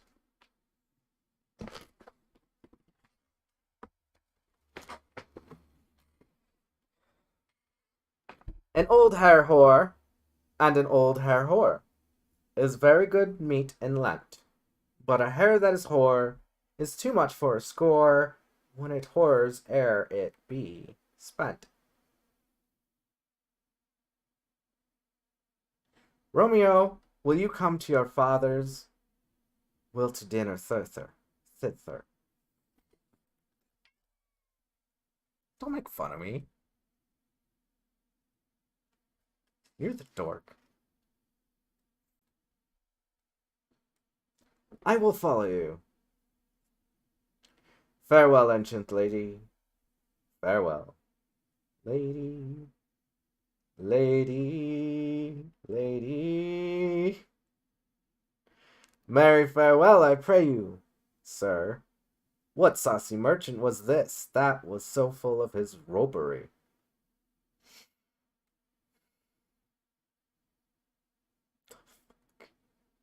Marry, farewell, I pray you. Sir, what saucy merchant was this that was so full of his roguery? A gentleman, nurse, that loves to hear himself talk, and will speak more in a minute than he will stand to in a month. Boop. Boop, boop. Boop, boop, boop, boop, boop. Meow.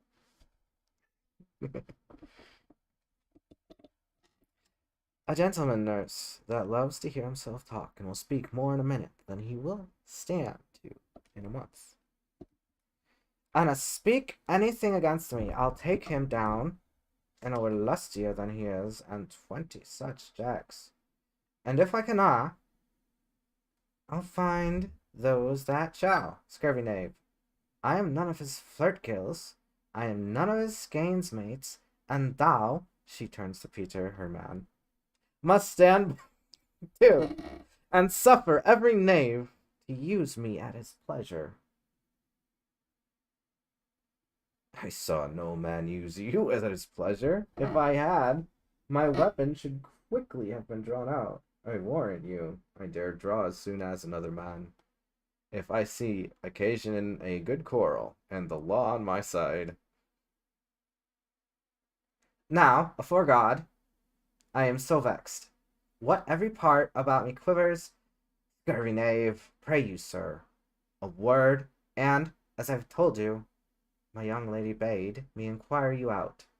What she bade me say, I will keep to myself, but first let me tell you, if ye should lead her into a fool's paradise, as they say, it were a very gross kind of behaviour, as they say, for the gentlewoman is young, and therefore, if you should deal double with her, truly, it were an ill thing to be offered to any gentlewoman, and very weak darling.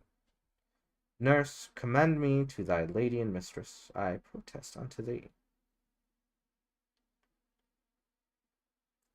Good heart and ill faith. I'll tell her as much. Lord, Lord, she'll be a joyful woman. Oh, wait. Good heart and ill faith. I'll tell her as much. Lord, Lord, she will be a joyful woman. Wait, wilt thou tell her, nurse? Thou dost not mark me? I'll tell her, sir, that you do protest, which, as I take it, is a gentlemanlike offer. Did bid her devise some means to come to Shrift this afternoon, and there she shall at Friar Lawrence cell be shrivelled and married. Here is for thy pains. No, truly, sir, not the penny. Go to, say you shall, this afternoon, sir. Well, she shall be there.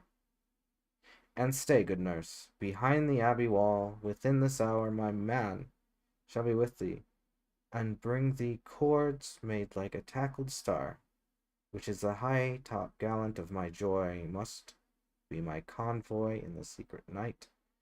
Farewell, be trusty, and I'll acquite thy pains. Farewell, commend me to thy mistress. Now God in heaven bless thee. Hark you, sir. What say thou, my dear nurse? Is your man secret? Did you ne'er hear say, two may keep counsel, putting one away? I warrant thee, my man's as true as steel. I warrant thee, my man's as true as steel. Well, sir, my mistress is the sweetest lady, Lord. Lord, when 'twas a little prating thing. Oh, there is a noble man in town, one Paris, that would fain knife aboard, but she, good soul, had as lie. See a toad, a very toad as I see him. I anger her sometimes, and I tell her that Paris is the properer man. But I'll warrant you when I say so, she looks as pale as any cloud in the first world. Doth not Rosemary and Romeo bring both a letter? Ay, nurse, what of that? Both with an R. Ah, mucker. That's dog's name. R is for the... no. I know it begins with some other letter, and she hath the prettiest sententiousness of it. Of you and Rosemary, that it would do you good to hear it. Commend me to thy lady. Aye, 1,000 times. Peter! Anon? Peter, take my fan and go before. Juliet. The clock struck 9 when I did send the nurse. In half an hour she promised to return. Perchance she cannot meet him. That's not so. Oh, she is lame. Love's heralds should be thoughts, which 10 times faster glide than the sun's beams, driving back shadows over luring hills. Therefore do nimble pinioned doves draw love, and therefore hath the wind swift Cupid wings. Now is the sun upon the highmost hill of this day journeys, and from 9 till 12 is 3 long hours. Yet she is not come. Had she affections in warm, youthful blood, she'd be as swift in motion as a ball. My words would bandy her to my sweet love, and this time. But old folks many feign as they were dead, unwieldy, slow, heavy, and pale as lead. Oh God, she comes.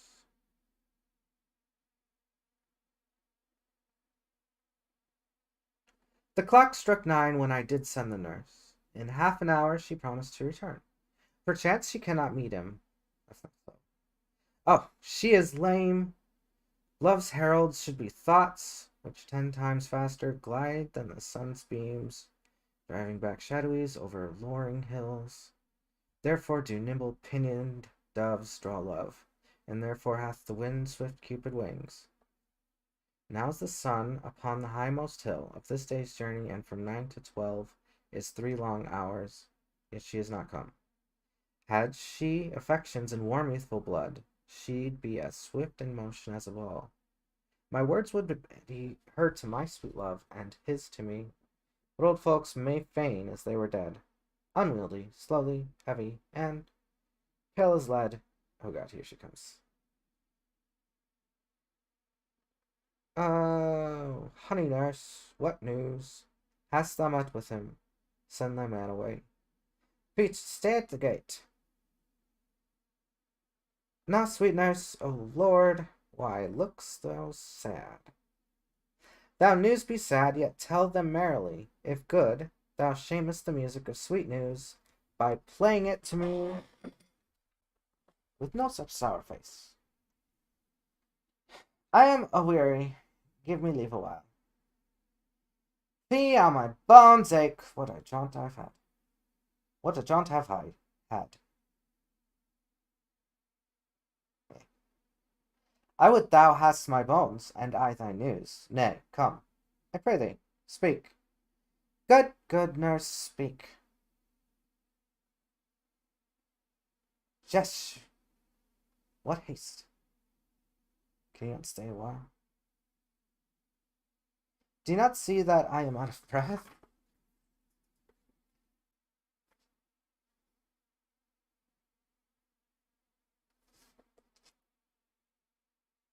How art thou out of breath when thou hast breath?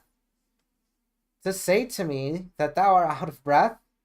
The excuse that thou dost make in this delay is no longer than the tale thou dost excuse. Is thy news good or bad? Answer to that. Say either, and I'll stay the circumstance. Let me be satisfied. Is it good or bad? Well, you have made a simple choice. You know not how to choose a man.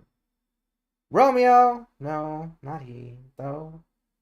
His face be better than any man's, yet his leg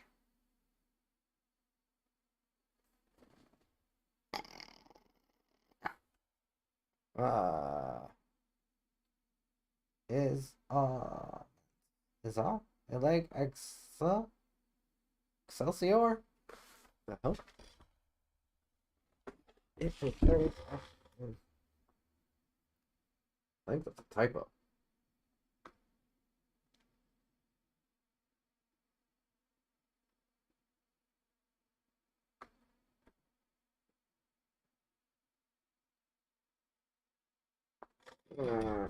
yeah, his leg X is elements. Is elements?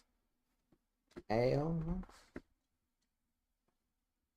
Is ailments. Ailments.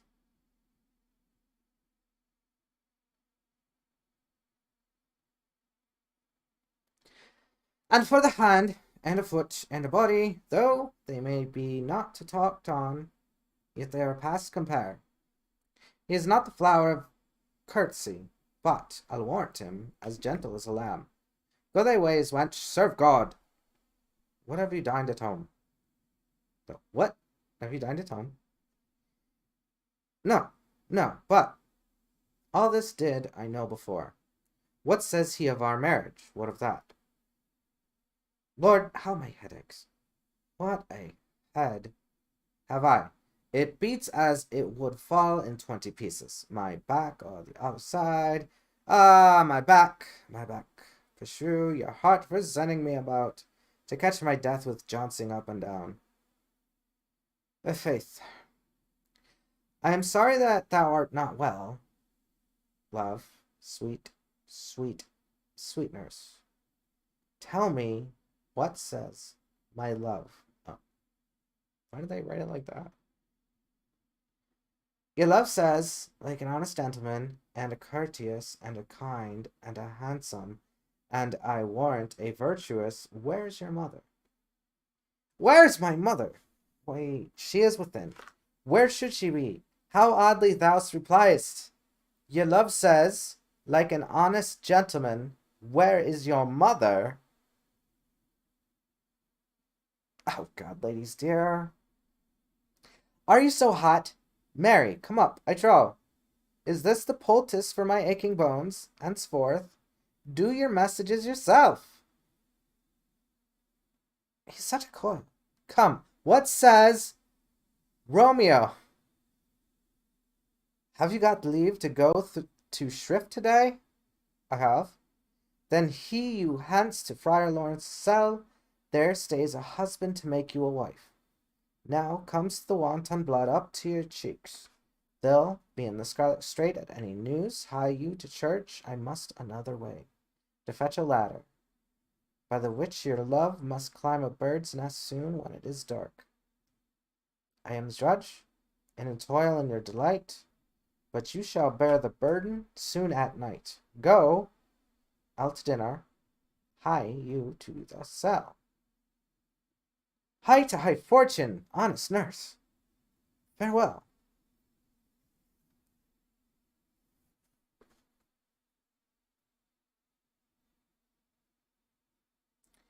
So smiles the heavens upon this holy act, that after hours with sorrow chide us not. So smile the heavens upon this holy act, that after hours with sorrow chide us not. Can't do that Italian accent, so smile. It's a me, Friar Lawrence. So smile the heavens upon this holy act, that after hours of sorrow chide us not. Amen, amen, but come what sorrow can, it cannot countervail the exchange of joy that one short minute gives me in her sight. Do thou but close our hands with holy words, then love devouring death do what he dare. It is enough that I may but call her mine. These violent delights have made a violent ends, and in their triumph die, like fire in the powder, which as they kiss consume. The sweetest honey is loathsome in his own deliciousness, and in the taste confounds that appetite. Therefore love moderately, long love doth so, too swift arrives as tardy as too slow. Here comes the lady. Oh, so light a foot, will ne'er wear out the everlasting flint. A lover may bestride the gossamer that idles in wanton summer, and yet not far so light is vanity.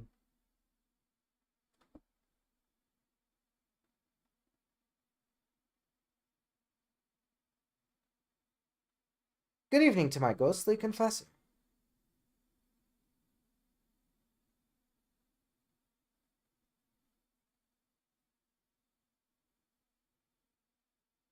Romeo shall thank thee, daughter, for us both. Romeo shall thank thee, daughter, for us both.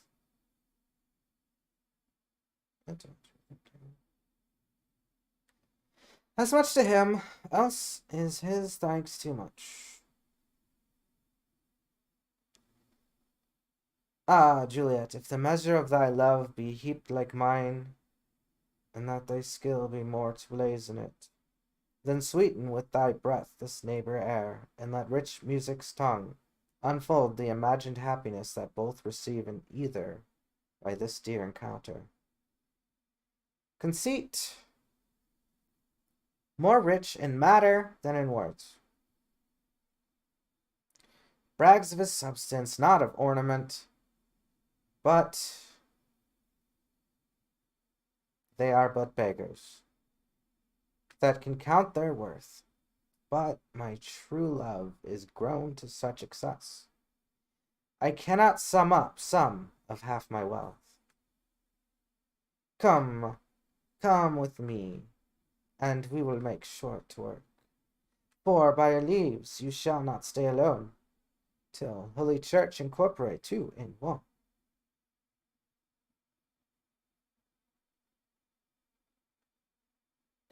I pray thee, good Mercutio, let's retire. The day is hot, the Capulets abroad, and if we meet, we shall not escape a bow. For now, these hot days is mad blood stirring. Thou art like one of those fellows that, when he enters the confines of a tavern, claps me his sword up on the table and says, God send me no need of thee. And by the operation of the second cup draws it out on the drawer, when indeed there is no need. Am I like such a fellow? Come, come, thou art as hot a jack in thy mood as any in Italy, and as soon moved to be moody, and as soon moody to be moved. And what too? Nay. And there were two such, we should have none shortly, for one would kill the other. Thou? Why, thou wilt quarrel with a man that hath a hair more or a hair less in his beard than thou hast. Thou wilt quarrel with a man for cracking nuts, having no other reason, but because thou hast hazel eyes. What eye, but such an eye, would spy out such a quarrel? Thy head is as full of quarrels as an egg is full of meat, and yet thy head hath been beaten as addle as an egg for quarreling. Thou hast quarrelled with a man for coughing in the street, because he hath weakened thy dog that hath lain asleep in the sun. Didst thou not fall out with a tailor for wearing his new doublet before Easter? With another for tying his new shoes with old riband? And yet thou wilt tutor me from quarreling. And I were so apt to quarrel as thou art. Any man should buy the fee simple of my life for an hour and a quarter. The fee simple. Oh, simple. By my head, here comes the Capulets. By my heel, I care not. Follow me close, for I will speak to them. Gentlemen, good den, a word with one of you. And but one word with one of us, couple it with something. Make it a word and a blow. You shall find me apt enough to that, sir. And you will give me occasion. Could you not take some occasion without giving? Mercutio, those consorts with Romeo. Consort? What dost thou make us, minstrels?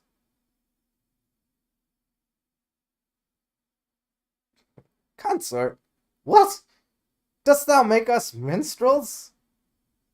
And thou make minstrels of us. Look to hear nothing but discords. Here's my fiddlestick. Here's that shall make you dance. Sounds, consort. We talk here in the public haunt of men. Either withdraw unto some private place.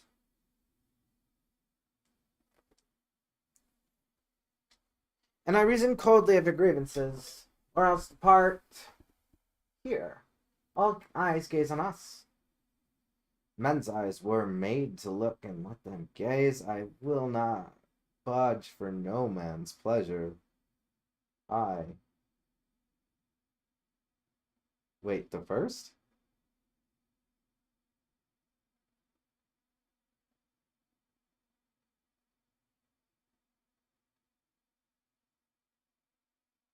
Well, peace be with you, sir. Here comes my man. But I'll be hanged, sir, if he were wear your livery. Marry, go before the field. He'll be your follower. Your worship in that sense may call him mad. Romeo, the hate I bear thee can afford no better terms than this. Thou art a villain. Tybalt, the reason that I have to love thee doth much excuse the appertaining rage to such a greeting. A villain I am none, therefore, farewell. I see, thou knowest me not. Boy, this shall not excuse the injuries that thou hast done me. Therefore turn and draw.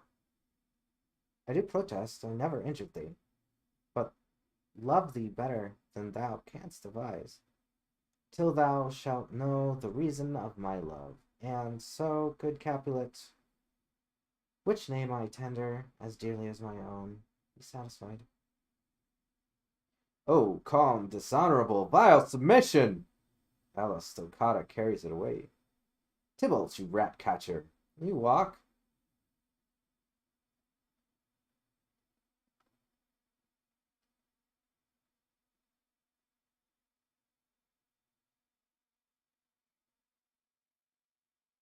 What wouldst thou have with me? Good king of cats, nothing but one of your 9 lives that I mean to make bold withal. And as you shall use me hereafter, dry beat the rest of the 8.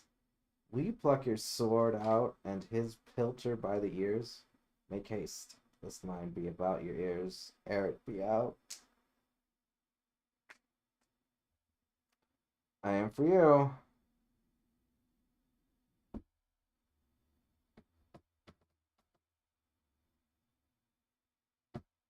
Gentle Mercutio, put thy rapier up. Come, sir. Your pasado.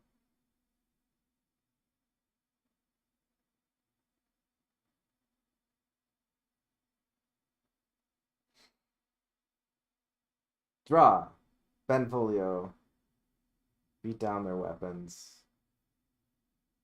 Gentlemen, for shame. Forbear this outrage. Tybalt Mercutio, the prince expressly hath forbidden bandying in Veronia's streets. Hold, Tybalt, good Mercutio. I am hurt. A plague of both your houses. I am sped. See gone, and have nothing. Art thou hurt? A scratch. He doesn't know. Where's my face? Go, villain. Fetch a surgeon.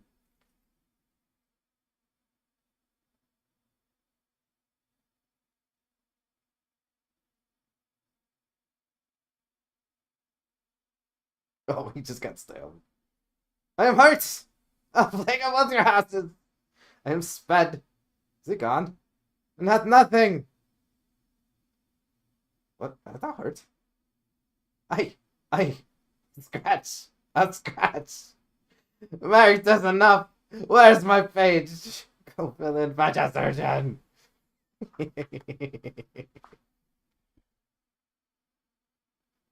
Courage, man. The hurt cannot be much. No, 'tis not so deep as well, nor so wide as a church door. But 'tis enough. 'Twill serve. Ask for me tomorrow, and you shall find me a grave man. I'm peppered. I'm warned for this world. A plague of both your houses. Zounds, a dog, a rat, a mouse, a cat. To scratch a man to death. A braggart, a rogue, a villain, that fights by the book of arithmetic. Why, the devil, came you between us? I was hurt under your arm. I thought all for the best. Help! Help me into some house. Benvolio, or I shall faint. A plague of both your houses. They have made worms meat of me. I have it. And soundly too. Your houses!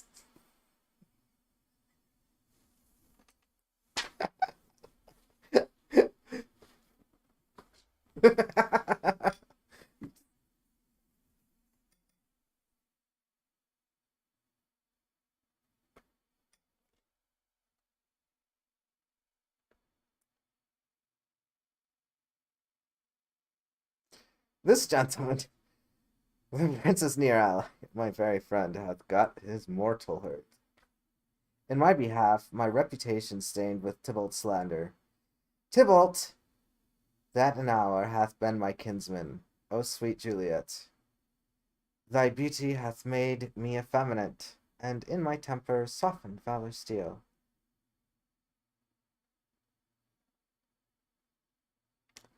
Oh, Romeo, Romeo, brave Mercutio's dead. That gallant spirit hath aspired to the clouds, which too untimely here did scorn the earth. This day's black fate on more days doth depend. This book begins the woe, others must end. Here comes the furious Tybalt, back again, alive, in triumph, and Mercutio slain. Away to heaven respect lenity, and fire-eyed fury be my conduct now. Now, Tybalt, take the villain back again, that late thou gavest to me.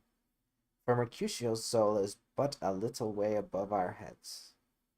Staying for thine, to keep him company, either thou or I, or both, must go with him.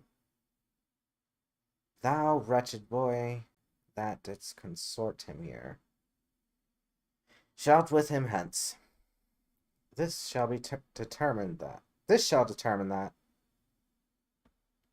Romeo, away! Begone! The citizens are up! And Tybalt slain.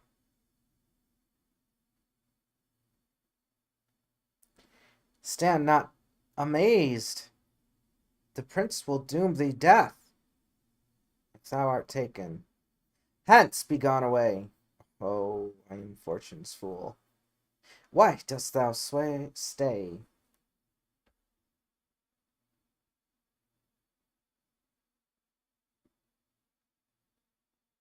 Which way ran he that killed Mercutio? Tybalt, that murderer, which way ran he? There lies Tybalt. Up, sir, go with me. I change thee in the prince's name. Obey.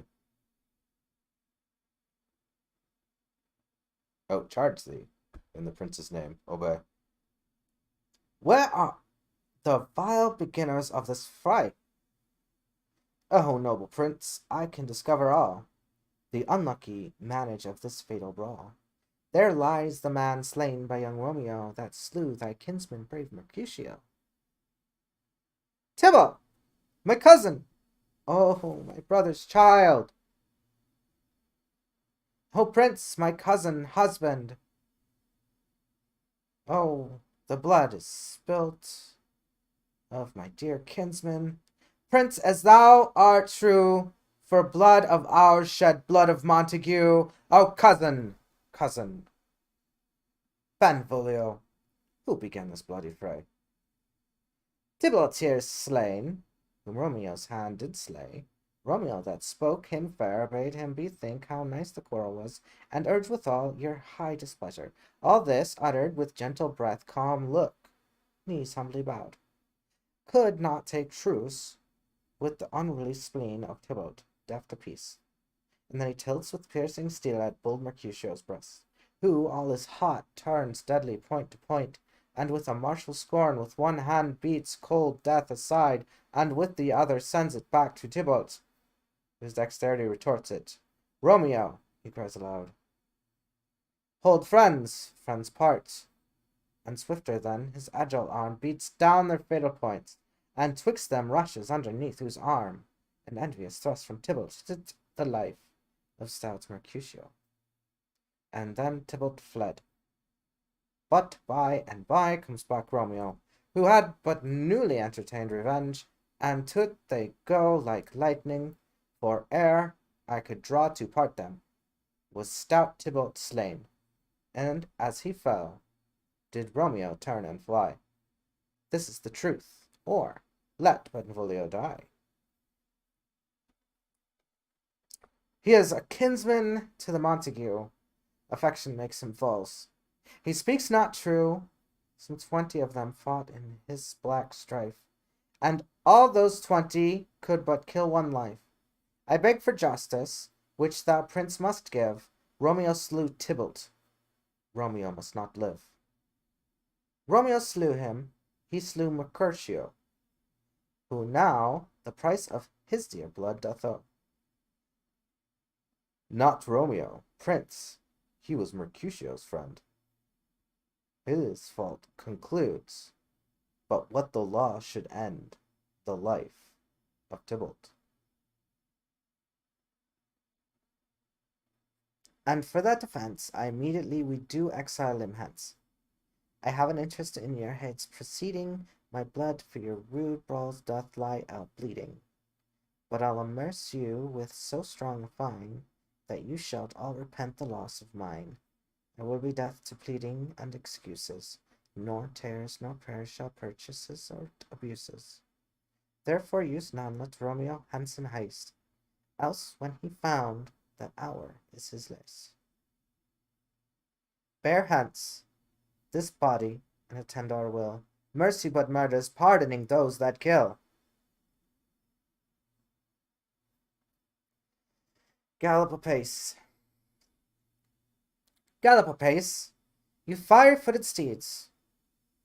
Towards Phoebus's lodging, such a wagoner as Phaethon would whip you to the west.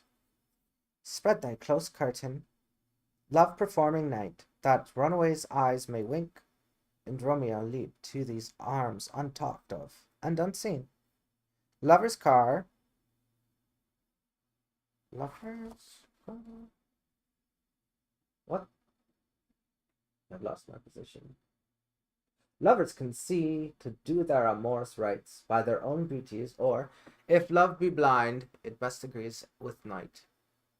Come, civil knight, thou sober-suited matron, all in black, and learn me how to lose a winning match.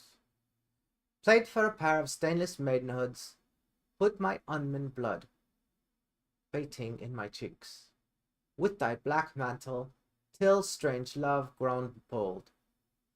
Think true, love acted simply modesty. Come, knight, come, Romeo, come, thou day and night, for thou wilt lie upon the wings of night, whither the new snow on a raven's back.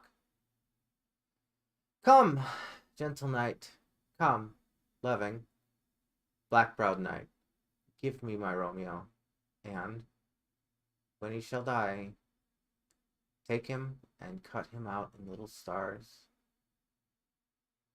and he will make the face of heaven so fine that all the world will be in love with night, and pay no worship to the garish sun. Oh, I have bought the mansion of a love, but not possessed it.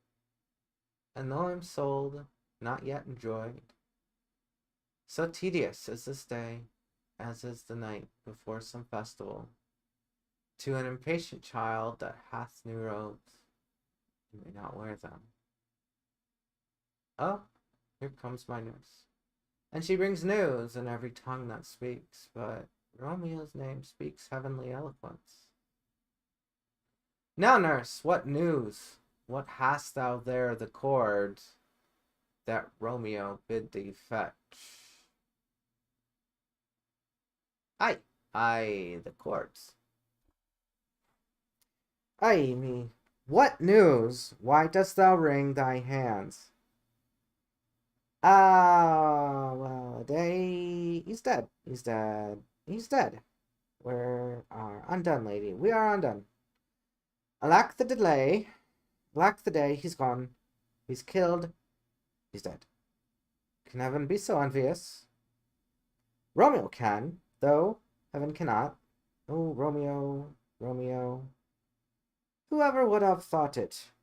Romeo. What devil art thou that dost torment me thus? This torture should be roared in dismal hell. Hath Romeo slayed himself? Say thou, but I, and that bare vile eye shall poison more than the death-darting eye of Cocytus. I am not I, if there be such an eye, or those eyes shut that make the answer I. If he be slain, say I, or if not, nay. No, nay, no. Or if not, no. Brief sounds determine of weal. Woe. I saw the wound. I saw it with mine own eyes. God save the mark. Here on his manly breast, a piteous corse, a bloody piteous corse, pale, pale as ashes. All bedaubed in blood, all in gore, blood. I swooned at the sight. Oh man, I can't do that. Oh, break my heart. Port bankrupt, break at thee once. To prison eyes ne'er look on liberty. Vile earth to earth resign, and motion here. And thou and Romeo press one heavy bier. Oh, Tybalt, Tybalt, the best friend I have. Oh, courteous Tybalt, honest gentleman, that ever I should live to see thee dead. What storm is that blows so contrary? Is Romeo slaughtered, and is Tybalt dead? My dear love cousin, and my dear lord? The dreadful trumpet sound the general doom. For who is living, if those two are gone? Tybalt is gone, and Romeo banished. Romeo that killed him, he is banished. Oh God. Did Romeo's hand shed Tybalt's blood? It did. It did. Alas, the day it did. Oh, serpent heart. Hid with the flowering face. Did ever dragon keep so fair a cave? Beautiful tyrant, fiend, angelical, dove-feathered raven, wolvish ravening lamb, despised substance of divinest show. Just opposite to what thou justly seemst. Damn saint, honorable villain. O nature, what hadst thou to do in hell, when thou didst bower the spirit of a fiend in mortal paradise of such sweet flesh? Was ever book containing such vile matter so fairly bound? Oh, that deceit should dwell in such a gorgeous palace! There is no trust, no faith, no honesty in them. All perjured, all forsworn, all not, all dissemblers. Where's my man? Give me some aquavitae. These griefs, these woes, these sorrows make me old. Shame, come to Romeo. Blistered be thy tongue for such a wish. He was not born to shame. Upon his brow shame is the shame to sit. For 'tis a throne where honor may be crowned, sole monarch of the universal earth. Oh, what a beast was I to chide at him!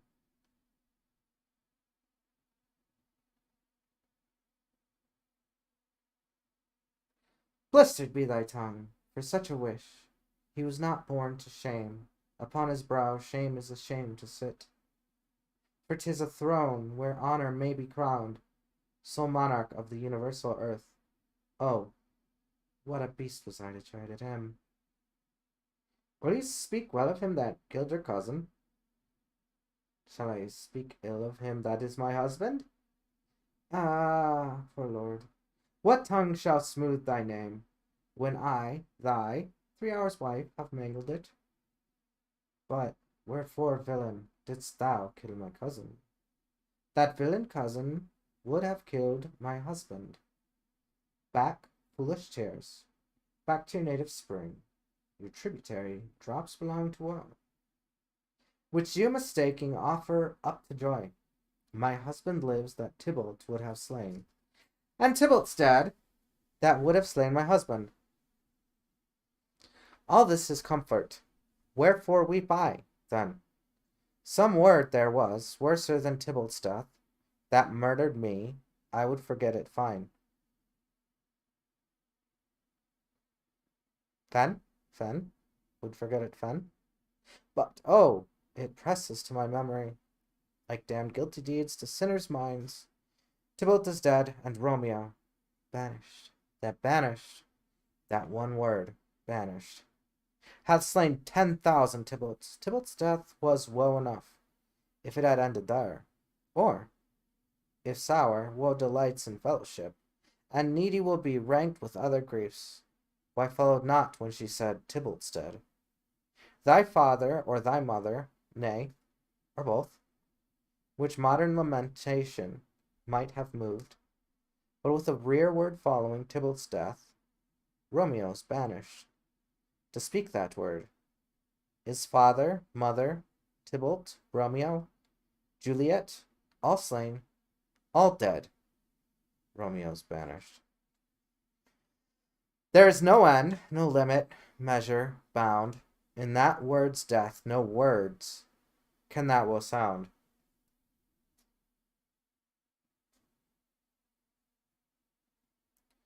Where is my father and my mother, nurse, weeping and wailing over Tybalt's corpse?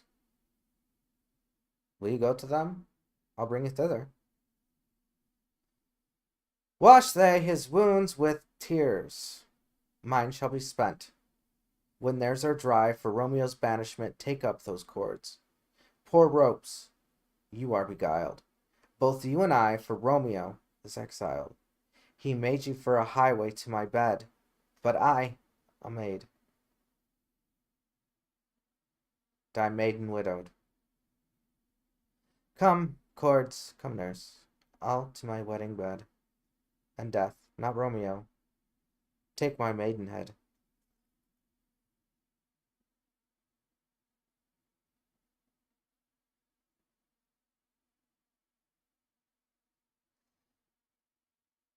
Hie to your chamber, I'll find Romeo, to comfort you.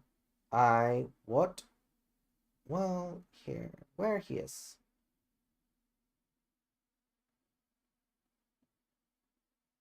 Harkye, your Romeo will be here at night. All to him. He is hid at Lawrence's cell. Oh, find him! Give this ring to my true knight, and bid him come to take his last farewell. Romeo, come forth, thou fearful man. Affliction is enamored of thy parts, and thou art wedded to calamity. Father, what news? What is the prince's doom? What sorrow craves acquaintance at my hand, that I yet know not? Too familiar. Is my dear son with such sour company? I bring thee tidings of the prince's doom. What less than doomsday is the prince's doom? A gentler judgment banished from his lips, not body's death, but body's banishment. Ha! Banishment. Be merciful, say death. For exile hath more terror in his looks, much more than death. Do not say banishment. Hence from Verona art thou banished. Be patient, for the world is broad and wide. There is no world without Verona walls, but purgatory, torture, hell itself. Hence, banished is banished from the world, and world's exile is death. Then banished is death mistermed, calling death banished. Thou cutt'st my head off with a golden axe, and smiles upon the stroke that murders me. O deadly sin! O rude unthankfulness! They fault their law calls death, but the kind prince, taking thy part, hath rushed aside the law, and turned that black word death to banishment. This is dear mercy. And thou seest not. 'Tis torture, and not mercy. Heaven is here, where Juliet lives, and every cat and dog and little mouth, every mouse, every unworthy thing, live here in heaven, and may look on her. But Romeo may not. More validity, more honorable state, more courtship lives in carrion flies than Romeo. They may seize on the white wonder of dear Juliet's hand, and steal immortal blessings from her lips, who even in pure and vestal modesty still blush, as thinking their own kisses sin. But Romeo may not. He is banished. This mayflies do, when I from this must fly, and say'st thou yet, that exile is not death? Hast thou no poison mixed, no sharp ground knife, no sudden mean of death, though ne'er so mean, but banished to kill me, banished? O friar, the damned use of that word in hell, howling attends it. How hast thou the heart, being a divine, a ghostly confessor, a sin absolver, and my friend professed, to mangle me with that word banished? Thou fond madman, hear me a little speak. Oh, thou wilt speak again of banishment. I'll give thee armor to keep off that word. Adversity is sweet milk philosophy, to comfort thee, though thou art banished. Yet banished. Hang up philosophy. Unless philosophy can make a Juliet, displant a town, reverse a prince's doom, it helps not. It prevails not. Talk no more. Oh, then I see that madmen have no ears. How should they, when that wise men have no eyes? Let me dispute with thee of thy estate. Thou canst not speak of that thou dost not feel. Were thou as young as I, Juliet thy love an hour, but married, Tybalt murdered, doting like me, and like me, banished. Then mightest thou speak, then mightest thou tear thy hair, and fall upon the ground, as I do now, taking measure, the measure of an unmade grave.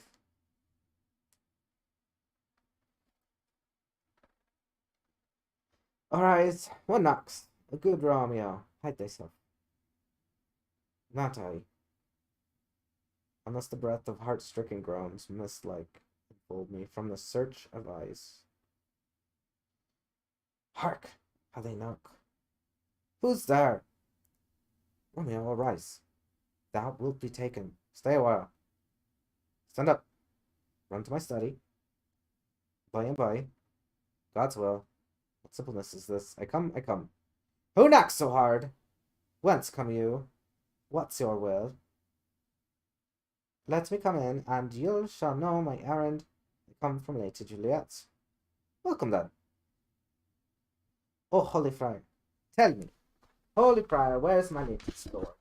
Where's it on? There on the ground, where his own tears made drop. Oh, he is even in my mistress's case. Just in her case. Oh, woeful sympathy. Today's predicament. Even so, lies she, blubbering and weeping, weeping and blubbering. Stand up, stand up, stand, and you be a man. For Juliet's sake, for her sake, rise and stand. Why should you fall into so deep a... Oh. Nurse. Ah, sir. Ah, sir. Well, that's the end of all.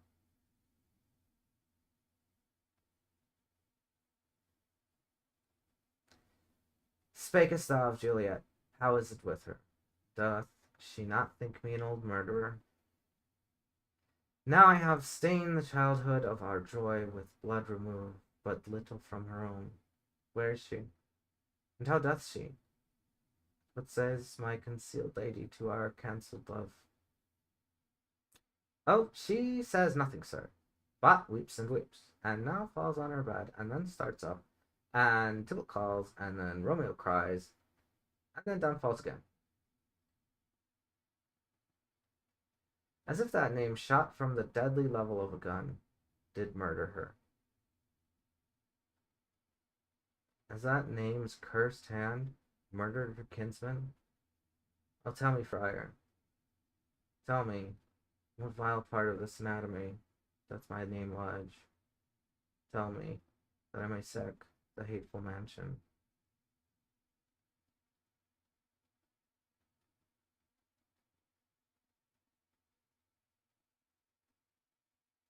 Hold thy desperate hand. Art thou, man? Thy form cries out, thou art out. Thou art. Thy tears are womanish.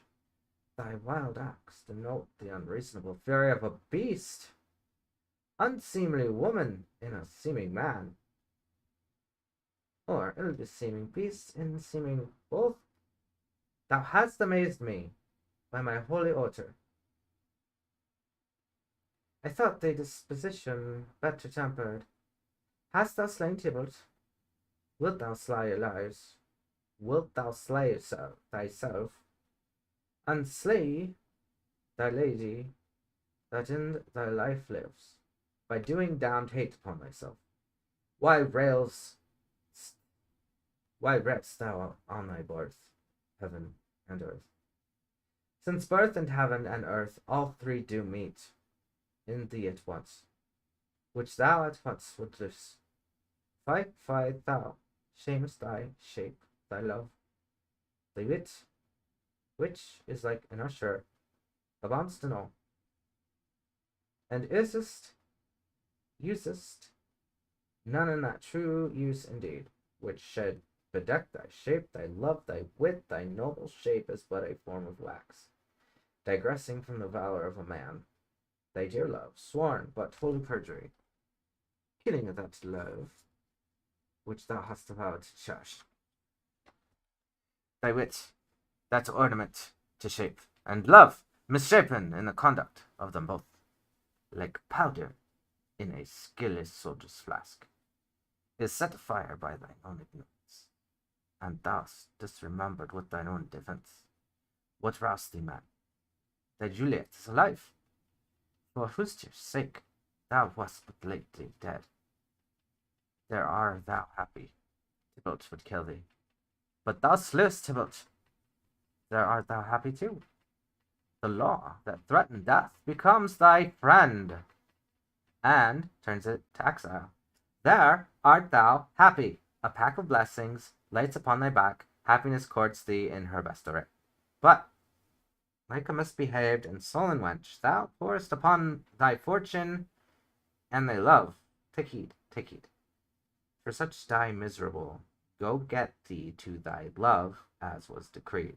Ascend her chamber, hence and comfort her, but look thou stay not till the watch be set, for then thou canst not pass to Mantua. For thou shalt live, we can find a time to blaze your marriage, reconcile your friends, and beg pardon of the prince, and call thee back, with sweet 100,000 times more joy, than thou wentst forth in lamentation. Go before, nurse, commend me to thy lady, and bid her hasten all the house to bed, which is heavy sorrow makes them apt unto Romeo's coming. Oh Lord, I could have stayed here all night to hear good counsel. What learning is. My lord, I'll tell my lady you will come. Do so, and bid my sweet prepared to chide. Here's the ring, sir, that she bade me give you. Hie, you make haste, for it grows very late. How well my comfort is revived by this. Go hence. Good night, and here stands all your estate. All your state. Either be gone before the watch be set, or by the break of day distinguished from hence. Sojourn in Mantua. I'll find out your man. Ye shall signify from time to time, every good hap to you that chances here. Give me thy hand. 'Tis late. Farewell. Good night. But that joy past joy calls out on me. It were a grief so brief to part with thee. Farewell.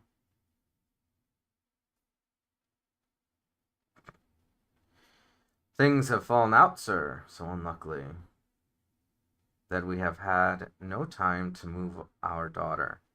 Look you, she loved her kinsman Tybalt dearly, and so did I. Well, we were born to die. 'Tis very late. She'll not come down tonight. I promise you, but for your company, I would have been about an hour ago. These times of woe afford no time to woo. Madam, good night. Commend me your daughter. I will, and know her mind early tomorrow. Tonight, she's made up to her heaviness. Suppose I will make a desperate tender of my child's love. I think she will be ruled in all respects by me. Nay, more, I doubt it not. I doubt it not. Wife, go you to her ere you go to bed. Acquaint her here of my son Paris's love, and bid her mark you me on Wednesday next. But soft, what day is this? Monday, my lord. Monday? Ha! Well, Wednesday is too soon. Oh, Thursday let it be. Thursday tell her she shall be married to this noble earl. Will you be ready? Do you like this haste? We'll keep no great ado, a friend or two. For hark you, Tybalt being slain so late, it may be thought we held him carelessly, being our kinsman, if we revel much. Therefore, we'll have some half a dozen friends, and there an end. But what say you to Thursday? My lord, I would that Thursday were tomorrow. Well, get you gone. Thursday be it then. Go to your Juliet, ere you go to bed. Prepare her, wife, against this wedding day. Farewell, my lord. Light to my chamber, oh. Afore me. It is so very late that we may call it early. By and by. Good night. Wilt thou be gone? It is not yet near day. It was the nightingale, and not the lark, that pierced the fearful hollow of thine ear. Nightly she sings on yon pomegranate tree. Believe me, love, it was the nightingale. It was the lark, the herald of the morn. No nightingale, look. Love, what envious streaks do lace the severing clouds in yonder east. Night candles are burned out, and Joconde stand tiptoe on misty mountain tops. I must be gone and live, or stay and die. Here and light is not daylight, I know it. It is some meteor the sun excels, to be to thee this night a torch-bearer, and light thee on thy way to Mantua. Therefore stay yet, thou needst not be gone. Let me be ta'en. Let me put to death. I am content, so thou wilt have it so. I'll say yon grey is not the morning's eye, 'tis but the pale reflex of Cynthia's brow. Nor that is not the lark, those whose notes do beat.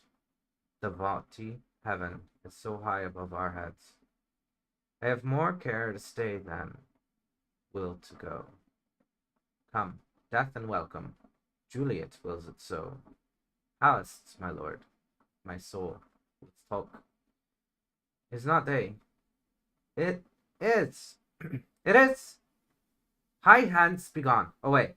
It is the lark that sings so out of tune, straining harsh discords and unpleasing sharps. Some say the lark makes sweet division. This doth not so, for she divideth us. Some say the lark and loated toad change eyes. Oh, now I would they had changed voices too, since arm from arm that voice doth us affray, hunting thee hence with hunts up to the day. Oh, now be gone. More light, and light it grows. More light, and light, more dark, and our woes. Madam! Nurse! Your lady mother is coming to your chamber. The day is broke. Be wary. Look about. Then, window, let day in, and let life out.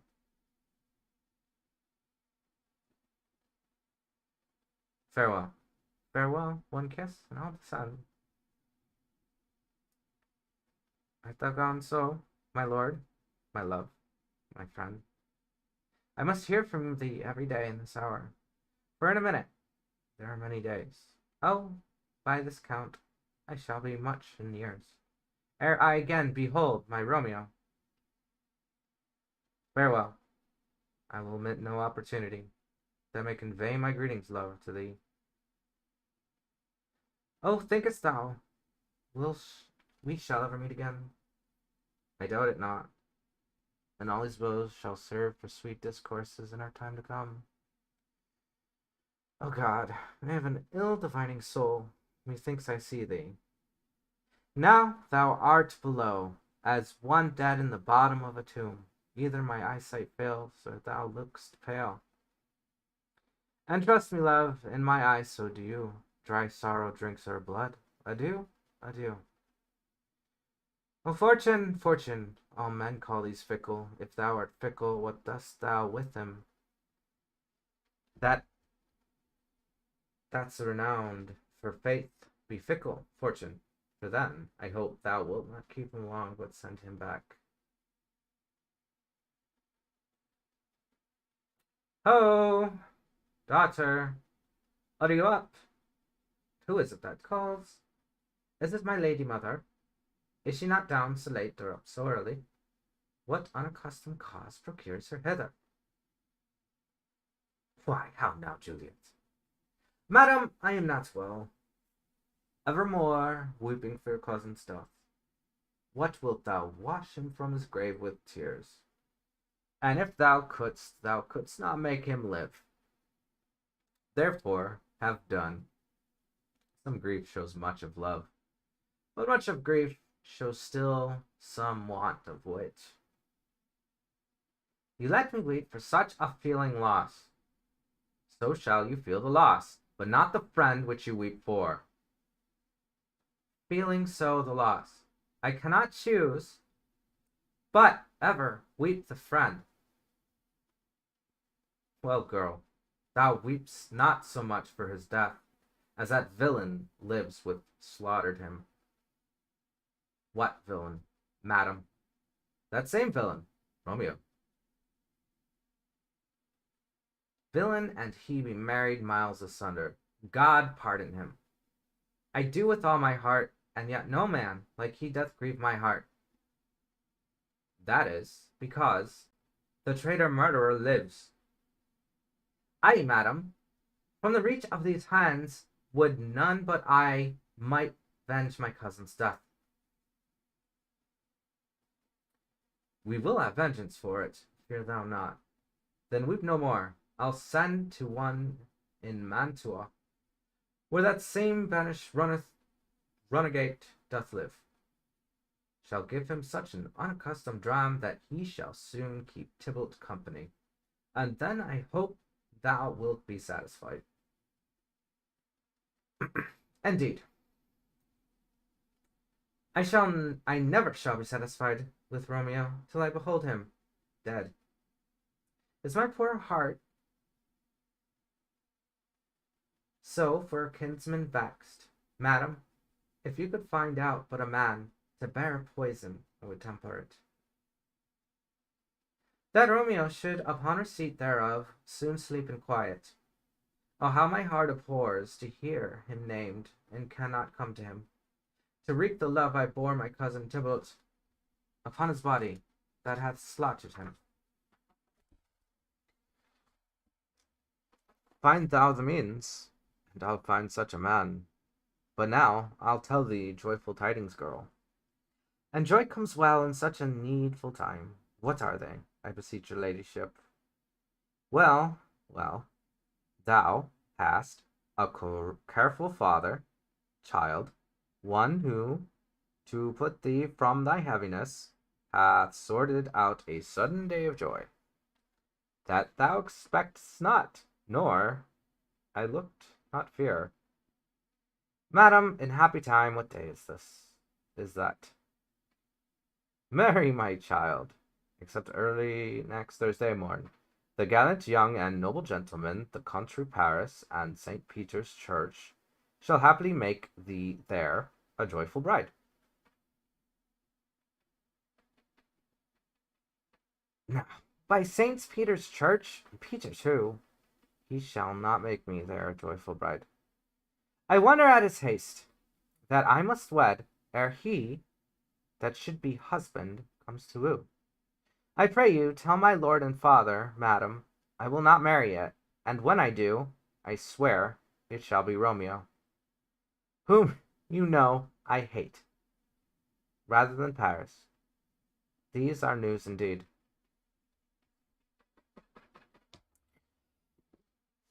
Here comes your father. Tell him so yourself, and see how he will take it at your hands. When the sun sets, the air doth drizzle dew. But for the sunset of my brother's son, it rains downright. How now, a conduit, girl, what? Still in tears?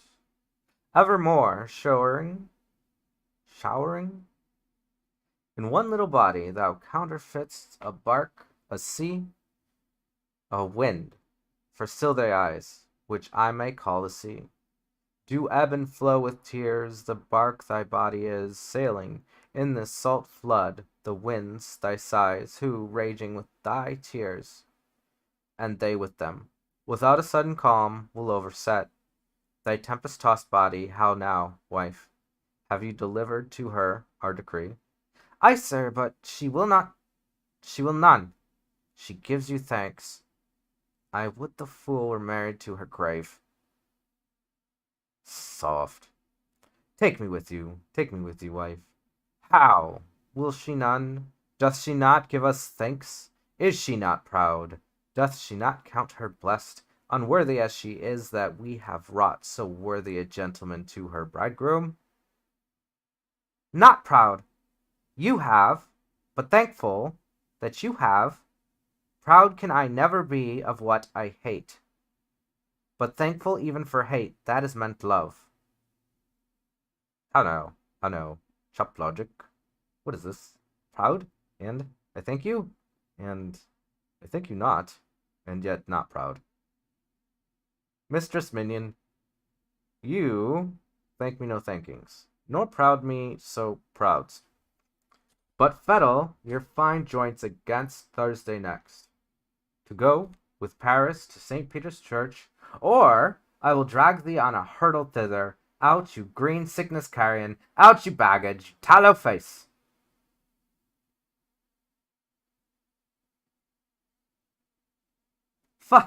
Fie, why are you mad? Good father, I beseech you on my knees, hear me with patience, but to speak a word. Hang thee, young baggage, disobedient wretch.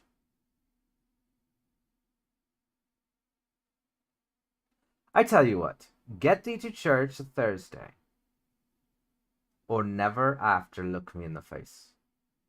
Speak not, reply not, do not answer me.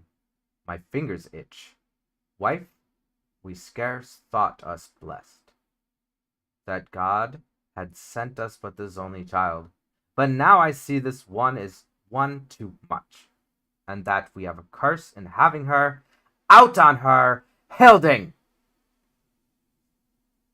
God in heaven bless her. You are to blame, my lord. Rate her so. And why, my lady Wisdom? Hold your tongue. Good Prudence, smatter with your gossip. Go. Speak no treason. Oh, God, get ye goddamn. May not one speak? Peace, you mumbling fool! Utter your gravity, or a gossip's bowl, for here we need it not. You are too hot. God's bread, it makes me mad. Day, night, late, early, at home, abroad, alone, in company, waking or sleeping, still my care hath been to have her matched. And having now provided a gentleman of princely parentage, of fair demons, youthful, and nobly trained, strapped, as they say, with honourable parts, proportioned as one's thought would wish a man, and then to have a wretched, puling fool, a whining mammet, in her fortune's tender, I answer, I'll not wed. I cannot love. I am too young. I pray you, pardon me, but, and you will not wed, I'll pardon you. Grace. Where you will, you shall not house with me. Look to it, think on it. I do not use to jest. Thursday's near. Lay hand on heart, advice, and you be mine. I'll give you to my friend, and you be not. Hang, beg, starve, die in the streets. For, by my soul, I'll never acknowledge thee, nor what is mine shall never do thee good. Trust to it, bethink you, I'll not be forsworn. There is no pity sitting in the clouds that sees in the bottom of my grief. O sweet my mother, cast me not away. Delay this marriage for a month or a week, or if you do not, make the bridal bed. Is that dim monument where Tybalt lies? Talk not to me, for I'll not have speak a word. Do as thou wilt, for I have done with thee. Oh God. Oh nurse, how shall this be prevented? My husband is on earth, my faith in heaven. How shall that faith return again to earth, unless that husband send it me from heaven, by leaving earth? Comfort me, counsel me. Alack that heaven should practice stratagems upon so soft a subject as myself. What sayst thou? Hast thou not a word of joy? Some comfort, nurse. Faith, here it is. Romeo is banished, and all the world to nothing, that he dares ne'er come back to challenge you, or if he do, it needs must be by stealth. Then, since the case so stands as now it doth, I think it best you married with the Count D. Oh, he's a lovely gentleman. Romeo's a disclout to him. An eagle, madam, hath not so green, so quick, so fair an eye, as Paris hath. Beshrew my very heart, I think you are happy in the second match, for it excels your fear. or if it did not, your first is dead, or 'twere as good as he were, as living here, and you no use of him. Speakest thou from thy heart, and from my soul too, as beshrew them both. Amen. What? Well, God's comforted me marvellous much. Go in, and tell my lady I'm gone, having displeased my father, to Lawrence's cell, to make confession, and to be absolved. Marry, I will, and this is wisely done. Ancient damnation, O most cursed fiend. Get it. Gross.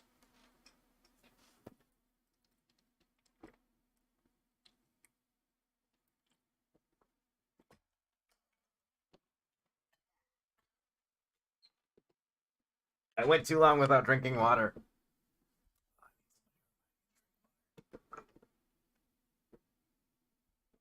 I really need somebody to tell me to remind me to drink water. Jesus Christ.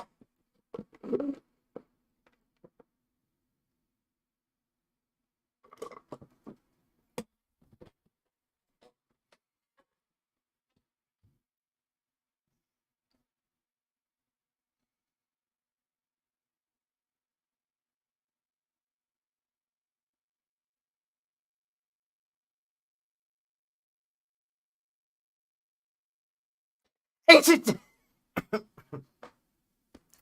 Ancient. Come on, boys. Ancient damnation, most cursed fiend. Is it more sin to wish me thus forsworn, or to dispraise my lord with the same tongue, which ye hath praised him with above compare so many thousand times? Go, counsellor. Thou and my bosom henceforth shall be twain. Out to the friar, to know his remedy. If all else fails, myself have power to die.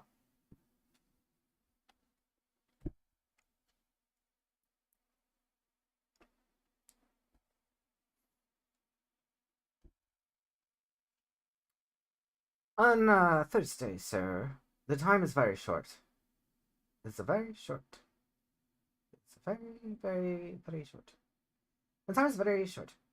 Very, very, very, very, very, very, very. Thursday, sir. The time is very, very short. Very short.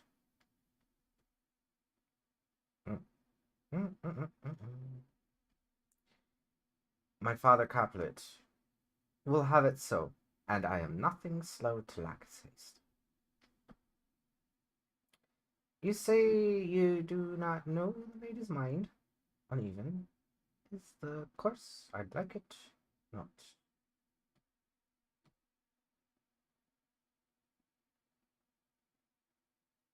Immoderately she weeps for Tybalt's death, and therefore have I little talk of love, for Venus smiles not in a house of tears.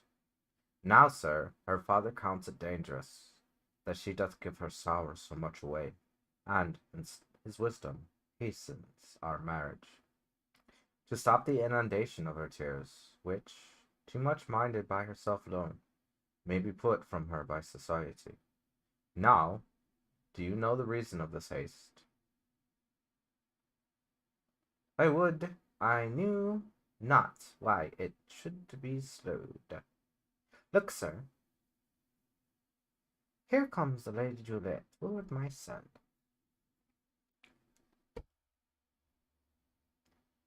Happily met, my lady and my wife. That may be, sir, when I may be a wife. That maybe must be, love, on Thursday next. What must shall be? That's a certain text. Come you to make confession to this father? To answer that, were to confess to you, do not deny to him that you love me. I will confess to you that I love him. So will ye, I am sure, that you love me. If I do so, it will be of more price. Being spoke behind your back than to your face. Poor soul, my face is much abused with tears. The tears have got small victory by that, for it was bad enough before their spite. Thou wrong'st it more than tears with that report. That is no slander, sir, which is a truth. And what I spake it to my face. Thy face is mine, and thou hast slandered it. It may be so, for it is not mine own. Are you at leisure, Holy Father, now, or shall I commence to you at evening mass? My leisure serves me, pensive daughter now. My lord, we must entreat the time alone. We must stand here. I know.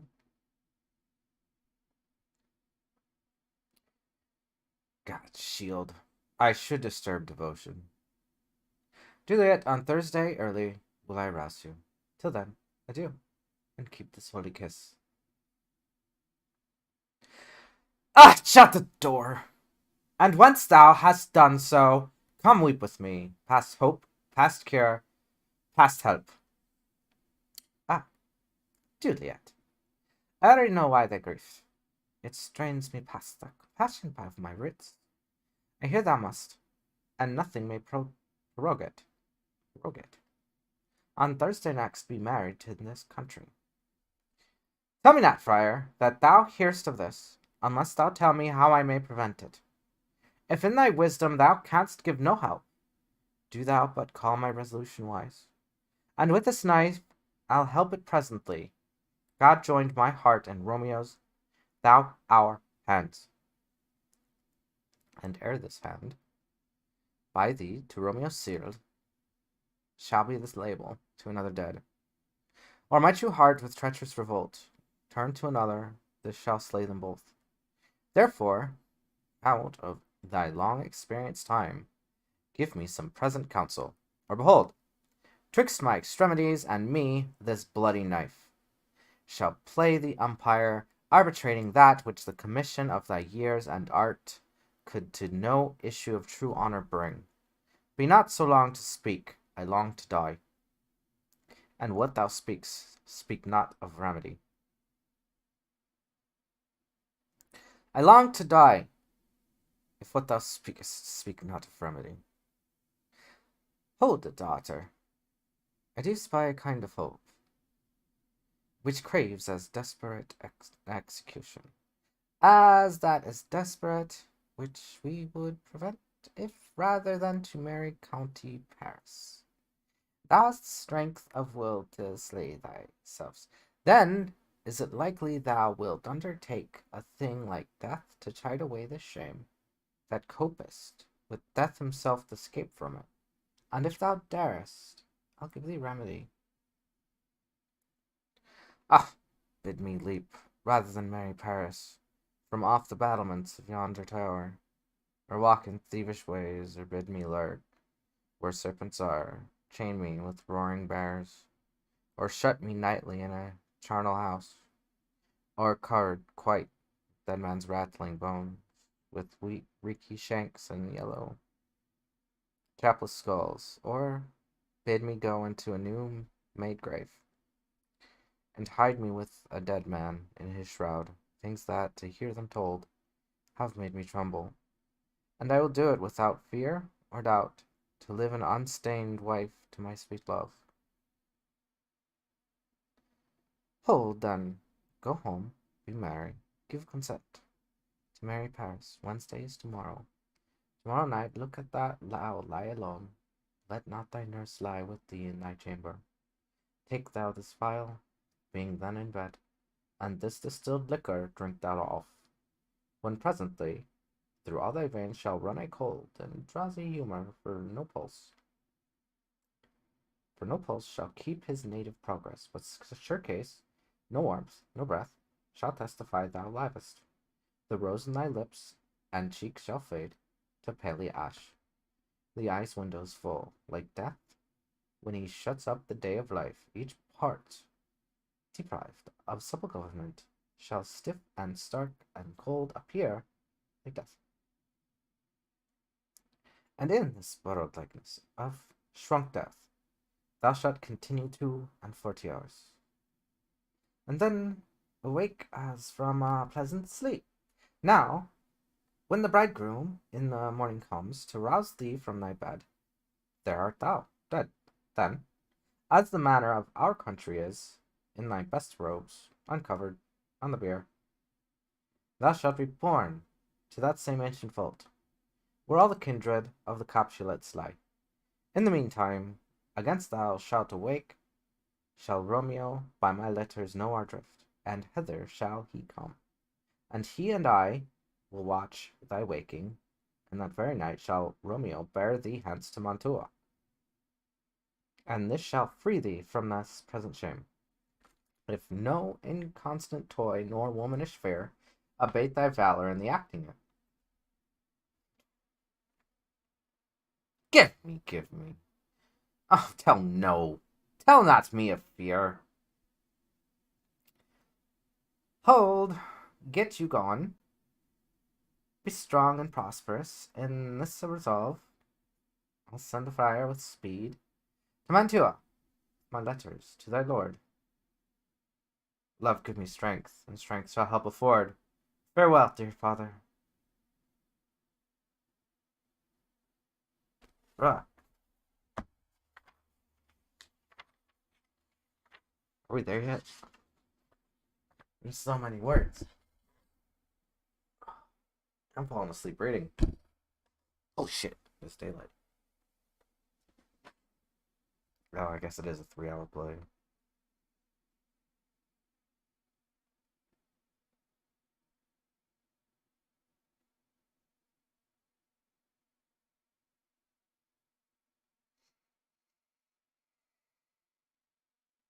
So many guests invite as here are writ. Sierra, go hire me 20 cunning cooks. You shall have none ill, sir, for I'll try if they can lick their fingers. How canst thou try them so? Marry, sir, 'tis an ill cook that cannot lick his own fingers. Therefore, he that cannot lick his fingers goes not with me. God be gone. You shall be much unfurnished for this time. What is my daughter gone to Friar Lawrence? Aye, forsooth. Well, he may chance to do some good on her. A peevish, self-willed harlotry it is. See where she comes from shrift with merry look. See where she comes from with shrift with merry look. How now, my headstrong? Where have you been guiding? Where I have learnt me to repent the sin of disobedient opposition to you and your behest, and I'm enjoined by the holy Lawrence to fall prostrate here, and beg your pardon, I beseech you. Henceforth I'm ever ruled by you. Send for the country. Send for the county. Go tell him of this. I'll have this knot knit up tomorrow morning. I met the youthful lord at Lawrence's cell, and gave him what boomed love I might, not stepping o'er the bounds of modesty. Why, I'm glad on't. This is well. Stand up. This is as it should be. Let me see the country. Aye, marry, go, I say, and fetch him hither. Now, fore God, this reverend holy friar, all our whole city is much bound to him. Nurse, will you go with me into my closet, to help me sort such needful ornaments as you think fit to furnish me tomorrow? Not till Thursday. There is time enough. Go, nurse, go with her. We'll to church tomorrow. We shall be short in our provision. 'Tis now near night. Tush, I will stir warrant about, and all things shall be well. I warrant thee, wife. Go thou to Juliet, help to deck up her. I'll not to bed tonight. Let me alone. I'll play the housewife for this once. What ho! There, all forth well, I will walk myself to county Paris to prepare him up against tomorrow. My heart is wondrous light, since this same wayward girl is so reclaimed.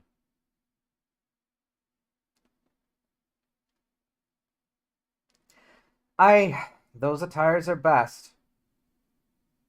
But gentle nurse, I pray thee, leave me to myself tonight, for I have need of many orisons.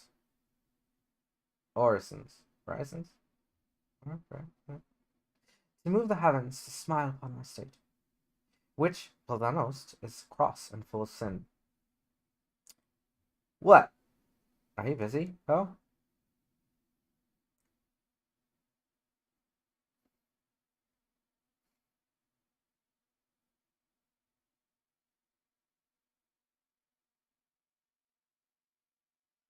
What? Are you busy, ho?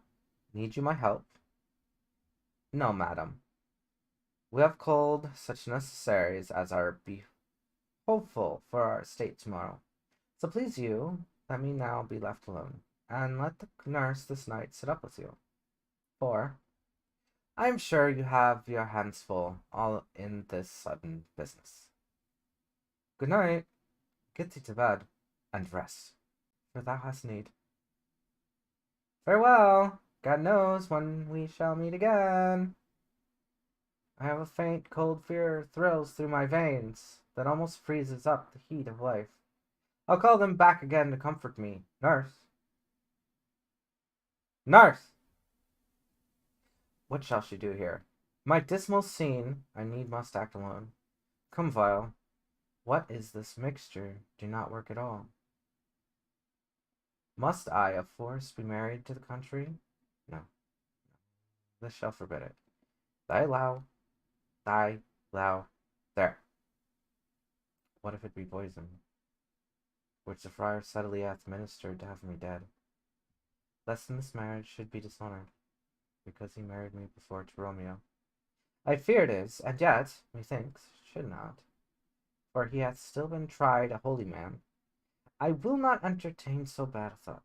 How if, when I am laid into the tomb, I can wake before the time that Romeo come to redeem me?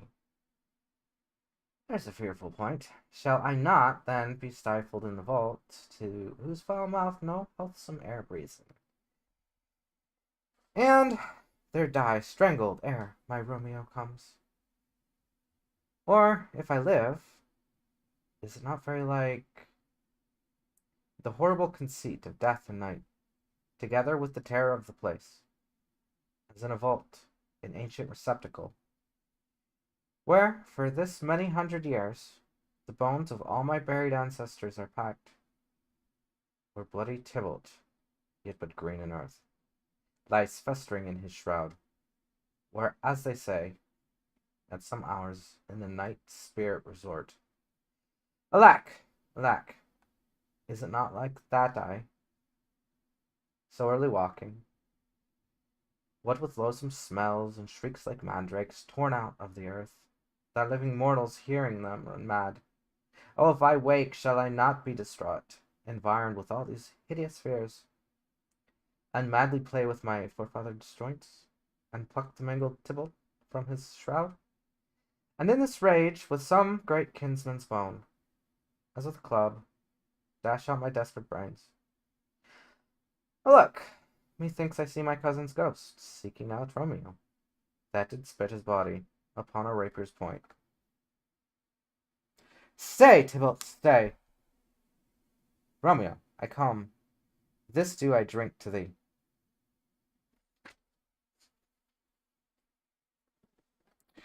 Hold. Take these keys and fetch more spices, nurse. They call for dates and quinces in the pastry. Come, stir, stir, stir. The second cock hath crowed. The curfew bell hath rung. 'Tis 3 o'clock. Look to the baked meats, good Angelica, spare not for the cost. Go, you cock queen, go. Get ye to bed, a faith. He'll be sick tomorrow for this night's watching. No, not a whit. What? I have watched ere now all night for lesser cause, and ne'er been sick. Aye, you have but a mouse hunt in your time, but I will watch you from such winching now. A jealous food. Now, fellow, what's there? Things to cook, sir, but I know not what. Make haste, make haste. Sir, fetch dry logs. Call Peter, he will show thee where thy are. I have heard, sir, that we'll find out logs and never trouble Peter for the matter. Massenwell said, a merry whoreson. Thou shalt be loggerhead. Good faith, 'tis day. The country will be here with music straight, for so he said he would. I hear him near. Nurses. Wife! What ho! What? Nurse? Nurse, I say!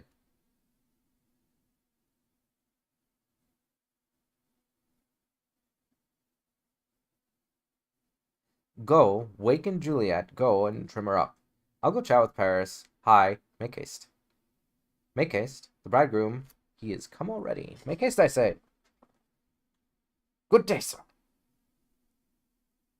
Mistress, what mistress? Juliet. Fast, I warned her, she... Why? Lamb? Lamb! Why? Lady, why? You slug a bed? My love, I say. Madam! Sweetheart! Why? Bride! What, not a word? You take your pennyworths now. Sleep for a week, for the next night, I warrant. The country Paris hath set up his rest, that you shall rest but little. God forgive me. Mary and Amen. Amen. How sound is she asleep? I must needs wake her. Madam. Madam. Madam! Aye. Let the county take you in your bed. He'll frighten you up. Ill faith. Will it not be? What dress? And in your clothes, and down again. I must needs wake you. Lady, lady, lady, alas, alas, help, help, alas, alas, help, help, my lady's dead. Oh, well a day, that ever I was born, some aquavita. Ha, my lord, my lady, my lady, my lady, my lady. What noise is her? What's the matter? Look! Look how heavy it is!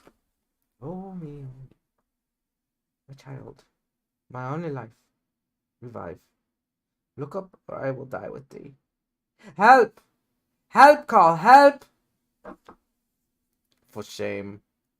Bring Juliet forth. Her lord has come. She's dead, deceased. She's dead. Alack the day. Alack the day, she's dead. She's dead. She's dead. Let me see her. Out to last. She's cold. Her blood is settled, and her joints are stiff.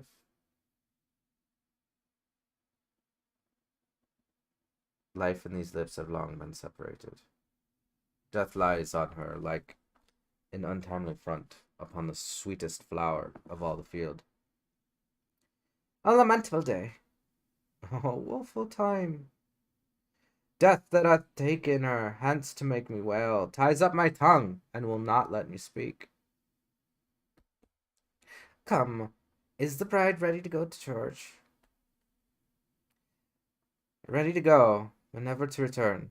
O son, the night before thy wedding day, hath death lain with thy wife. Seeing there she lies, flower as she was, deflowered by him. Death is my son-in-law. Death is my heir. My daughter he hath wedded. I will die, and leave him all, life, living. All is death's.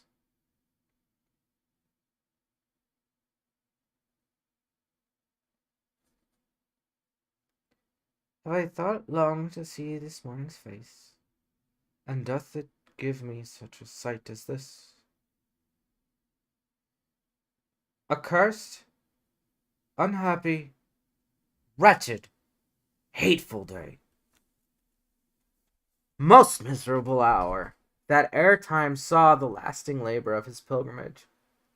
But one poor and loving child, but one thing to rejoice and solace in, and cruel death hath catched it from my sight. Oh woe, oh woe, oh woeful day, most lamentable day, most woeful day, that ever I did yet behold. O day, O day, O day, O hateful day, never was seen so black a day as this, O woeful day, O woeful day. Beguiled, divorced, wrong, spirited, slain.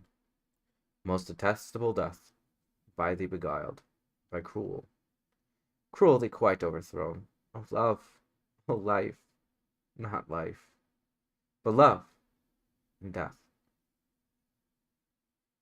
Despised, distressed, hated, martyred, killed. Uncomfortable time. Why camest thou now to murder our solemnity? O child, my soul, not my child. Dead art thou, alack.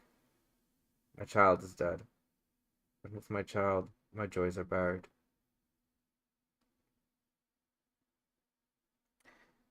Peace, ho, for shame. Confusion's cure lives not in these confusions. Heaven in herself had part in this fair maid, now heaven hath all. And all the better is it for the maid.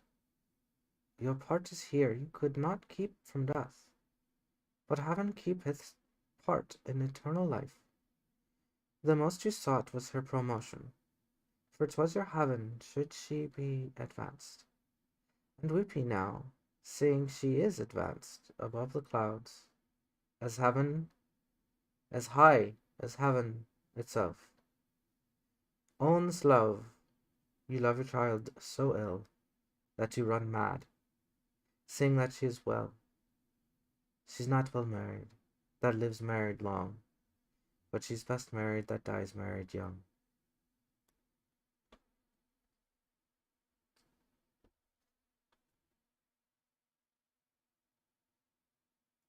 Dry your tears, and stick your rosemary on this fair course, and as the custom is, in all her best array, bear her to church.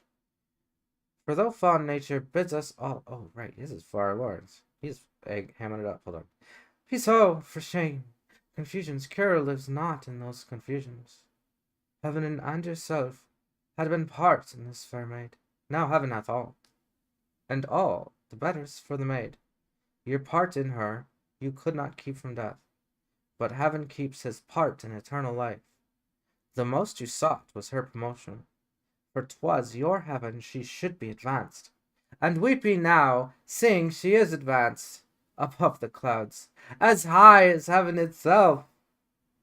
Oh, in this love you love your child so ill, that you run mad. Sing that she is well.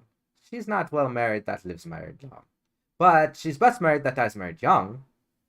Dry up your tears, and stick your rosemary on this fair course, and, as the custom is, in all her best array, bear her to church. For, though fond nature bids us all lament, yet nature's tears are reason's merriment. All things that we ordained festival turn from their office to black funeral, our instruments to melancholy bells, our wedding cheer to sad burial fest, our solemn hymns to sullen dirges change, our bridal flowers serve for burial course, and all things change them to the contrary.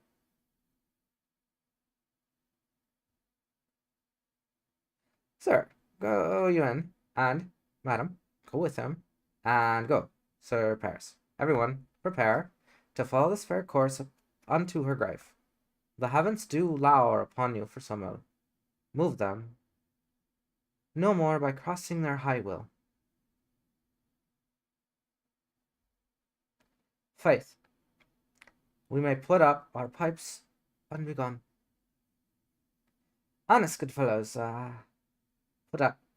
For, well, this is a pitiful case. By my troth, the case may be amended. Musicians, heartsease. Oh, and you will have me live. Play, heartsease. Why heartsease? Oh, musician, because my heart itself plays, my heart is full of woe. Oh, play me some merry dump to comfort me. Not a dumpweed. It's no time to play now. You will not, then? No. I will, then, give it to you soundly. What will you give us? No money, on my faith, but the gleek. I will give you the minstrel. Then will I give you the servant creature? Then will I lay the servant creature's dagger on your pate. I will carry no crotchets. I'll ree you. I'll fa you. You know me. And you ree us and fa us, you note us. Pray you, put up your dagger, and put out your wit. Then have at you with my wit. I will dry beat you with an iron wit, and put up my iron dagger. Answer me like men. When gripping grief the heart doth wound, and doleful dumps the mind oppress, then music with her silver sound. Why, silver sound? Why, music with her silver sound? What say you, Simon Catling? Marry, sir, because silver hath a sweet sound. Pretty, what say you, Hugh Rubeck? I say silver sound, because musicians sound for silver. Pretty too. What say you, James Soundpost? Faith, I know not what to say. Oh, I cry your mercy, you are the singer. I will say for you, it is music with her silver sound, because such fellows as you have seldom gold for sounding. Then music with her silver sound, with speedy help doth lend redress. What a pestilent knave in the same. Hang him, Jack, come. Will in here. Sorry for the mourners and stay for dinner. God damn, he's a dick.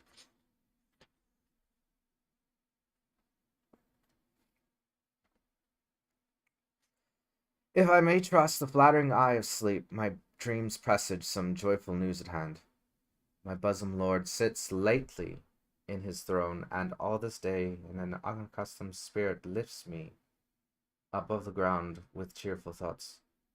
I dreamt my lady came and found me dead, strange dream that gives a dead man leave to think, and breathe such life with kisses in my lips, that I revived and was an emperor.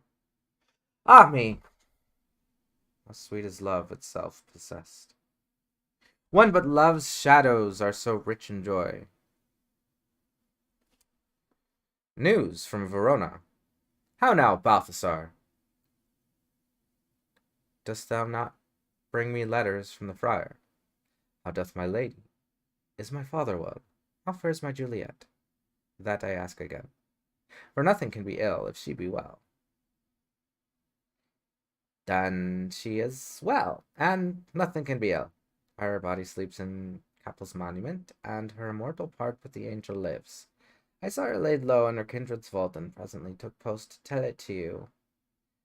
Oh, pardon me for bringing these ill news, since you did leave it for my office.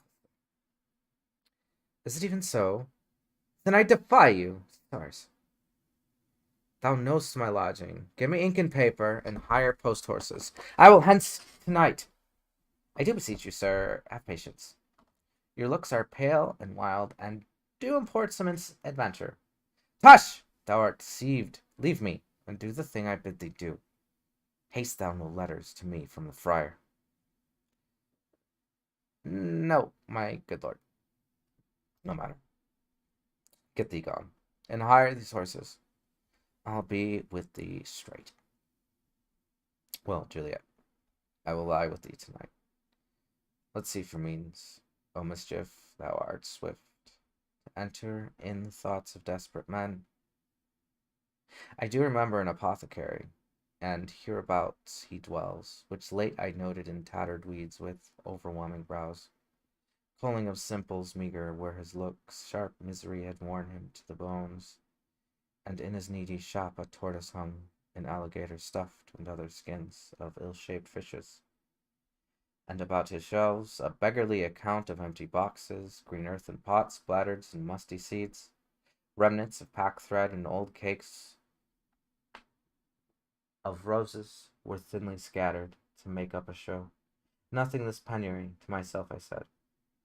And if a man did need a poison now, whose sale is present death in Mantua, who lives a caitiff wretch would sell it to him, oh, this same thought did but forerun my needs, and this same needy man must sell it to me. As I remember, this should be the house, being holiday. The beggar's shop is shut. What ho! Apothecary. Who calls so loud? Come hither, man. I see that thou art poor and old. Here there is 40 ducats. Let me have a dram of poison, such soon speeding gear as will disperse itself through all the veins, that the life-weary taker may fall dead, and that the trunk may be discharged of breath as violently as hasty powder fired doth hurry from the fatal cannon's womb. Such mortal drugs I have, but Mantua's law is death to any that utters them. Art thou so bare and full of wretchedness, and fearest to die? Famine is in thy cheeks. Need and oppression starve within thine eyes. Contempt and beggary hangs upon thy back. The world is not thy friend, nor the world's law. The world's afford no law to make thee rich. Then be not poor, but break it, and take this. My poverty, but not my will. Consent. I pay thy poverty, and not thy will. Put this in any liquid thing you will, and drink it off, and if you had strength 20 men, it would dispatch you straight. Here's thy gold. Worse poison to men's souls. Doing more murders in this loathsome world than these poor compounds that thou mayst not sell. I sell thee poison. Thou hast sold me none. Farewell, buy food, and get thyself in flesh. Come cordial, and not poison, go with me to Juliet's grave, for there I must use thee.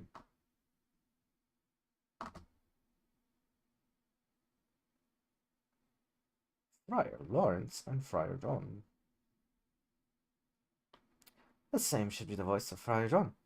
Welcome to Mantua. What's his Romeo? Or, if his mind be writ, give me his letter.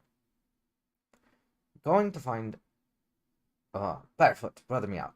One of your order to associate me here in the city visiting the sick and finding him.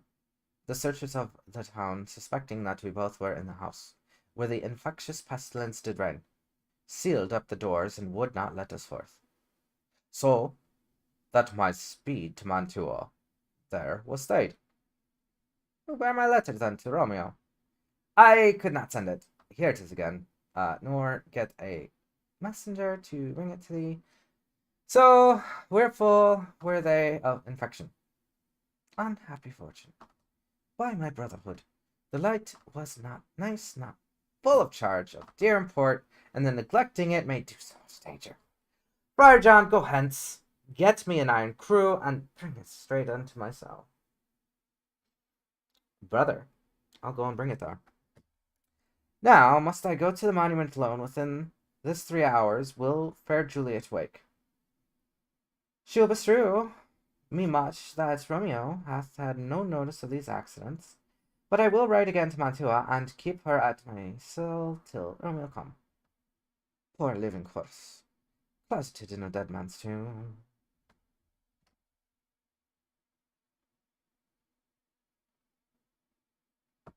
Give me thy torch, boy. Hence, and stand aloof. Yet put it out. 4. I would not be seen. Under yond yew trees they lay thee all along, holding thine ear close to the hallowed ground, so shall no foot upon the churchyard tread, being loose, uniform, and digging up of graves.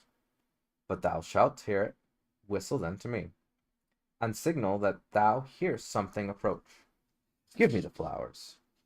Do as I bid thee. Go. I'm almost afraid to stand alone here in the churchyard, yet I will adventure. Sweet flowers, thy bridal bed I strew. Oh, woe, thy canopy is dust and stones, which with sweet water nightly I will dew, or wanting that, with tears distilled by moans, the obsequies that I for thee will keep. Nightly shall be to strew thy grave and weep. The boy gives warning, something doth approach. What cursed foot wanders this way tonight? To cross my obsequies and true love's right. What with a torch? Muffle me. Night. A while. Give me that mattock and that wrenching iron. Hold, take this letter. Early in the morning, see thou deliver it to my lord and father. Give me the light upon my life, I charge thee. Whate'er thou hearest or seest, stand all aloof. Do not interrupt me in my course. Why I descend into this bed of death is partly to behold my lady's face, but chiefly to take thence from her dead finger a precious ring, a ring that I must use in dear employment. Therefore hence, begone. But if thou, jealous, dost return to pry in what I further shall intend to do, by heaven, I will tear thee joint by joint, and strew. Oh, I'm Romeo. Where am I? Let's start over. Give me that mattock and wrenching iron. Hold, take this letter. Early in the morning, see thou deliver it to my lord and father. Give me the light upon thy life, I charge thee. Whatever thou hearest or seest, stand all aloof, and do not interrupt me in my course. Why I descend into this bed of death is partly to behold my lady's face, but chiefly to take thence from her dead finger a precious ring, a ring that I must use in dear employment. Therefore hence, begone. But if thou, jealous, dost return to pry in what I further shall intend to do, by heaven, I will tear thee joint by joint, and strew this hungry churchyard with thy limbs. The time and my intents are savage wild, more fierce than any inexorable more fierce and more inexorable, but far than empty tigers, or the roaring sea. I will be gone, sir, and not trouble you. So, shalt thou show me friendship, take thou that. Live, and be prosperous. Farewell, good fellows. For all the same, I'll hide my hereabout. His looks I fear, and his intents I doubt. Thou detestable maw, thou womb of death, gorged with dearest morsel of earth, thus I enforce thy rotten jaws to open, and in despite, I'll cram thee with more food. This is that banished hot Montague, that murdered my love's cousin, with which grief it is supposed the fair creature died, and here is come to do some villainous shame to the dead bodies. I will apprehend him. Stop thy unhallowed toil, vile Montague. Can vengeance be pursued farther than death? Condemned villain, I do apprehend thee. Obey, and go with me, for thou must die. I must indeed, and therefore I came hither. Good gentle youth, tempt not a desperate man. Fly hence, and leave me. Think upon these gone, let them affright thee.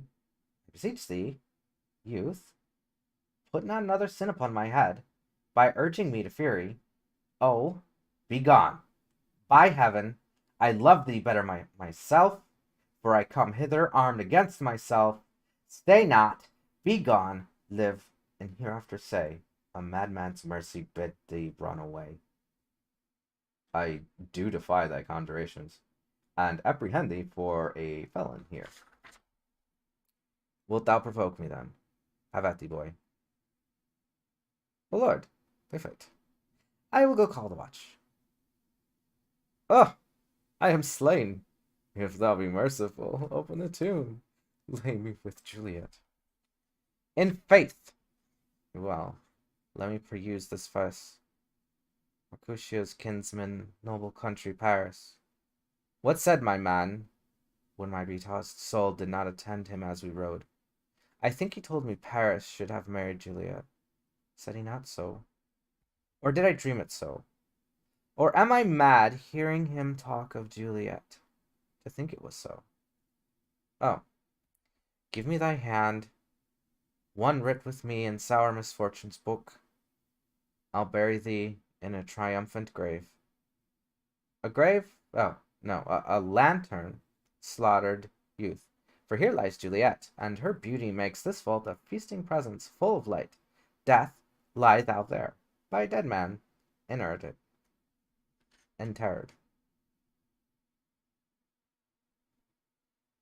How often men are at the point of death have they been merry, which their keepers call a lightning before death.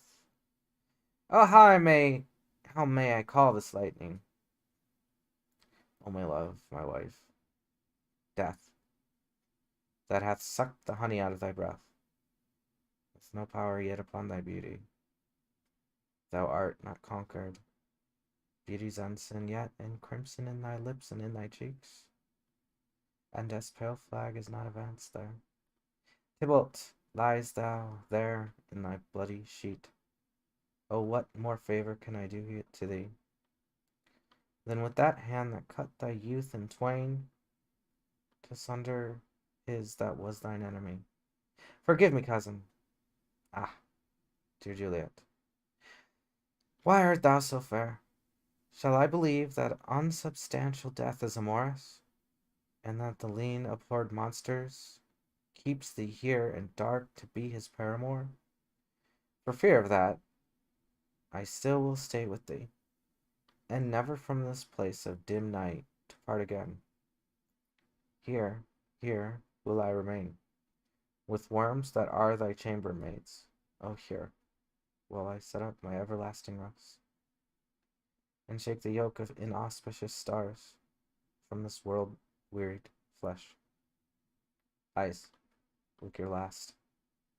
Arms, take your last embrace. And lips, oh, you the doors of breath seal with the righteous kiss, a dateless bargain to engrossing death. Come, better conduct, come, unsavory guide.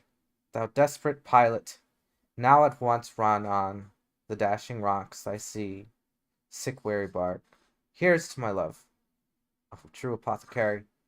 My drugs are quick, thus, with a kiss, I die.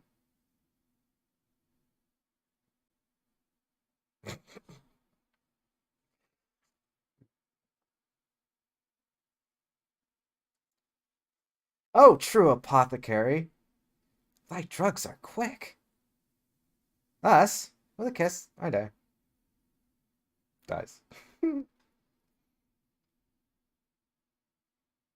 St. Francis, be my speed. How oft tonight have made old feet stumbled at graves. Who's there?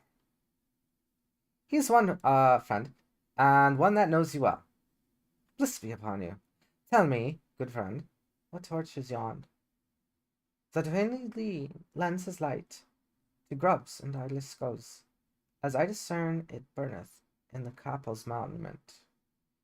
It doth so, holy sir, and there's my master, one that you love. Who is it? Romeo. How long hath he been there? Full half an hour. Go with me to the vault. I dare not, sir. My master knows not, but I am gone hence, and fearfully did menace me with death, if I did stay to look on his intents. Say then, I'll go alone. Fear comes upon me. Oh, much I fear, some ill unlucky thing. As I did sleep under this yew tree here, I dreamt my master and another fought, and that my master slew him. Romeo!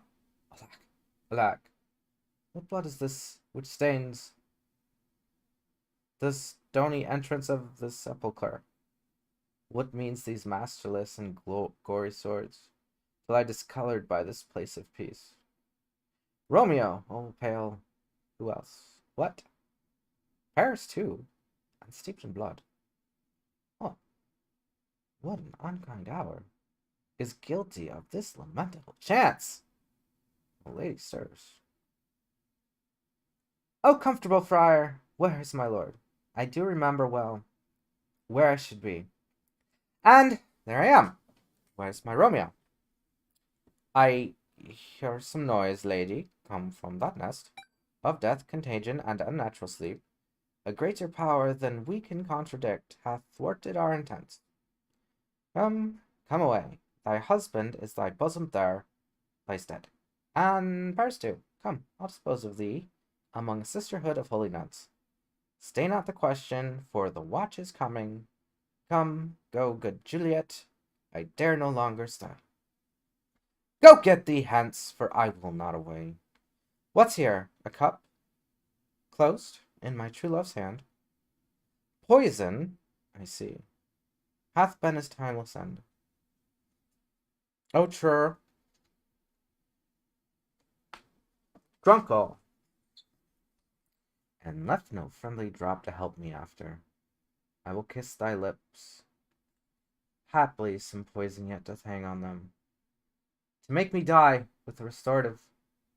The lips are warm. Neat boy. Which way? Yeah, a noise? Then I'll be brief. Oh, happy dagger, this is thy sheath. There rust and let me die.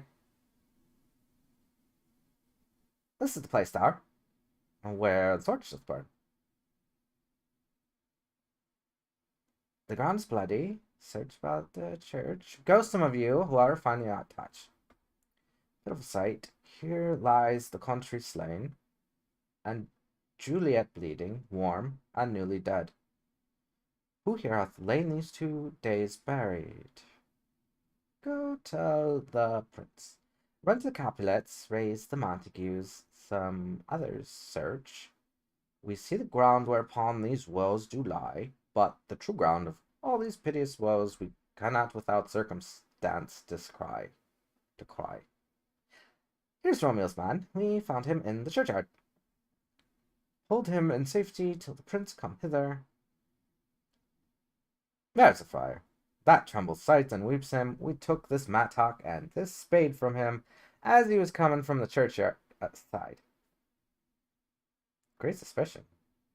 Say the friar too.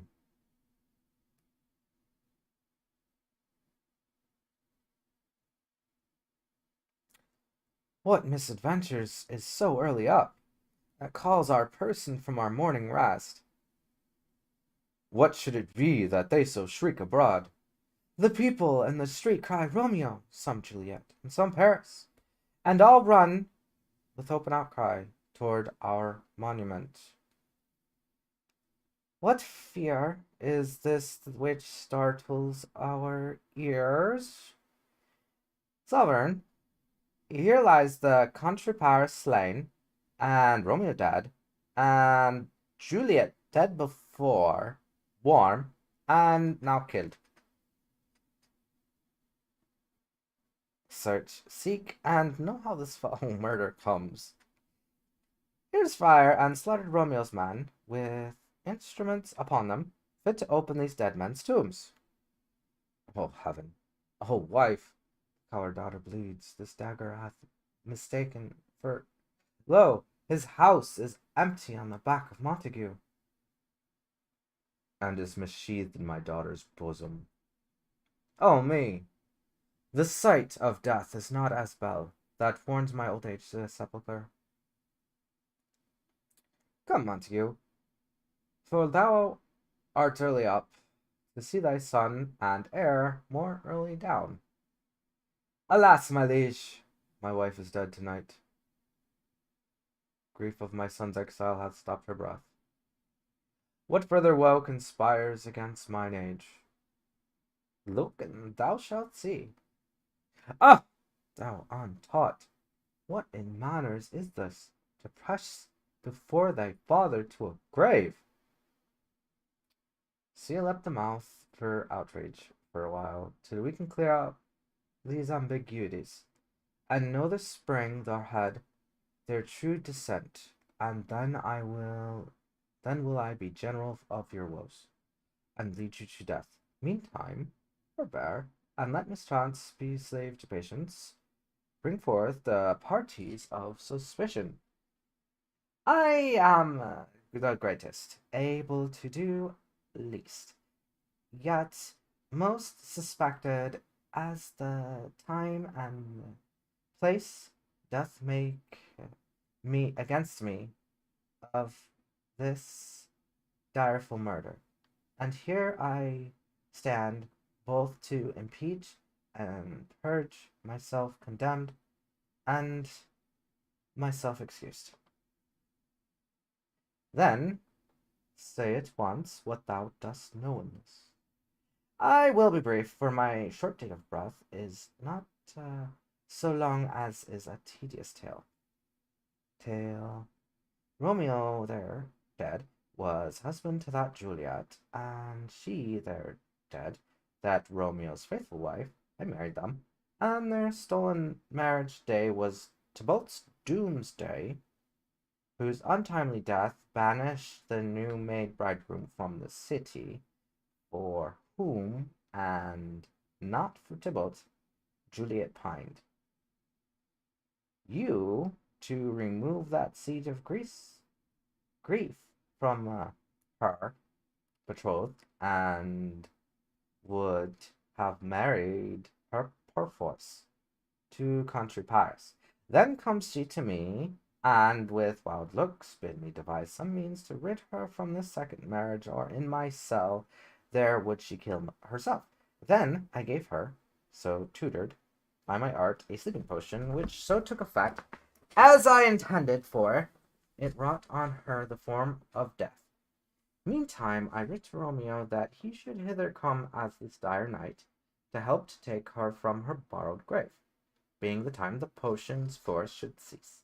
But he which bore my letter, Friar John, was stayed by accident, and yesternight returned my letter back. Then, all alone, at the prefixed hour of her waking, came I to take her from her kindred's vault, meaning to keep her closely at myself, till I conveniently could send to Romeo. But when I came, some minute the time of her wakening, here untimely lay the noble Paris and true Romeo dead. She wakes, and I entreated her come forth and bear this work of heaven with patience. But then a noise did scare me from the tomb, and she too, desperate, would not go with me, but, as it seems, did violence on herself. All this I know, and to the marriage her nurse is privy, and if aught in this miscarried by my fault, let my old life be sacrificed some hour before his time until the rigor of Severus law.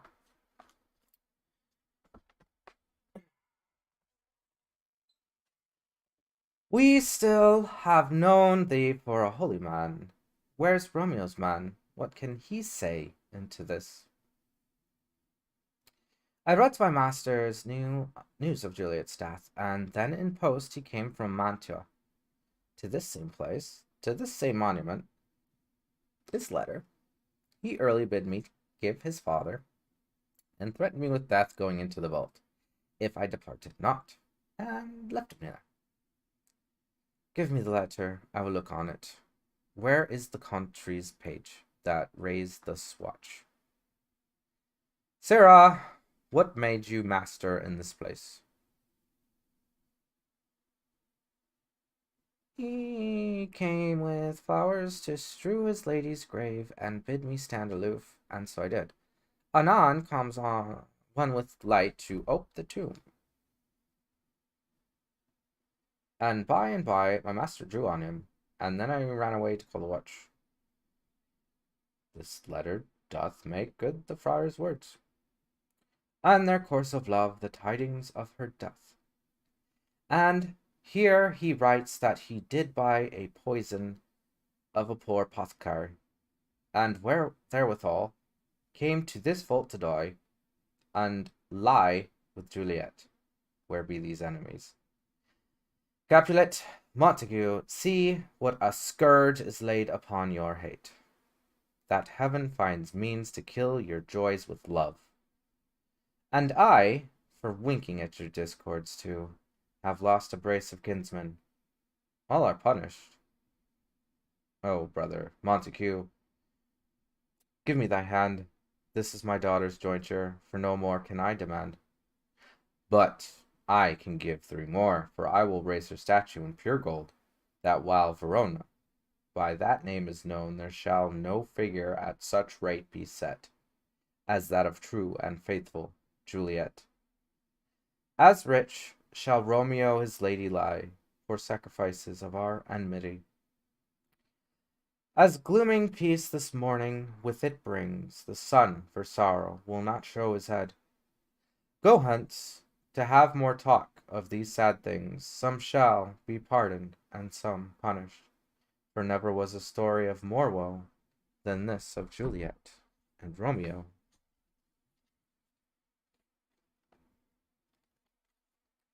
Juliet and her Romeo. The play is called Romeo and Juliet, but it was a play about Juliet.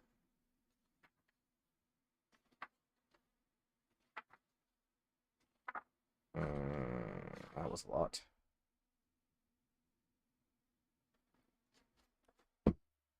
Ugh. That was definitely a first reading.